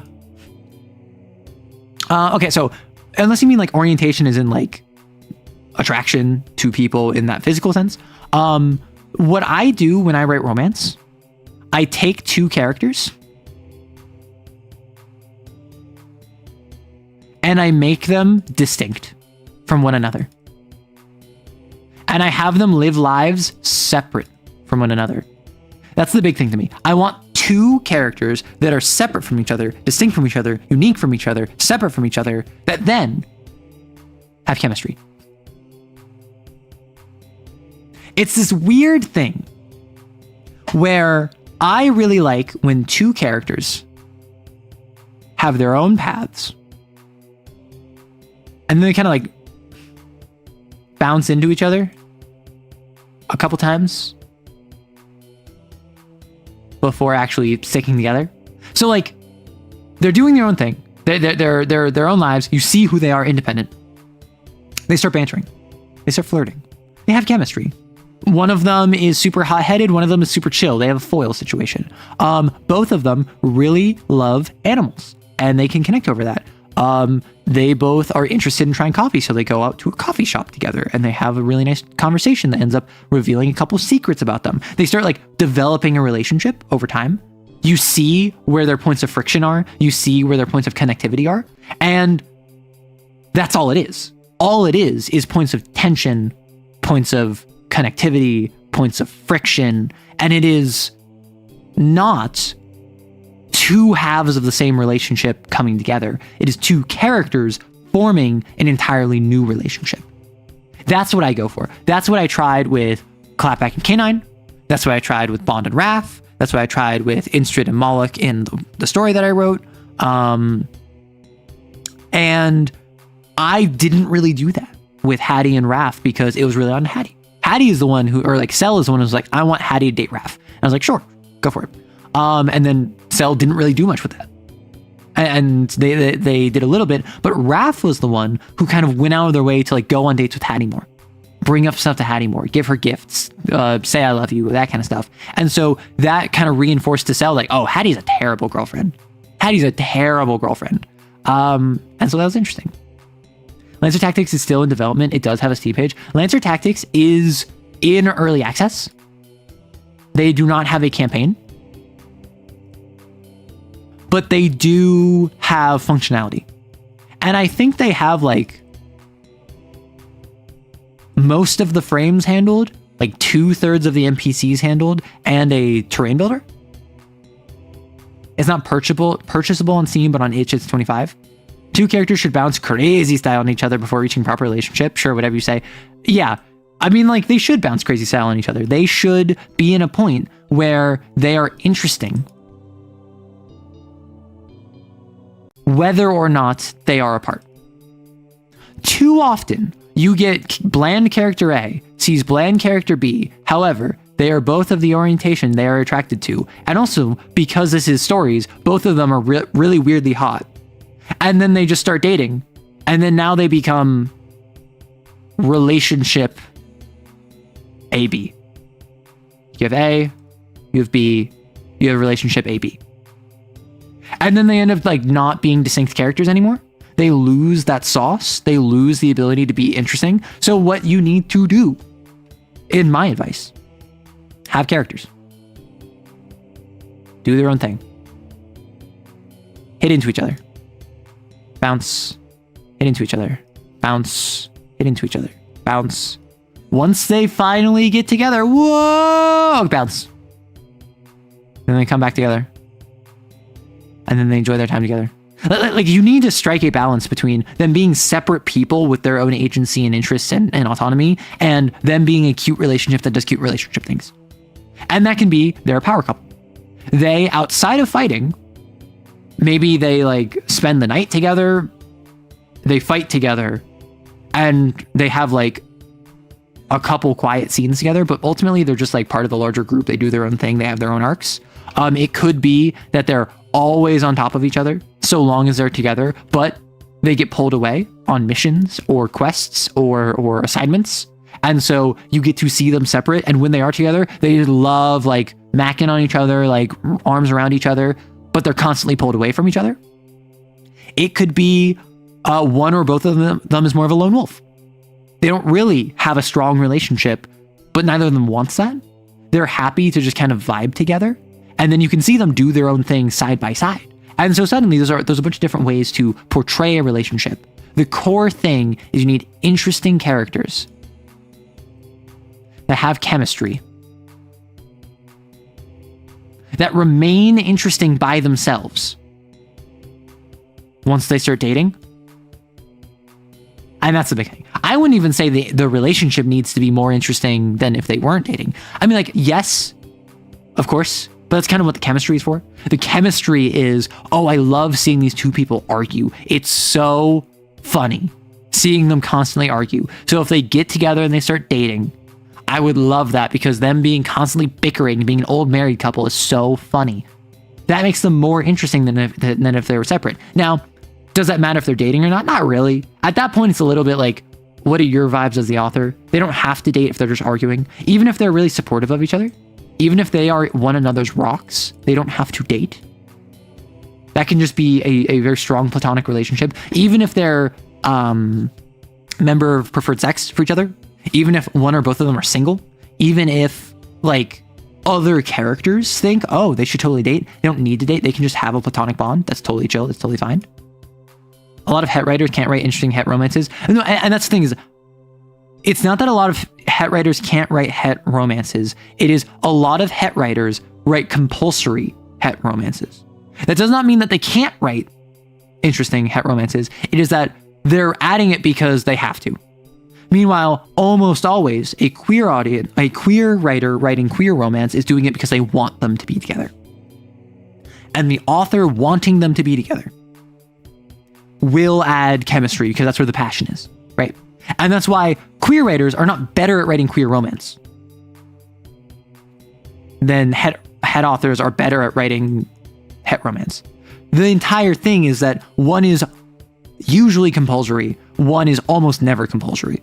And when you have something compulsory, that becomes rote, it becomes boring, it becomes uninteresting. And also, there's just more het authors. The stereotypical het author is at a lower bar of quality than the stereotypical queer author, because the stereotypical queer author has less competition, meaning the bar is higher because people don't remember the slop.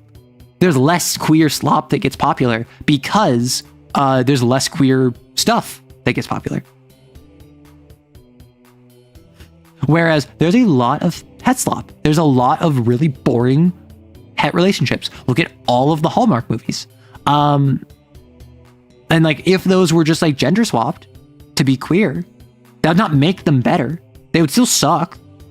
It's just because of the way the media landscape is, queer folks and queer stories don't have the opportunity to be promoted with that same level of quantity in slop. One is usually because the publisher demanded it, yeah.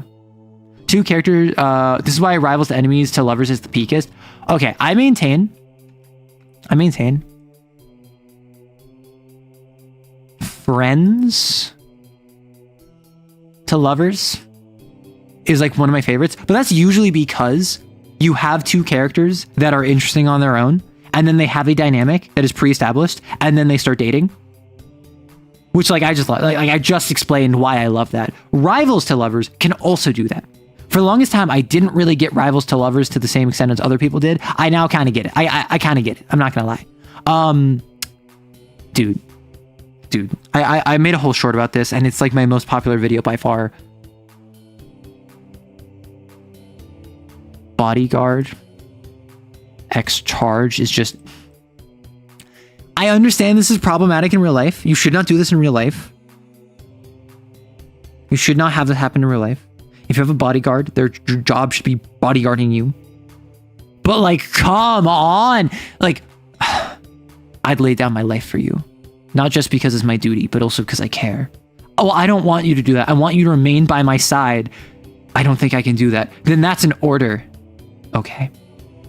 It's an order. Like, that is... Like, Bodyguard X Charge. I don't think it's my favorite trope. It's one of my favorite tropes. It is like actually so peak. It is just like, I absolutely will lose my mind with that. And the only one I can think of that comes to mind is Dishonored. Dishonored? Yeah, Night Guard X Princess. Yeah. Like that one's a little toxic. It started out a little toxic. That one I'm less a fan of. But like Dishonored, the Empress and Corvo, like the main character, they were like in a relationship. And it's one of those things where it's like, no one can know that like you're the father of my child because you're my bodyguard. Like you're not married to me, so like no one can know, but like we love each other. It's so good. Lots of things are problematic in real life, but the fantasies peak. Yeah. Friend chemistry, then that explodes. The best Hallmark Christmas movie is the one where the girl falls in love with a ghost that only shows up on Christmas. It's boiled chicken, but at least it has sauce. Or the reversal of the roles where the charge puts himself in danger to save the bodyguard. Yes, yes, yes. No, it was my job to protect you. Yeah, and that's why I did it. It's because it's not my job. I wanted to. Because I care about you. This is so good. If you were to be included in a TTRPG, would you prefer to be a quest giver, BBG, quirky mini boss squad? I think realistically, I would probably be a low level villain. Like I'd be the season 1 villain that gets defeated by the season 1 power up that then later gets power crept immediately. And then I join the fight the season 2 villain. I feel like I kind of got those vibes. I know it's not healthy IRL, but that dynamic is very good. Thank you. Thank you. See, this is why like arguments about shipping is so stupid. Like you can be like, yes, this is not something you should engage with in real life, but like the fiction of like a bodyguard and their charge, so good, so good, so good. Did you miss your question? Nope. So I think realistically, I would probably be like a low level villain that becomes the season 2 villain, or that gets defeated, joins the team, and helps defeat the season 2 villain. Or I'd be the reverse. I would be a side character that doesn't really do much, and then I become like the season 2 villain. I feel like I'd be villainous. I would like I threaten you with guns regularly. I feel like I would have to be villainous to some extent. The question is, how villainous would I be? I think y'all are my quirky mini boss squad. I think the arrow kissers are the mooks, and then I have like. Honestly, I feel like my fellow streamers, my collab mates like Rory, Neko, Cell, they would like. That collective would make up my quirky mini boss squad, where it's everyone that I collab with. You have to defeat them. I'd be a joke boss that's built up to be intimidating, only be pathetically easy. Aw. You'd be a one-off encounter parodying Sam Lee cameos, where it turns out I'm much shadier and weirder than Lee played for laughs. Just a short, sweet cameo. I mean, I would enjoy that, but like, if I was to be added to a TTRPG, like, what would I prefer? I mean, what I would prefer, I would love to be like the BBG. I would love to be the big, bad, evil guy. I'd love to be the main villain. Or, honestly... Okay. You tell me. The villainous rival who constantly is like at odds with the protagonists and never is on their side and often is against them, but also is against the villain. So pretty regularly they set aside their differences to deal with the bigger threat, but like they're not on your side or anything, Baka. Like I feel like that would be me. You're the rocket grunts to my Giovanni. Arrow mob boss that starts out season 1 as a background character for the season 2 conflict with the mob. Like there's Toxic Knight X Queen comic, which is the dynamic, and I know it's bad, but it's so good. Listen, I don't like the toxicity from that. I like when it becomes sweet, but it's so good. Are you familiar with Lobster/Greasy Tails from Australia and their moancore songs? No, I don't know. How do I become comfortable speaking as NPCs when you're first jamming? I have quite an issue in that field. I went for it and I got laughed at by my friends. I distinctly remember years ago, a couple things where I would like try different voices. I would try speaking as characters, and I like get laughed at by my friends. They would find it really funny. I was trying to be serious. They weren't taking it seriously because they were a very like non-serious group. I remember at one point I recorded myself in like Audacity and I used like a filter to like change my voice, and I played back pre-recorded messages, and like my group like burst out laughing when I started playing that. So like I got laughed at a bunch. I got like actually like really embarrassed because my friends were all laughing at me. There was one time where a character, one of my players was like, who's really shy in real life, was like hitting on someone, was like trying to flirt with them, and so like I was reciprocating, and then my friends were like laughing, and like I think one of them started recording, and I didn't know. Like, and this is like not stuff you should be doing as a group. But like, it's just really, you have to be willing to make a fool of yourself. You have to be willing to just kind of like be the silly one, because no one else is going to be silly first. You have to be brave enough to do stuff that you know you're not going to be good at.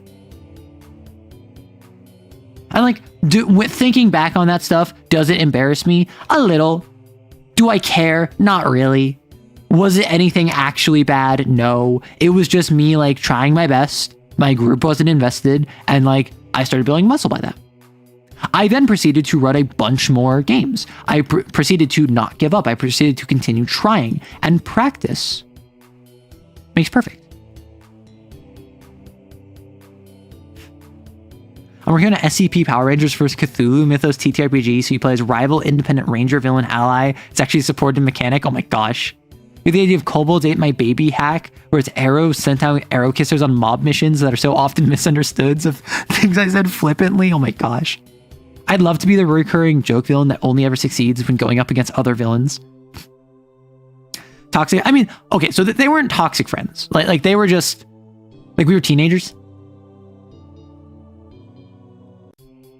Like we were like high school.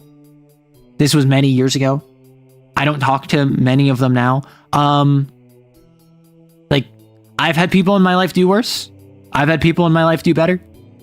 At the end of the day, it was me trying to have a serious game, and very few of my players wanted a serious game. They wanted a chill, fun game that they could just like kick down doors, kill monsters. But all of them said they wanted a serious game because none of them knew what they wanted.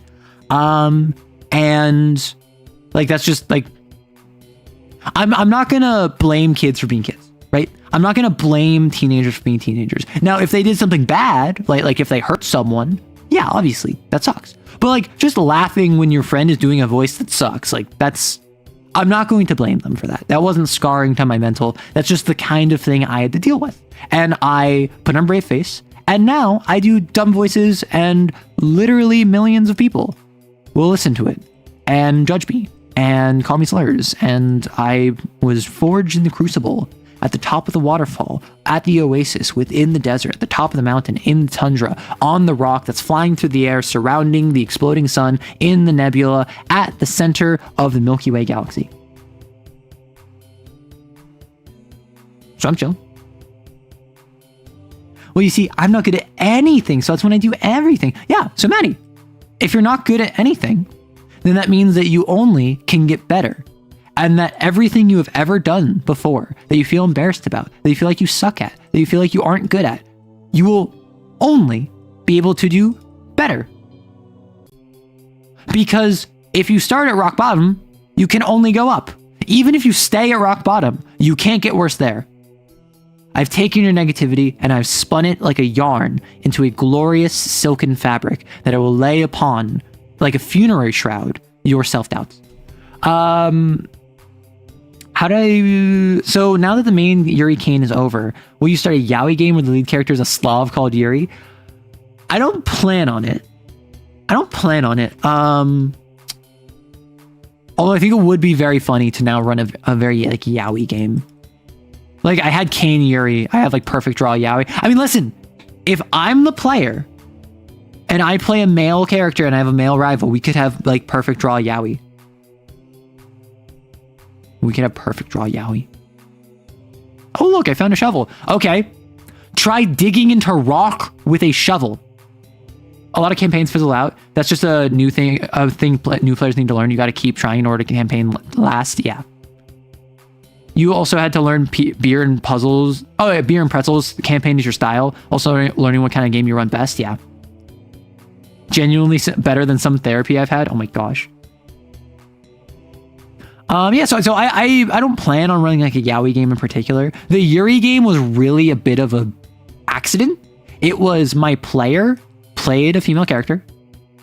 I added a bunch of male, a bunch of female, a couple genderqueer characters, and it just so happened that my player was like, hey, I'm interested in this female character, so that would be like a female relationship. That'd be woman love woman. And then accidentally, a bunch of the mask characters died. And a bunch of the genderqueer characters died. So it was really just femmes left. And like, I think it was because Bond was the awakening for Raph. I was like, what if there's still something there? And my player being poly, I was like, well, I'm not poly, as far as I'm aware.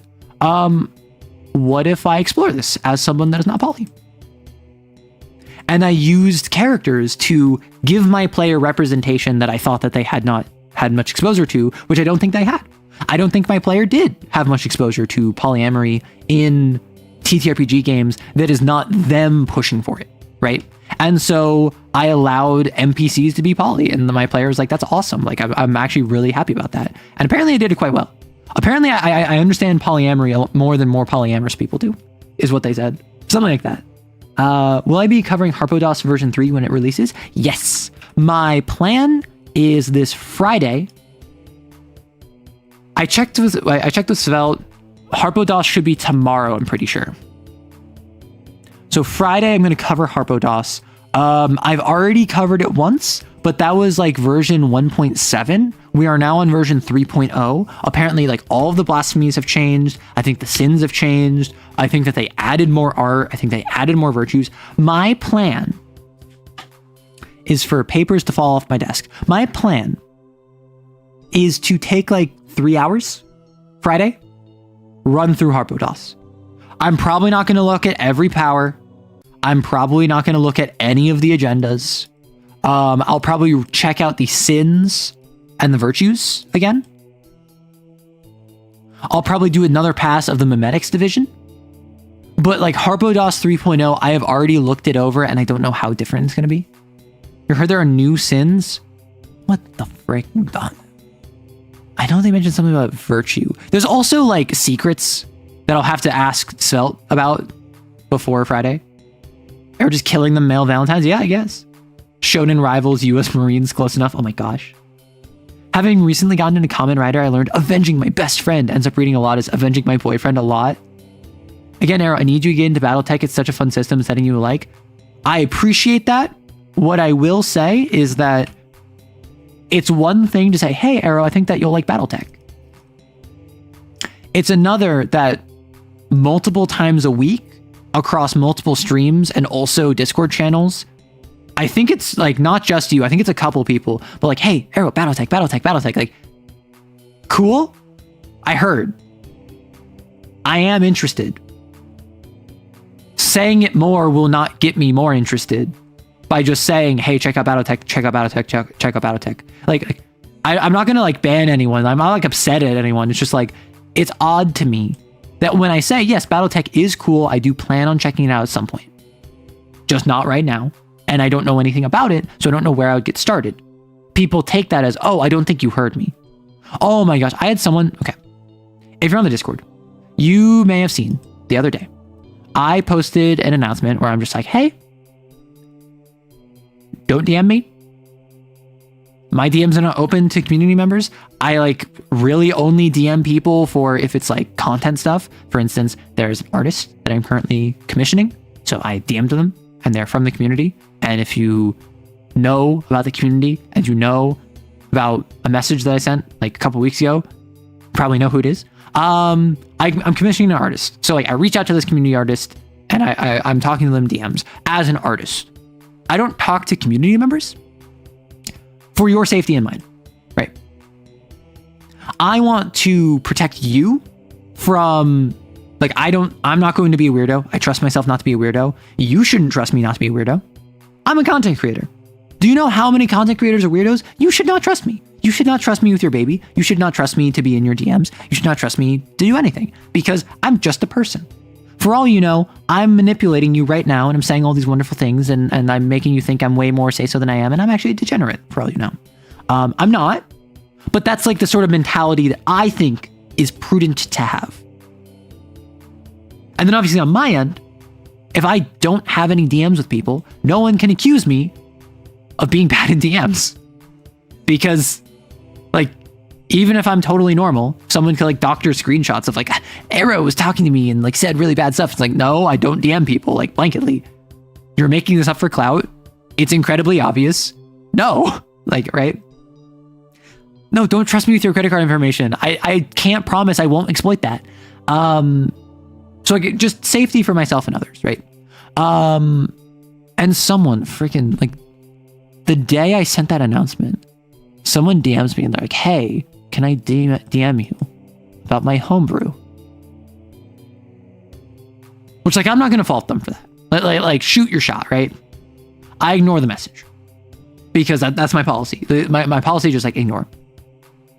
They then proceeded to like an hour later be like, okay, so, and then they sent me like 24 messages of their homebrew, of just like listing out like stream of consciousness, like here's their setting and all the details on it. And I didn't read it. I'm gonna be so for real. I just kept getting like message requests and I would ignore it. Message requests, I would ignore it. Message requests, I left it. Later, like 20 minutes later, I ignored it. Message requests, because like they kept messaging me. And so I made the announcement. I gave them a bit of time. I wasn't gonna ban them because maybe they didn't know. And then like the next morning, they send me this GIF of like a cat staring at you that like is the sort of thing that I think generally younger people, like Gen Alpha, maybe Gen Z, send when like someone hasn't responded. To like just as like a ping, just like I'm staring at you, like why are you not responding? So I banned them because they're probably like a 13-year-old that doesn't know any better, but still I don't want that. Like, I trust you have an enjoyable voice and talk about nerd stuff. I don't believe I have an enjoyable voice. Anytime anyone says that, I always get so embarrassed because like I truly don't believe my voice is that enjoyable.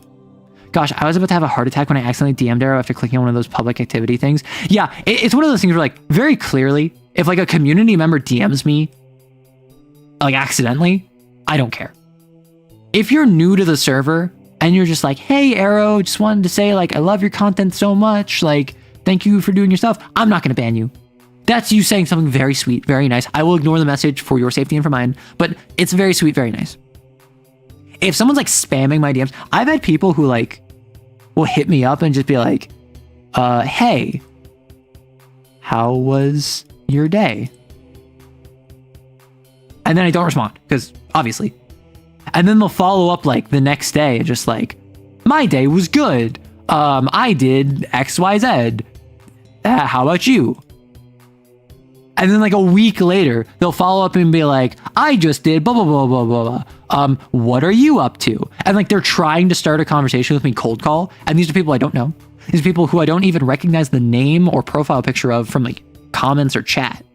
And it's just like, no, you silly creature. I'm not in that business.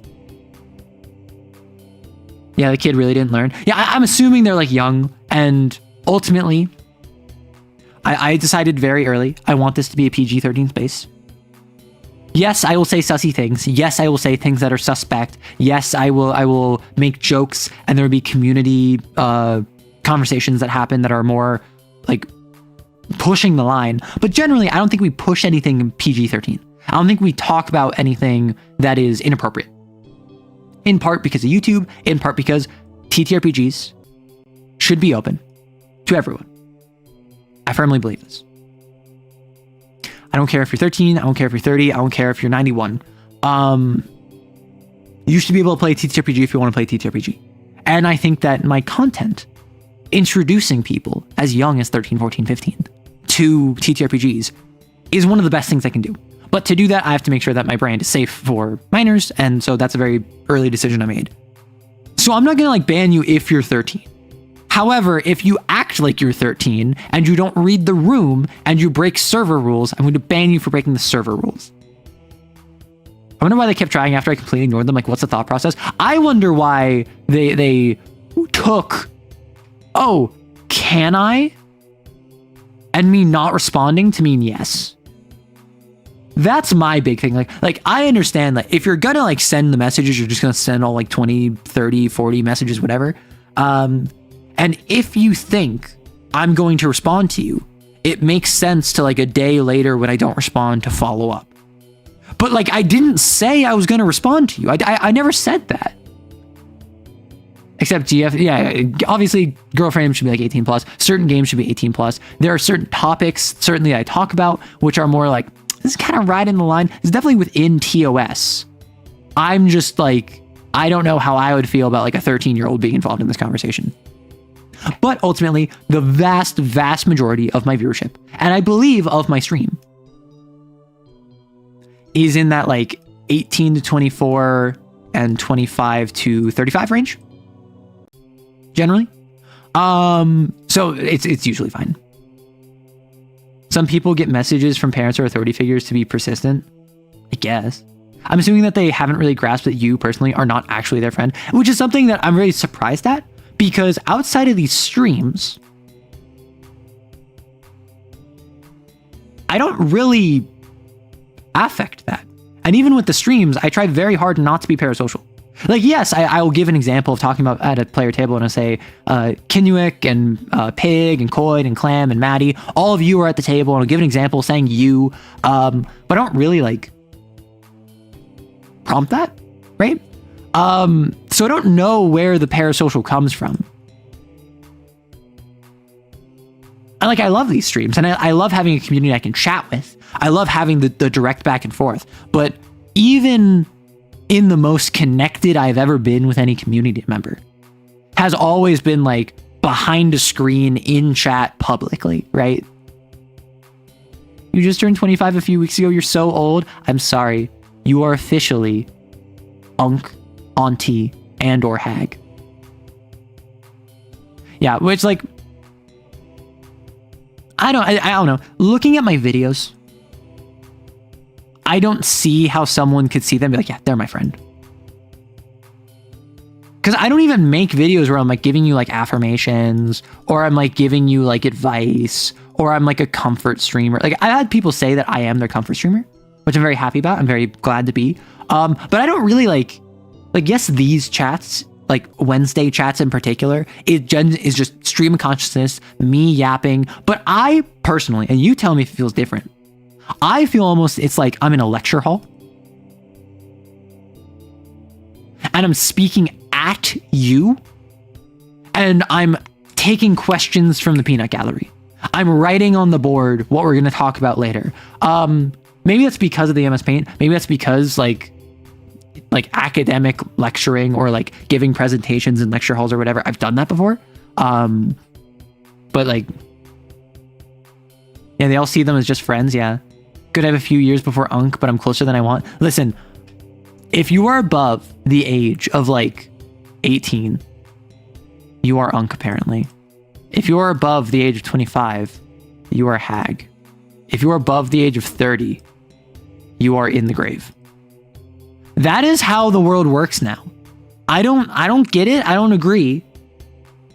But like, I guess I'm old. Parasociality finds a way. Streamers are second monitor content. I mean, honestly, I think that my streams in particular tend to be second monitor. And the only exception to that I found is people that are really like hyper chatters. Like there are names and there are profile pictures I recognize because I recognize you showing up like every single stream and sending multiple messages, like dozens of messages per stream. That is like a hyper chatter. You, I assume, have me as primary monitor content, but even then probably for half an hour, maybe an hour.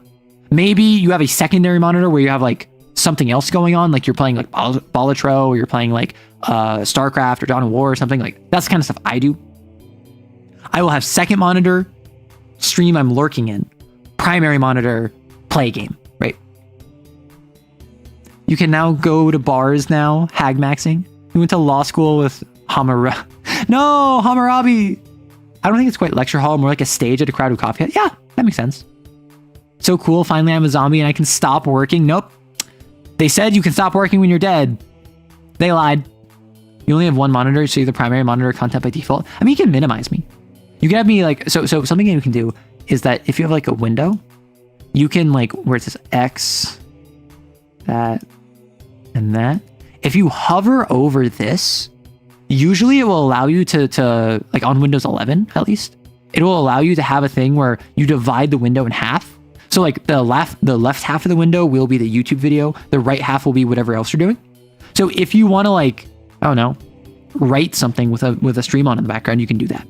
If you want to research, like do a wiki deep dive while you have a stream on in the background, you can do that. I'm usually at work around this time, so you're more phone content. Yeah, that's fair. I'm glad I caught your stream again. You've been busy. Yeah, Wrath Month is tough. Should probably lurk less in general. You don't have to. I'm a chronic lurker. The only reason I haven't been lurking recently is because I have contacts. I have a network of other streamers I try to keep in touch with. I will raid into someone over on Twitch. I will hop in Rory's stream. I'll hop in Basil's stream. I'll hop in sometimes like Bo Barley's stream where she's doing a partner push. And I will like say hi. I will address them. I know these people. Maybe not well. Maybe I've only been in a call with them like once, but I know them. So I want to be polite and say hi. But even then, I often lurk in my friends' streams. Mostly because I'm busy. When is Sloth Month? I'm tired. So Sloth Month was actually May. You gotta wait a while. Era writes his first screen content for me. I do tend to do things while watching, like going to the gym, but usually menial tasks while watching. That's fair. And I don't think this is very visually interesting. I think it's something to like keep track of your eye if you are watching, but I don't think my streams are very visually interesting outside of like if I'm playing Signalis. I'm actually a little self-conscious about my stream overlay. I don't know if this is the right way to do it. Yes, this allows my model to be visible. Yes, this allows there to be chat to be visible. But ultimately, like, I feel like you just want to see gameplay. I feel like I just remove all the overlay. I remove all that stuff. It's just whatever I'm streaming. That said, I feel like the model adds a lot. You can also double right click on the video and click on picture in picture. Huh. First screen content when fiddling on other tabs. Yeah. Doing the dishes and stuff. Yeah, that's such a good thing to have streams on for. I was making curry last night and I just had a stream on. And like, it was fairly low because my roommate was also there, also helping. So I wasn't really like listening to the stream, but I could like see it. And I heard a little bit of it. And it's just nice to have on in the background. And I, for the longest time, did not understand having a show on in the background. I now get it because I do the same streams. I never understood, hey, I'm going to cook dinner. Let me put on It's Always Sunny in Philadelphia. Let me put on Futurama. Let me put on Top Gear in the background as I do the dishes, as I clean the house, as I do my laundry. I never understood that because I want to watch the show. With streams, I have begun putting them on the background and then ignoring them as I do my thing and passively just kind of hearing it. And then a bit of excitement happens and then I tune back in as I'm doing my thing. That's what I do. And so I've kind of like learned about this thing that I never really did before. Did I finish Signalis? I've been meaning to play that. Yes, I beat it in 3 streams. I had a 7.5 hour stream on Friday where I locked in and I had a great time and I got the false ending and then I got the promise ending. How's Signalis going? You beat that? I did beat that. Yeah, yes. I beat Signalis on Friday and I had a great time with it. There's also jingling keys. That is also very important. Parasocial viewer describes content as lecture hall, doesn't understand or at least consider hot for teacher. Oh! No. Nero. You've opened my eyes. I understand now. I guess, so, okay. Like, unironically, some people do see me as an authority figure. Some people do see me as an authority figure in the TTRPG space. Which, like, obviously I'm an authority within the community because, like, I am the ultimate educator of what is acceptable in the community. If I say tomorrow that kicking babies and taking candy from puppies is okay, and I'm going to stop banning people for that, and you're okay if you do that, I'm going to get a bunch of people that kick babies and steal candy from puppies entering the community because no one else likes that. And no one can stop me except for like Discord because TOS, right? I am the ultimate authority there. But people tend to view me, I think, as a TTRPG authority, which is kind of scary. Arrow parent, oh my gosh. Now remembering the NTR hot tub street, no. That means 1,000x resist soon. 1,000x resist, Soma, and there was a game I was talking to a publisher about, or like they reached out via email and I responded and they just never got back to me. So that one's out. 1,000x resist, yes. Soma, yes. I don't know what I'm doing Friday. This Saturday, I'm going to play Stellaris. Whether it's with Rory or not, I don't know, because I think Rory's on vacation now. And then I'm probably going to wrap up Stellaris. Because unfortunately, well, one, I want to do other things. And two, unfortunately, Stellaris has been officially Arrow inspired. They have officially added Arrow inspired content that is like, they described it as like a player advisor voice and an enemy voice. And then also in like concept art for assets. So they've added Gen AI to the game. I really enjoy Stellaris. I've been enjoying Stellaris recently. I just got into it. Rory got it for me, and then I ended up clicking with it way more than I thought. But also, like, this is how I am with 4X games. I tend to get really into it for like a month, and then I bounce. Probably once I'm done with the Rory collab, if we're doing that for Saturday. If we're doing that Saturday, because I don't know. Otherwise, I'll do Crabury. And then I'll probably just be done with Stellaris, because like, I want to do other things. It's been like 6 weeks of Stellaris already. They added AI to it. I don't want to support that. Is Citizen Sleeper on my radar? It's not. I don't know what Citizen Sleeper is. Someone asked Disco Elysium. I've played through Disco Elysium on stream. It's actually currently on this YouTube channel in unlisted videos. I had a fantastic time with Disco Elysium. It was so much fun. That ice crate will be the death of me. That ice crate will be the death of me. They're trying to cheap out in development. My assumption with Stellaris, and this is entirely my guess, they have added Gen AI going forward, and they want to implement Gen AI to their future, like Paradox, to their future games. And so everything that is in the game, probably Nomads and earlier, would my guess, has no Gen AI, is my guess. And then the most recent DLC they added, and everything going forward will involve Gen AI, is my guess. Yeah, they added like actual AI, like on their Steam page, they now have a disclaimer that says, someone in my community came in and sent me this, and then I proceeded to double check just to be sure. And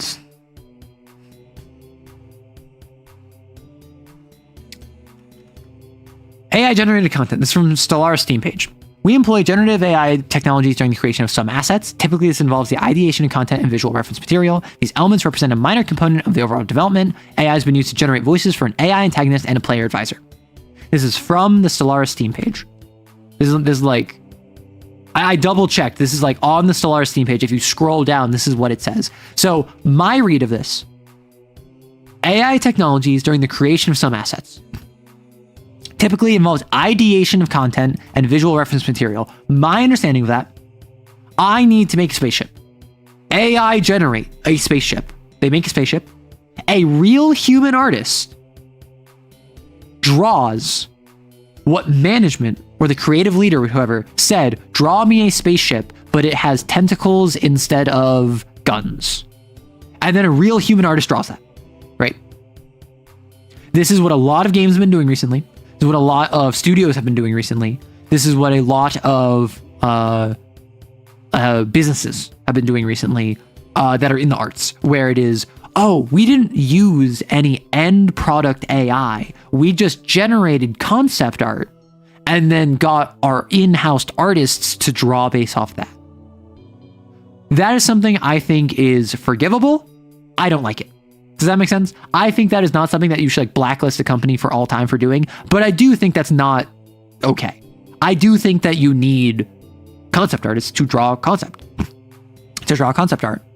Why? Because AI is so boring. Not to mention the environmental, like my big issue with Gen AI at this point is the environmental and community costs. The energy costs, the RAM costs, the water costs, the air pollution costs, like all of this is like literally killing people. And that's not okay. More so than any argument about like creative theft or whatever. Yes, obviously I'm anti-creative theft, but like that's less important to me than the actual real world consequences of AI data centers. However, AI has been used to generate voices for an AI antagonist and a player advisor. That's just like, come on, dude. Like you have voice actors. Like I would absolutely be willing to have Paradox say, yeah, we used concept art AI for this DLC. And then people are like, no, that's dumb. Don't do that. And then they're like, you know what? It honestly didn't save us that much money. And now people are talking about boycotting Stellaris. Not worth it. Let's just move on. Let's just full artists. You're back in concept art. This is what's scary to me, because this is player-facing end product AI integration. Not a fan of that. Not a fan at all. Yeah, the morality is bad, but the environment is definitive. Yeah. My problem is that I don't actually believe they actually do that. They 100% have the actual human touch up the AI art, and that's why, like, listen. Have you ever seen something where it's just like, oh, look at my AI assisted art? And it's very clearly like an AI generated image. Maybe with like, there's a clock in it that a human artist fixed the clock. And so it's not even that like they did art that they then augmented with AI. It's that they did AI art that they then augmented and claimed it's theirs. It was like, it's so silly. Hi, Arrow. Because of you, I was successfully baited into a Kane game. Nice. Yeah, look at my chef-assisted meal. I mean, like, okay. I'm going to rant about AI a little bit more. Just a little bit more. I use AI. I generate an image. I say, I want a big boob anime girl. So AI generates me a big boob anime girl.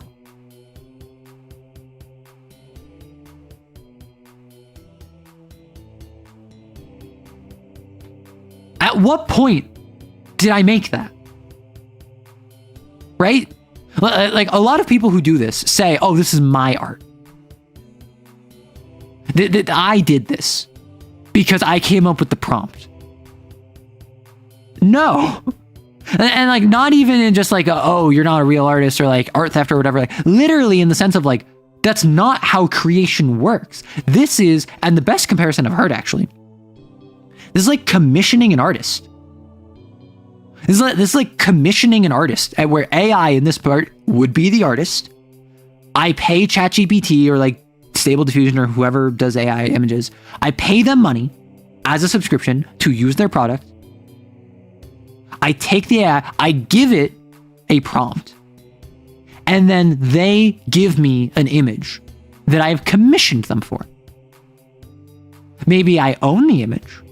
Maybe I bought the rights to the image, but I didn't make the image. I told them the idea of the image, and then the AI executed it. And actually, funny enough, when I commissioned an artist recently, I literally was talking them through it, and I was like, I'm sorry, this feels like I'm prompting you like you're an AI. And then they just like responded to one of my earlier messages where I was just like, oh, could you do like this, and this? Here's some details that I'm looking for. And they're like, this felt like a ChatGPT prompt. And it was very funny. It was very silly. I don't know, I kind of like AI. Have you heard his polka covers? The best part about the AI artist community is watching them get mad at each other about prompt theft. That's really funny. I commissioned my profile picture from an artist friend of mine. Guess what? I don't claim that I drew it. Exactly. And like, hey, isn't it crazy how this is my artwork? This is my artwork. Ryu over on Discord drew this, but because it's for me, and because I'm the one that made the joke about it, and because it's about me, and because it's on my channel, it's mine. I made this art instead of Ryu, who drew it. Like, that just doesn't make sense to me. Even putting aside the idea of like, art theft, environmental cost, all the other stuff. Like the idea of just saying, I drew this when you did not draw it is so dumb. I highly recommend Oliver Lugg's video on AI. He really goes into the sheer disappointment it gives you in humanity. You do love AI. The saga goes beyond hard.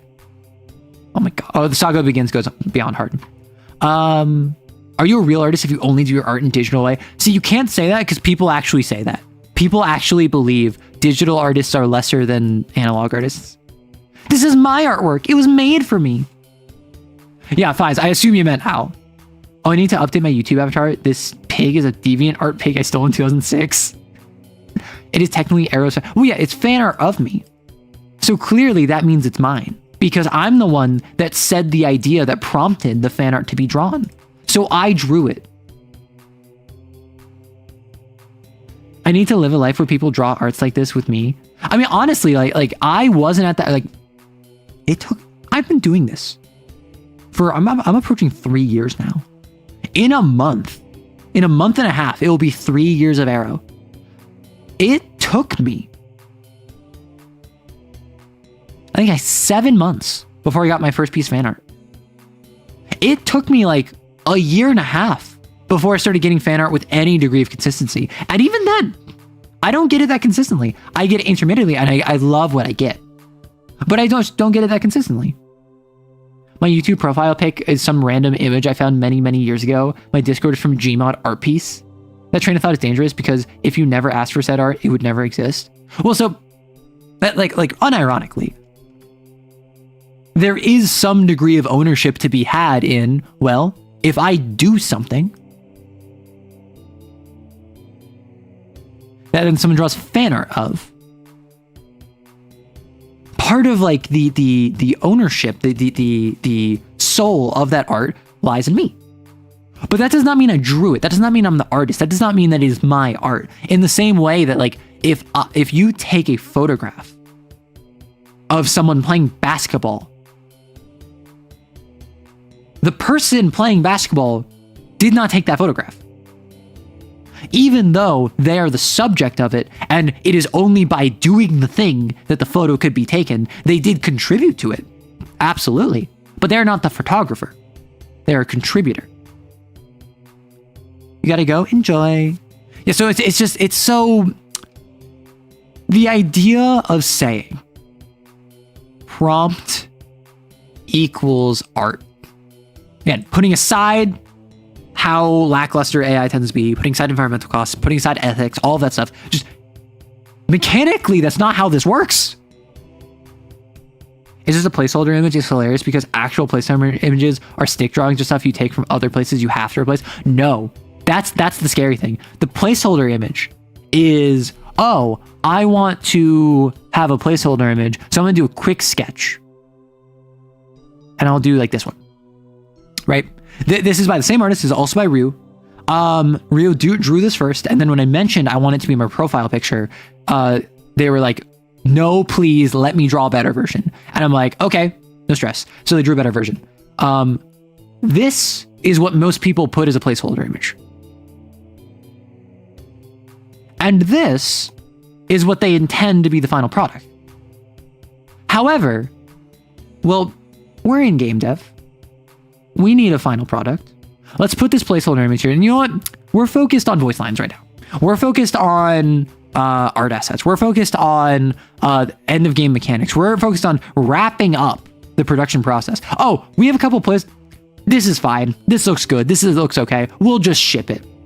And that's almost always what happens. Unless you have a placeholder image that is a giant, huge blob that says,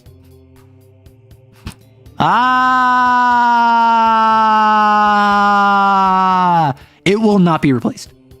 Because as someone, oh gosh, give me a moment.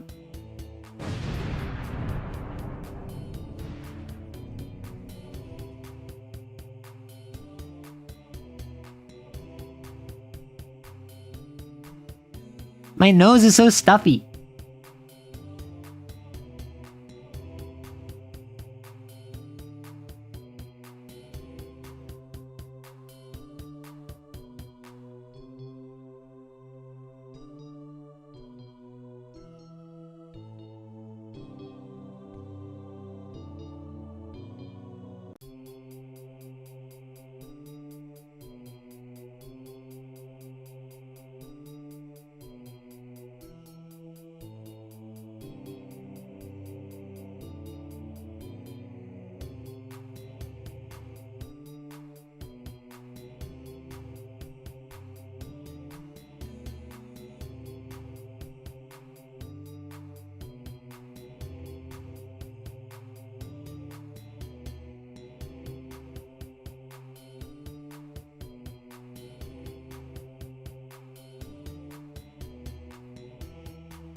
Do not concern yourself with the arrow, hand, and gun.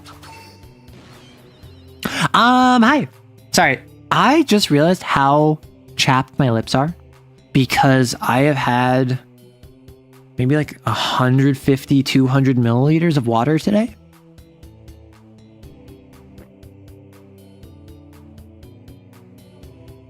Whoops. Is hand with gun, arrow stand? No. No, I don't have any sort of stand. And I certainly don't have one. There's a gun came out of my mouth. What? I didn't know I could do this. Sorry. Ugh.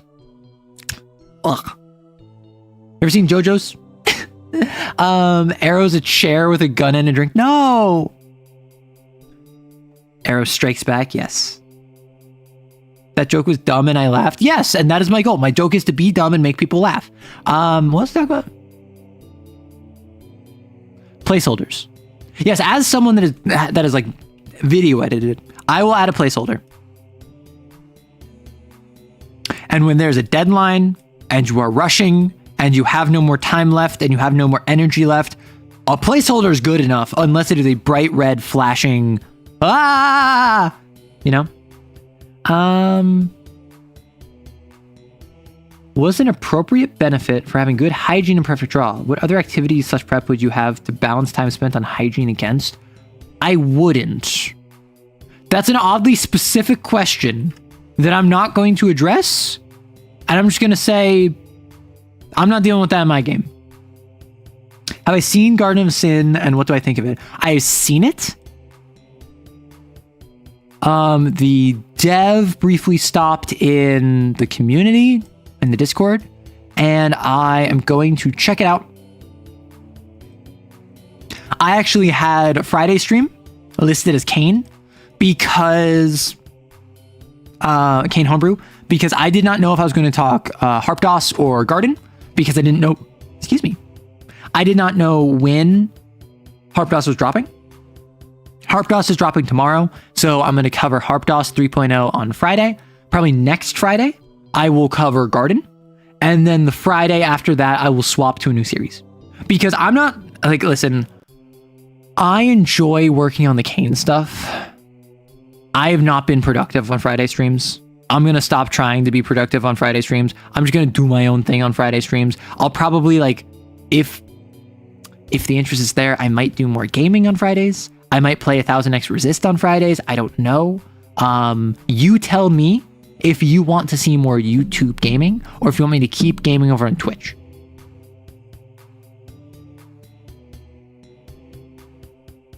Play Slay the Spire beta card? No. So I've not heard of Perfect Draw and I don't know what it is. Yeah, it was the RPG about cards that we were talking about earlier. It's Yu-Gi-Oh! Is what it is. However, I was talking with someone, and this is someone I might run a game for, so I'm not going to talk about it. I'm not going to say who it was. But we were talking about Bakugan.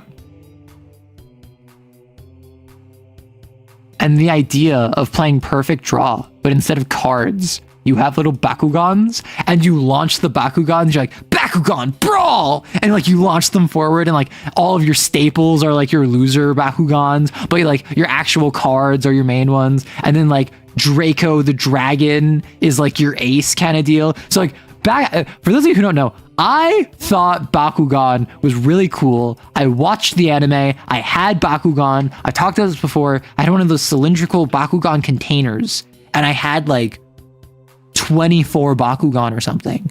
But I had no one to play it with. I don't think I ever played Bakugan. I played it against my sibling once because they were humoring me. And then like they just were not invested at all.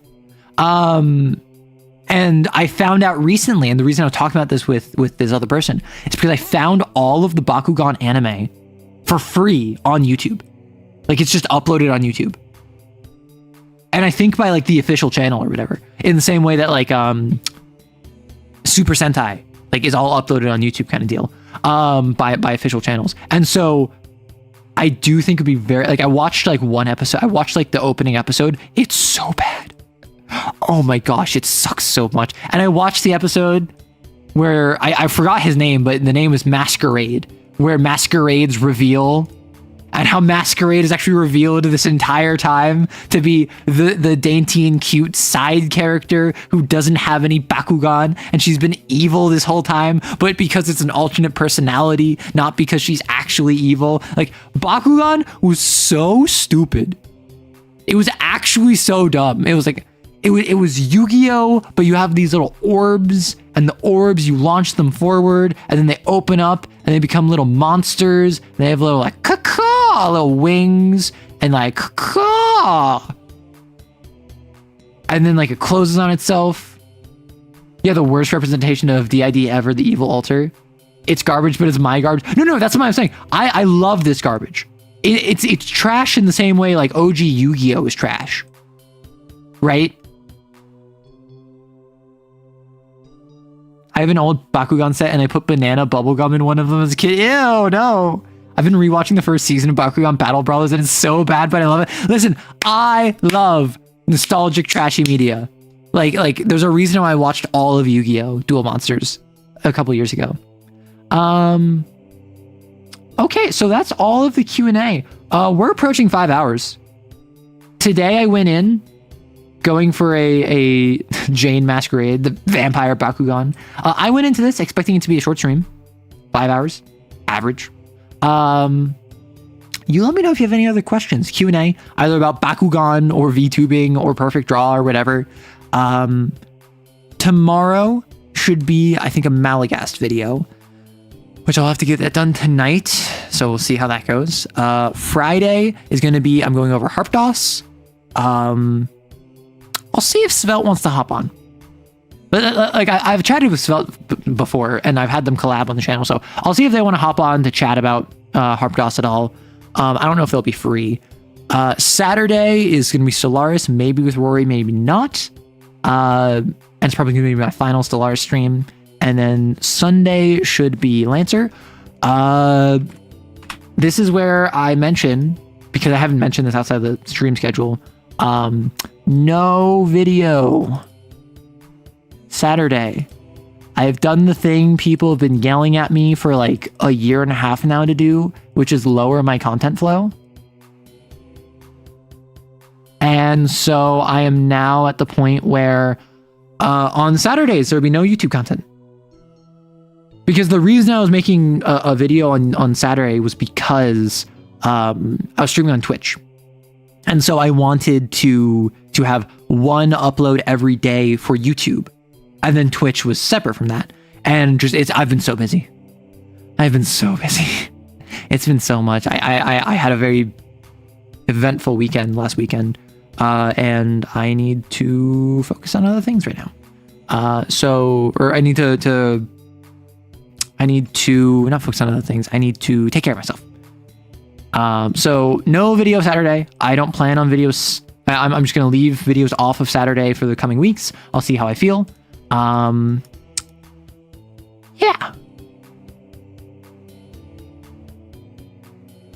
Yeah, give that full repair. I'm not quite on full repair. I'm just kind of like taking a short rest. I also need an effing Blu-ray player because I found I have a Blu-ray of Outlaw Star. What the frick? Oh wait, did you answer my question? How the Lancer Tactics email went? Let me check. Last time I checked, no response, which like I wasn't expecting one, so nope, no response. I just shot out to the Lancer Tactics folks. I was like, hey, I didn't know what email, so I'm hitting you up here. No response, that's fine. You deserve rest, take it easy. You shouldn't give your eyes the same bags your model has. Oh, like I already did. Like, why do you think my model has them? It's a reflection of me. My eyes have had bags for years now. More so in recent years with the content, but whew. Anyway, we're gonna have the bye wave. If you're here, say goodbye. Say see you later. Say whatever you want. I will be live on Friday doing Harp DOS. Tomorrow will be Malagast. And hopefully I will be taking care of myself better. Goodbye, Pharaoh and Fives and Clam and Pig and Tort and Kinuik and Clam and Maddie and Gato and Kali and Bees. And get some sleep. No. You'll say bad bye? Okay. Amika and Pig Night, and I hope that all of you have a lovely day, morning, night, evening, afternoon, whenever, and take care of yourselves. Bye, Daniel and Echo and Ducky. Bye. And Mizzle. And Coid. And Wander.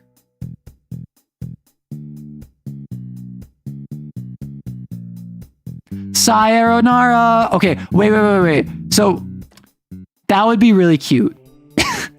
It would be a little appropriative to sign off every stream with Sayonara. However, that would be a very cute ending to streams.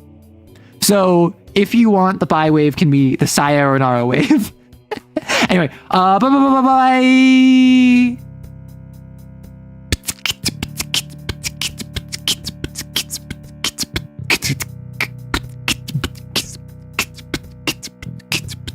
I love making noises.